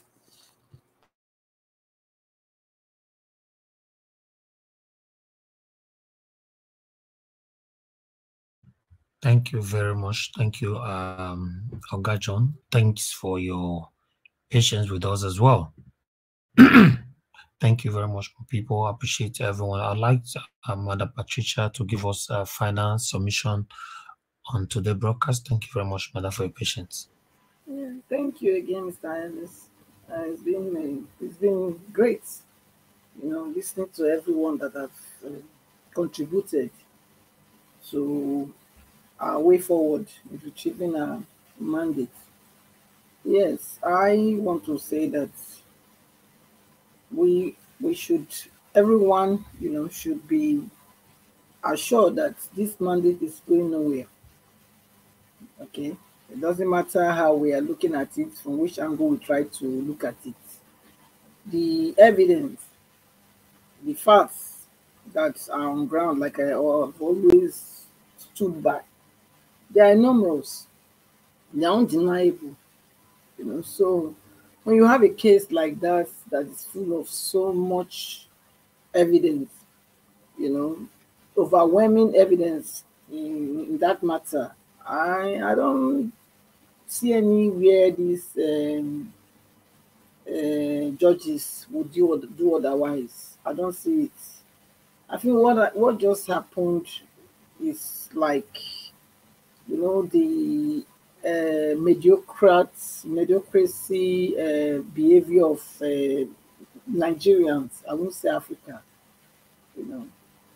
I think it's what happened. That's why they sworn this Mr. Tinubu in. It was a life dream for him. So it's going to be a short-lived position, and I'm sure they know that as well. I don't want to believe that if that once, because it's there now, it's going to be able to change the judges. I don't think so, because the case was already existing before he was sworn in. So he doesn't have that power that we are trying to ascribe to him. So these judges now, that have been appointed to do this, to take this case on board, they are going to be the one to finish it. I'm very, very sure about that. Even though if our sons are not coming to give us all details, you know, but knowing our principal, being a wise man like he is, a man of wisdom, a man that is very tactical, you know, is proactive in all his, in the way he addressed things. You know, they didn't foresee where it was going to come from. Had they seen it, I believe it would have been a different case by now. You know, so he, being that caliber of person, I think we can be rest assured that this mandate is going nowhere. We have it. We have it. So let Tinubu enjoy the few days he's going to be there, even if it's few weeks, probably maximum 3 months. I'm very, very sure that our mandate will reclaim it, will reclaim it big. So I want to thank you again, Mr. Elvis, and I want to thank every one of our panelists for all that you do. I love you. I yield you. Thank you. Thank you very much, Mother Patricia. Thanks very much for all you do for us here. We appreciate you. Okay, let's move on, my people. The next person that we'll have on the panel is Mr. Alex. Mr. Alex, give us your final submission. Black Panther, don't join us. Okay. Yes, thank you, Mr. Najawa. Thank you, Let's not be cut out by this vavavoom going on with these APC gladiators. At some point, I believe something's going to happen because Peter Obi's emergence defied the political law of gravity. I mean, he was able to penetrate them areas they didn't believe it. They didn't see it coming. So, and it cuts across religious divide, ecclesiastical and theological divide, and geographical dichotomies. And he won these elections, even in their very backyards of Lagos and Abuja. So it's obvious. It was not bewildering or maniacally bewildering when the king of Ife, Oni of Ife, called him a tsunami. That speaks volumes. A tsunami. There was really a tsunami during these elections. That tsunami gave him the presidency by the people's mandate. If it is not by the people's mandate, bring the INEC materials. The election was not conducted 70 years ago. Judiciary, ask INEC, with the powers of the judiciary, with the powers of the separation of powers, with the powers of the rule of law, entrenched in all democracies, upheld by America, which is who is the police of the world, and the United Nations, that Nigeria is a charter, is a signature to that charter. The judiciary should be able to summon INEC chairman to give us the materials. So this is where we are. This is the nitty-gritty, and this is the flashpoint just now. This is the iceberg and the osmolet where we are just now at this particular material. I believe in history repeating itself. It has happened in other countries. Wicked regimes do not last for too long. Wicked regimes. Because the power in the people are more than the people in power. Less than 1,000 people cannot hold 200 million people hostage. They can't. Because the suffering is excruciating. It's terrible. It's horrible. There's any word more than suffering. Nigerians, no. It's very sad. Mother Nature will be weeping for its children in Nigeria because of the wickedness of black men to black man.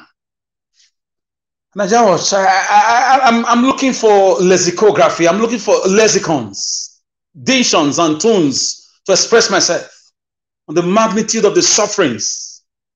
Is it the electrical blackouts? Is it the perpetual insecurity? Is it the lack of medical care? Is it the lack of infrastructure like good roads? The basic thing that human beings need to survive everywhere around the world. They deny people born in Nigeria. The only crime is to be born in Nigeria. But I believe in books and history, postulations and assertions. There is always a one day. And that one day, we are very close. So I want to thank Obi Datti movement. I thank you all for the way we've gone so far and the way we are pushing, and especially you, Nigeria Watch, and other sister media platform pushing and doing the right thing. Thank you all, and may God continue to strengthen you. And one day we will get to Nigeria of our dreams, where we will be proud to say, yes, I'm going home. Yes, I'm going back to my land. I believe it will definitely happen, just like Animal Farm. It will happen. Thank you. Thank you, brother Alex. Appreciate your submission, your passionate submission all the time. God bless you. Okay, Omashola, sir, are you there? Yeah, I'm here. Thank you very much. Please give us your final submission. Thank you. My final submission is more like, I will call it, what you say is what you get. What you say is what you get. I am saying it today. By August, Tinubu will be out. He enjoys these 3 months of presidency. Let him enjoy and disgrace himself more. Amen. Amen to that. Amen. Obedient worldwide. It is 3 months. By August, it will be over. We'll be having another swearing in by August, in Jesus' name. What we say, we are talking, it is almost 12 o'clock. Most times we talk through the night. What we say goes a long way. The more you say it, the more you get it. The more you say it, the more you get it. In 3 months' time, it will be President Obi that will be on seat, in Jesus' name. This is why I close for today. Thank you. Thank you very much, my brother Mashallah. God bless you. Okay, let me quickly, AJ, I'm back to you again. This is quick. Please give us your final submission, sir. AJ, are you there? Okay, I can see you're not there. Let me go to Blank Pata. Blank Pata, thank you very much for joining us this evening. Good evening to you. And I can see you've already accepted that. Please talk to us, sir. Good day, Mr. Najawash. I'm always with you. Anytime you come up, I'm there at the back, just watching to be educated, and then before I come in, because I like listening a little bit before I move on. So I want to say this. God bless. I thank everybody. I thank all the people that have been speaking all along. You guys have been speaking. I thank the commenters and those on the background that are listening and are commenting. I just want to thank you, because we are all learning. The man that refused to learn, only God knows where he is. So we are ready to learn. I will continue to learn, because as we learn, we are exposing ourselves to the secrecy in whatever they are doing. And then if they try to make any other thing, we know, because we are educated. And I want to thank everybody from the onset of this struggle. And I want to really thank our principal for really making people aware that this is not a child's play. We've just started on it, and it's a long road. It's a long road to, like the Murphy will say, it's a long road to Zamunda. So it's a long way, but we are going to get there. And I want to say one thing concerning everything now. Let's be factual. What happened yesterday was, I look at it, I was laughing. I was boiling inside, but the only thing that will come out of me just laughter. Because I saw the shenanigans the wife did, and as if you people really watch because the other TV station did not really bring that part. But when I went and scrolled around the internet, I saw some stuff. If you watch when he was coming on, somebody ran out to rescue him while he was about to fall down. He doesn't know where he's going to. So we have not seen anything yet. The wrath of God will really fall. And those that have perpetrated the evil, they will be in the they will ask for mercy, but they won't find any, because even the devil does not give mercy. So I want to thank everybody, and I want to say especially that there are two people that we have in Nigeria: the educated and the non-educated. Everybody needs to be educated in terms of the constitution that they gave us. Because I don't want to pinpoint myself out, because I don't like to put myself into it, because sometimes, because I've gone through it, I know what it is. The constitution, we need to educate ourselves on that constitution. And the problem we have is with the educated people. The problem we have, that we think it's not a problem, and that one might be very, very critical, and that one might be the stumbling block we need to pull down. The educated people are the problem. Because the uneducated people, if they get themselves abreast with the constitution, because of the laxity and because of the way the structure of our educational system, which does not make the citizen to really go into the constitution and learn the constitution and make the constitution their bedrock before they move on, then those one can easily grabs it, and they can stand by it. But when you have people that are educated, they come in, you tell them, they will tell you that what is there is white, meanwhile it is black. So we have two people that we need to educate: the educated ones and the uneducated ones. But the uneducated ones, we are good with them. But the educated one are the basic problem we have today. If you look at the whole system in Nigeria now, you see that the educated one, they are the problem of the country itself. So we really, Mr. Naija Watch, we really need to bring that constitution bit by bit, the one that people need to know. From the beginning, we'll study it. From the beginning, we'll read the page, then we'll go into the critical aspect, the nitty-gritty of it. Then we now speak on it as individual. Let us don't say we are not learned of the constitution, because the constitution is meant for all the people that are partakers of the sovereignty of the nation. They own it. So we'll digest it and relate it with what is happening now. Then if we have any person that is a lawyer, we come in to tell us that we are wrong on it. Then it might divert our attention to any other paragraph. We'll study it and we'll relate it. I think we need to start getting hold of the constitution and study it, because if you study it, you will learn how to fight for your right. Because without that, you cannot come forward and speak. You will just be going around, and somebody will come here and start telling you that this and that, which I don't want to really, because I've made a fundamental statement. If you tell me about the constitution, I don't know what it entails, I will not argue with you. I will divert the whole story to another thing. But I want us to sit down and learn ourselves, because now I'm ready to learn on that constitution, and let them tell me and tell every one of us here whether it's not a problem or is the problem. So we thank God that things are showing, and all things about oil subsidy, we know oil subsidy is a scam. We all know.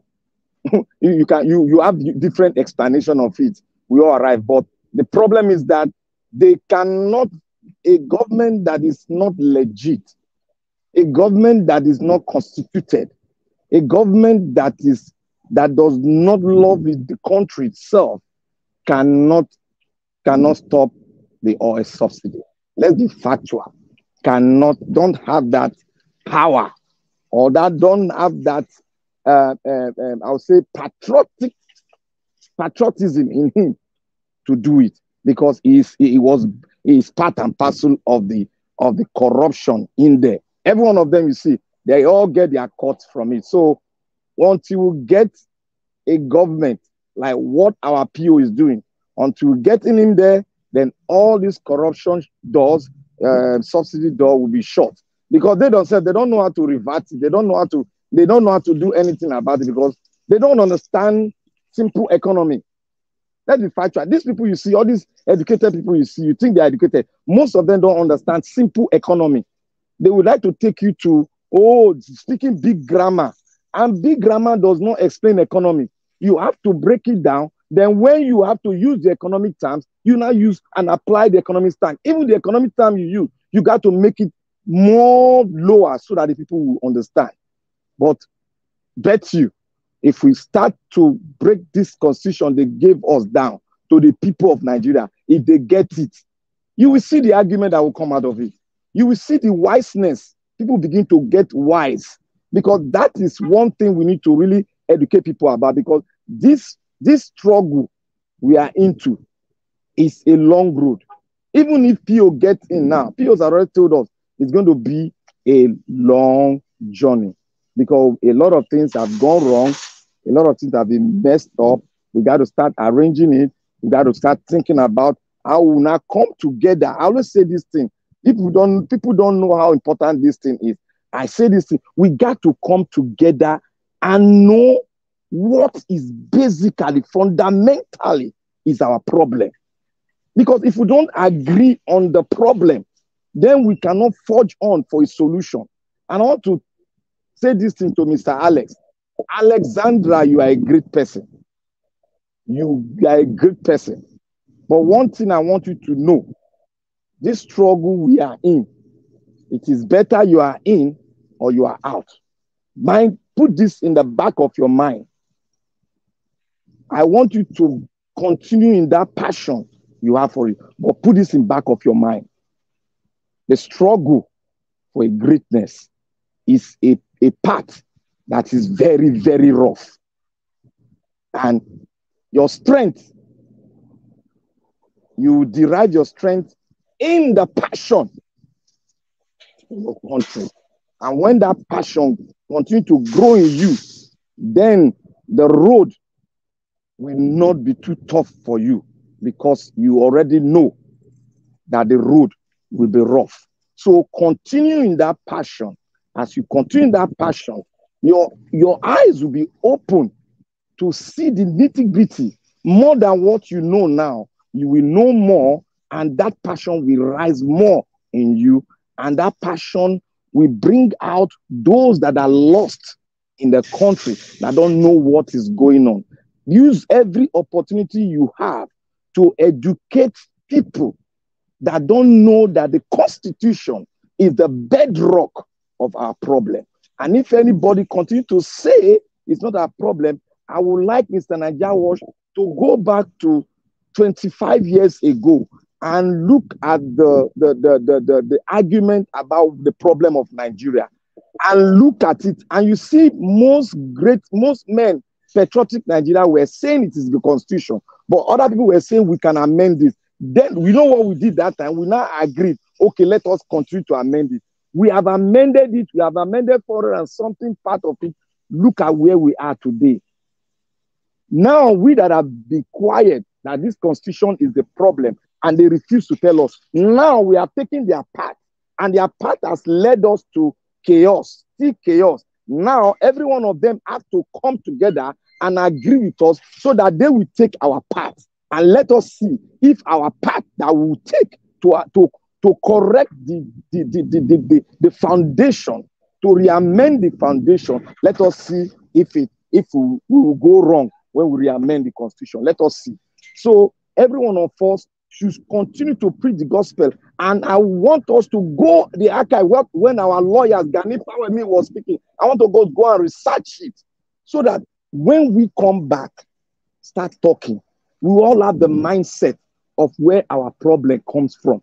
We don't talk from the peripheral, from the pre-surface. We don't let us talk on it. Let us sink ourselves into that issue, that the bedrock of the problem, the fundamental, is the Constitution. Because if all of us gather together and agree on something now, let us say we agree to do something now, we in that agreement, we will passionately guide that agreement with all full passion for it not to fall. All we need to do, if any one of us see any fault in that agreement, we will try as much as possible to do what we amend it, because we know passionately that we did it together.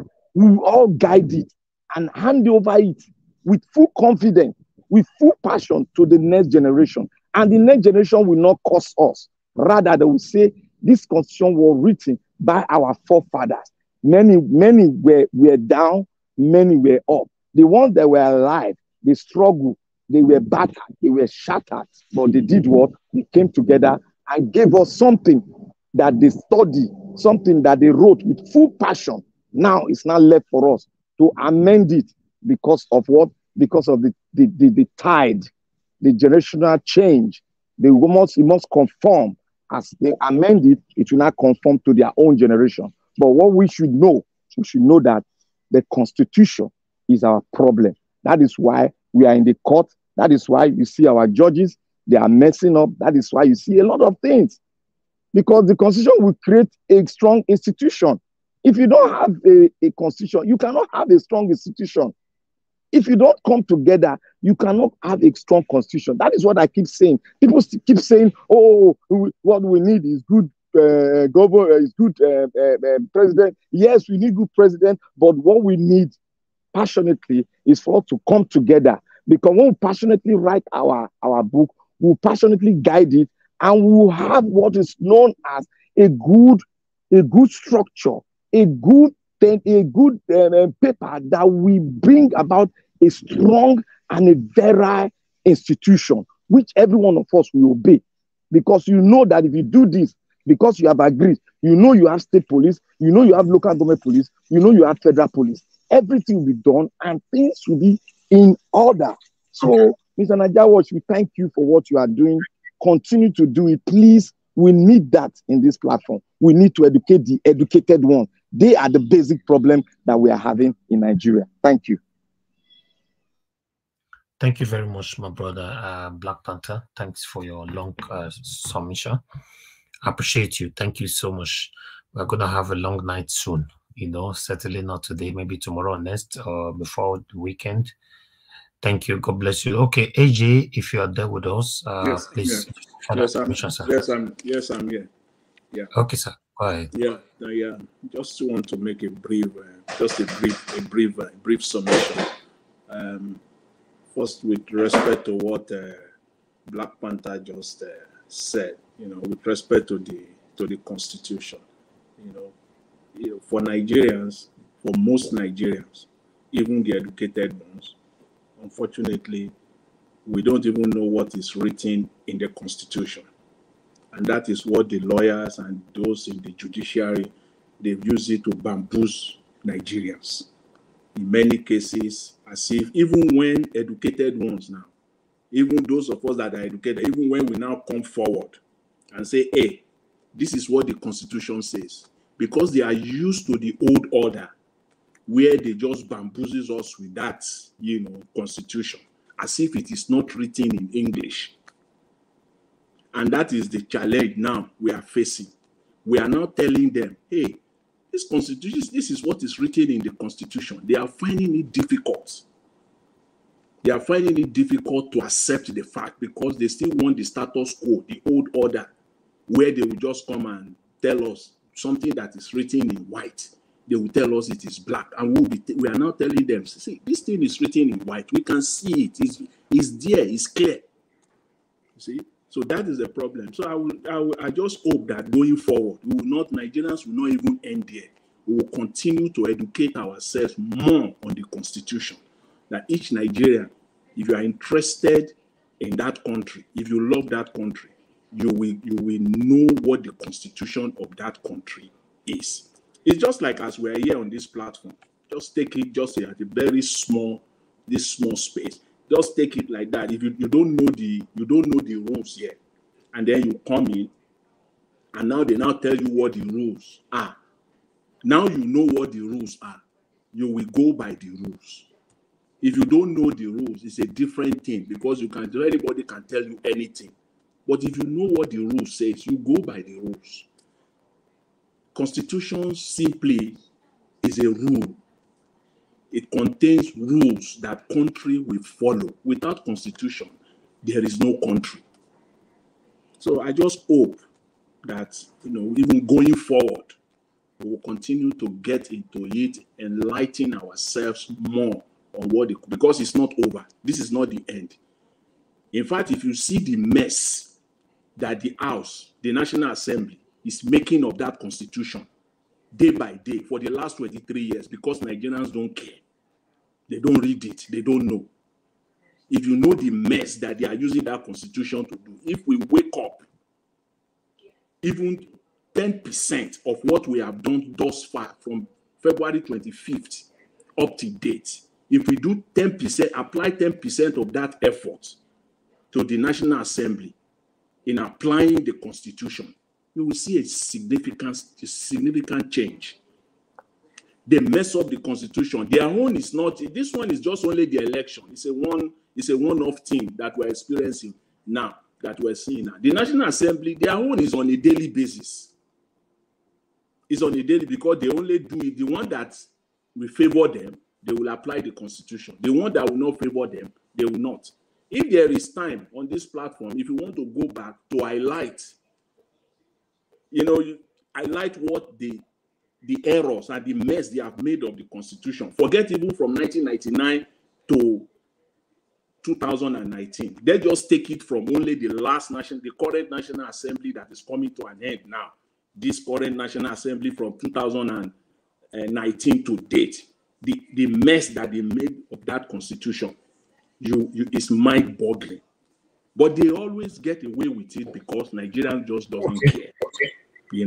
And then that's my submission. And then lastly, just before I hang up, is I hope that we'll focus and pay more attention on the petition that is currently ongoing. And I know that's our focus. I just wish that, I hope and I want us to pay even more closer attention to it. I'm looking forward to that day when INEC will bring in their witnesses.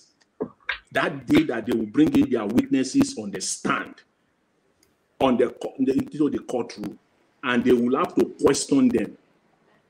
This one question that I'm particular about: which result did Mahmoud Yakubu declared on March 1st, 2023?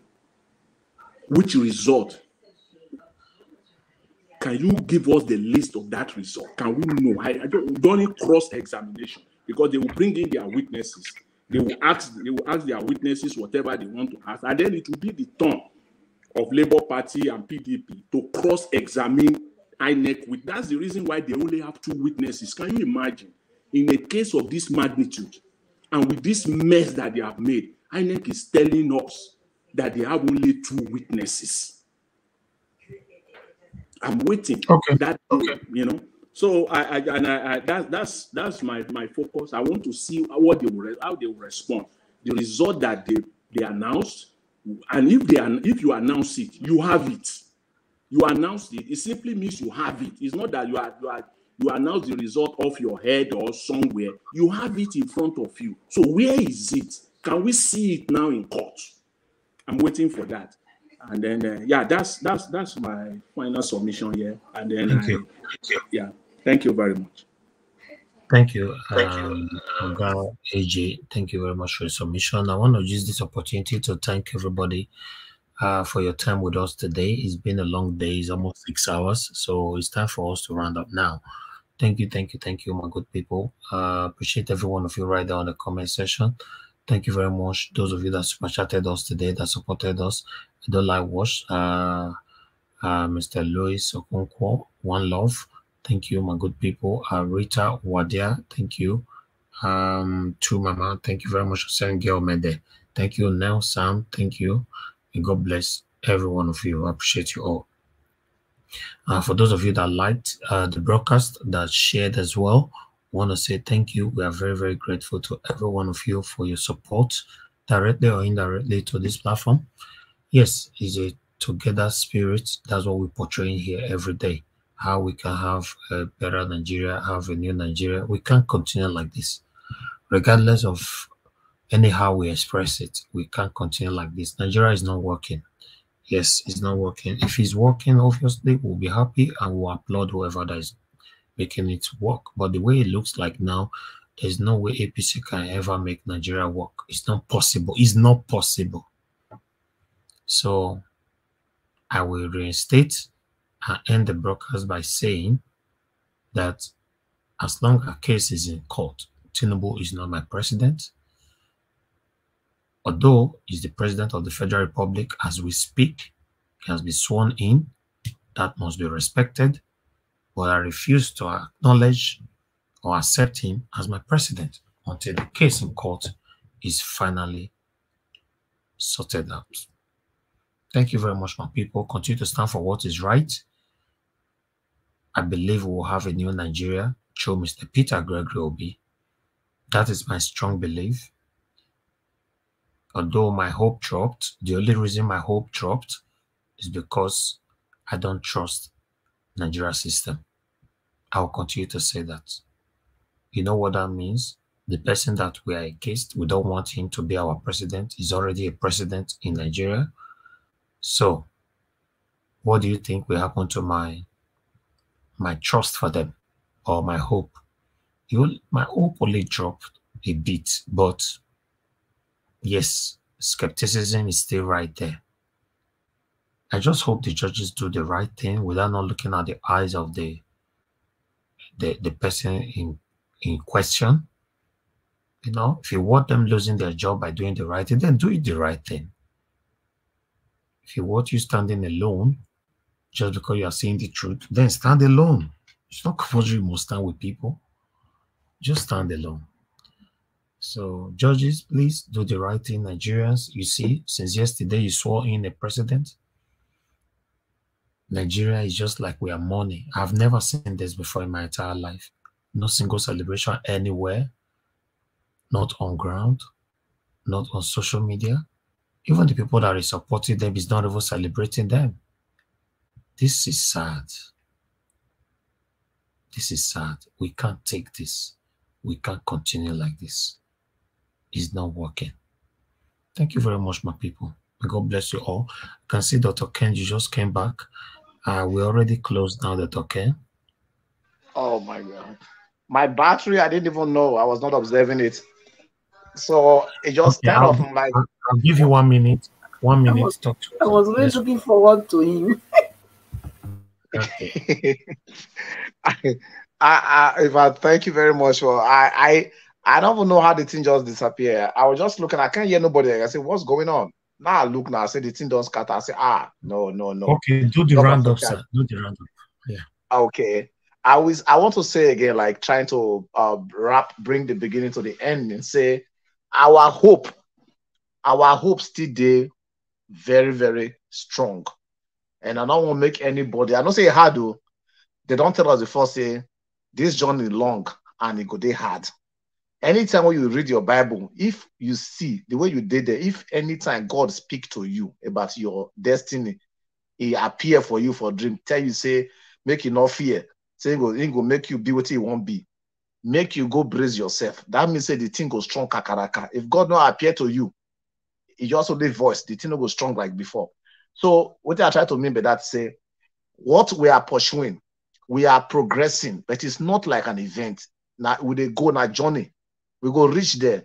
Tinubu, Atiku, and any other person we did now the last breed to conquer a new Nigeria will start. That be the thing. And I no go ever give up. I will keep following up, giving my own view, and to encourage people to keep holding on. For all those fuel subsidy, all those now the children of all the things that won't flush out. Once the good person, good heads don't enter, the whole body, it go well by itself. Well, thank you. All right. Oga Dr. Ken, it's good that you came back. I don't know, say that your battery log you. I thought you just left. No, today I don't. Today I did free. I not go off it today and yesterday tomorrow. Okay, that's fine. I really appreciate you on the panel. Looking forward to having you back again. Let's continue to stand. I believe so much and I applaud you for your belief and your hope. Yes, same here. Just that my hope dropped a little bit, but doesn't affect my enthusiasm. You know, it only dropped because the person that is in question, you know, which is now the current, at this moment, now the president of Nigeria, you know, everything is attached to his name and he's a president. So we are waiting for the next couple of days to see how he will be swapping things around. I don't know. Yes, because I just want the judiciary to do the right thing without not succumbing to any kind of direct or indirect intimidations. You know, say, Mr. Elvis.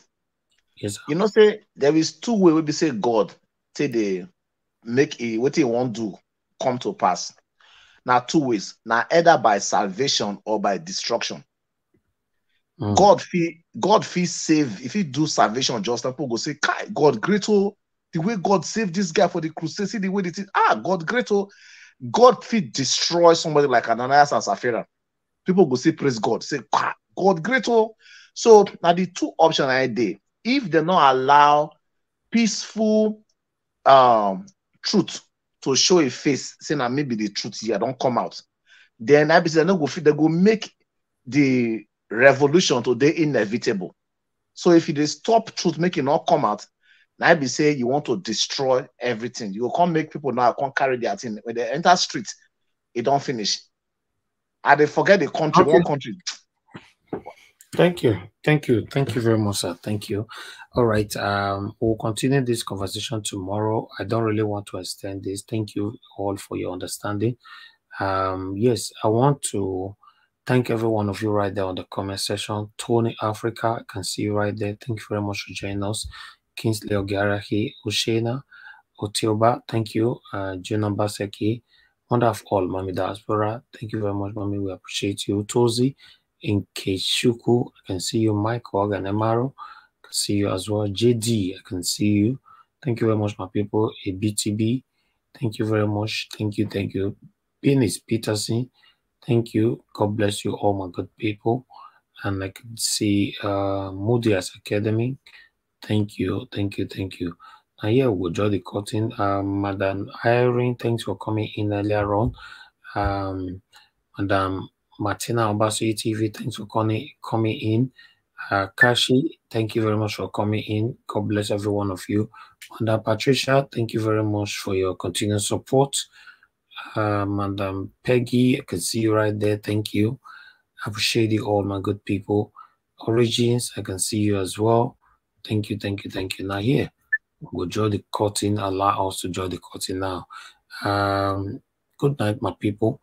Tomorrow, 6 p.m., we are going to be here. Remember, there's a court, not tomorrow, it's already today, on the 31st. Yes, there's a court case again today. Unfortunately, we cannot cover anything, but if we can, I'm trying, stick with us, subscribe with us, hit the notification bell. Obviously, even though we can cover anything, we are going to come out randomly.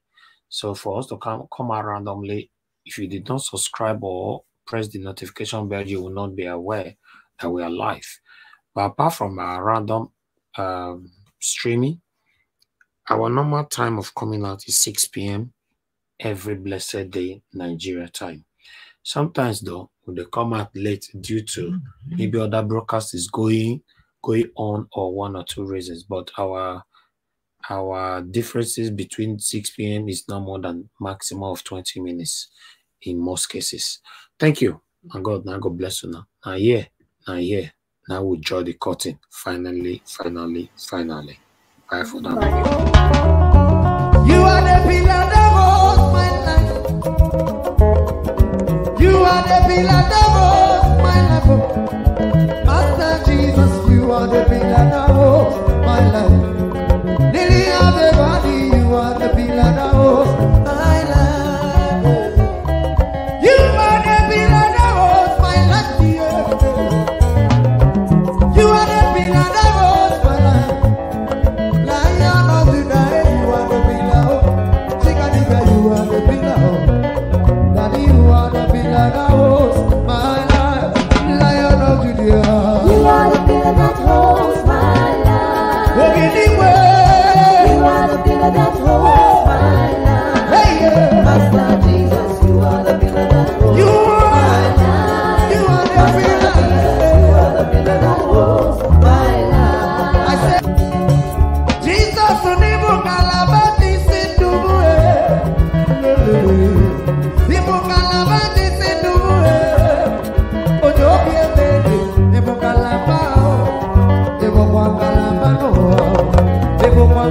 Datti si due.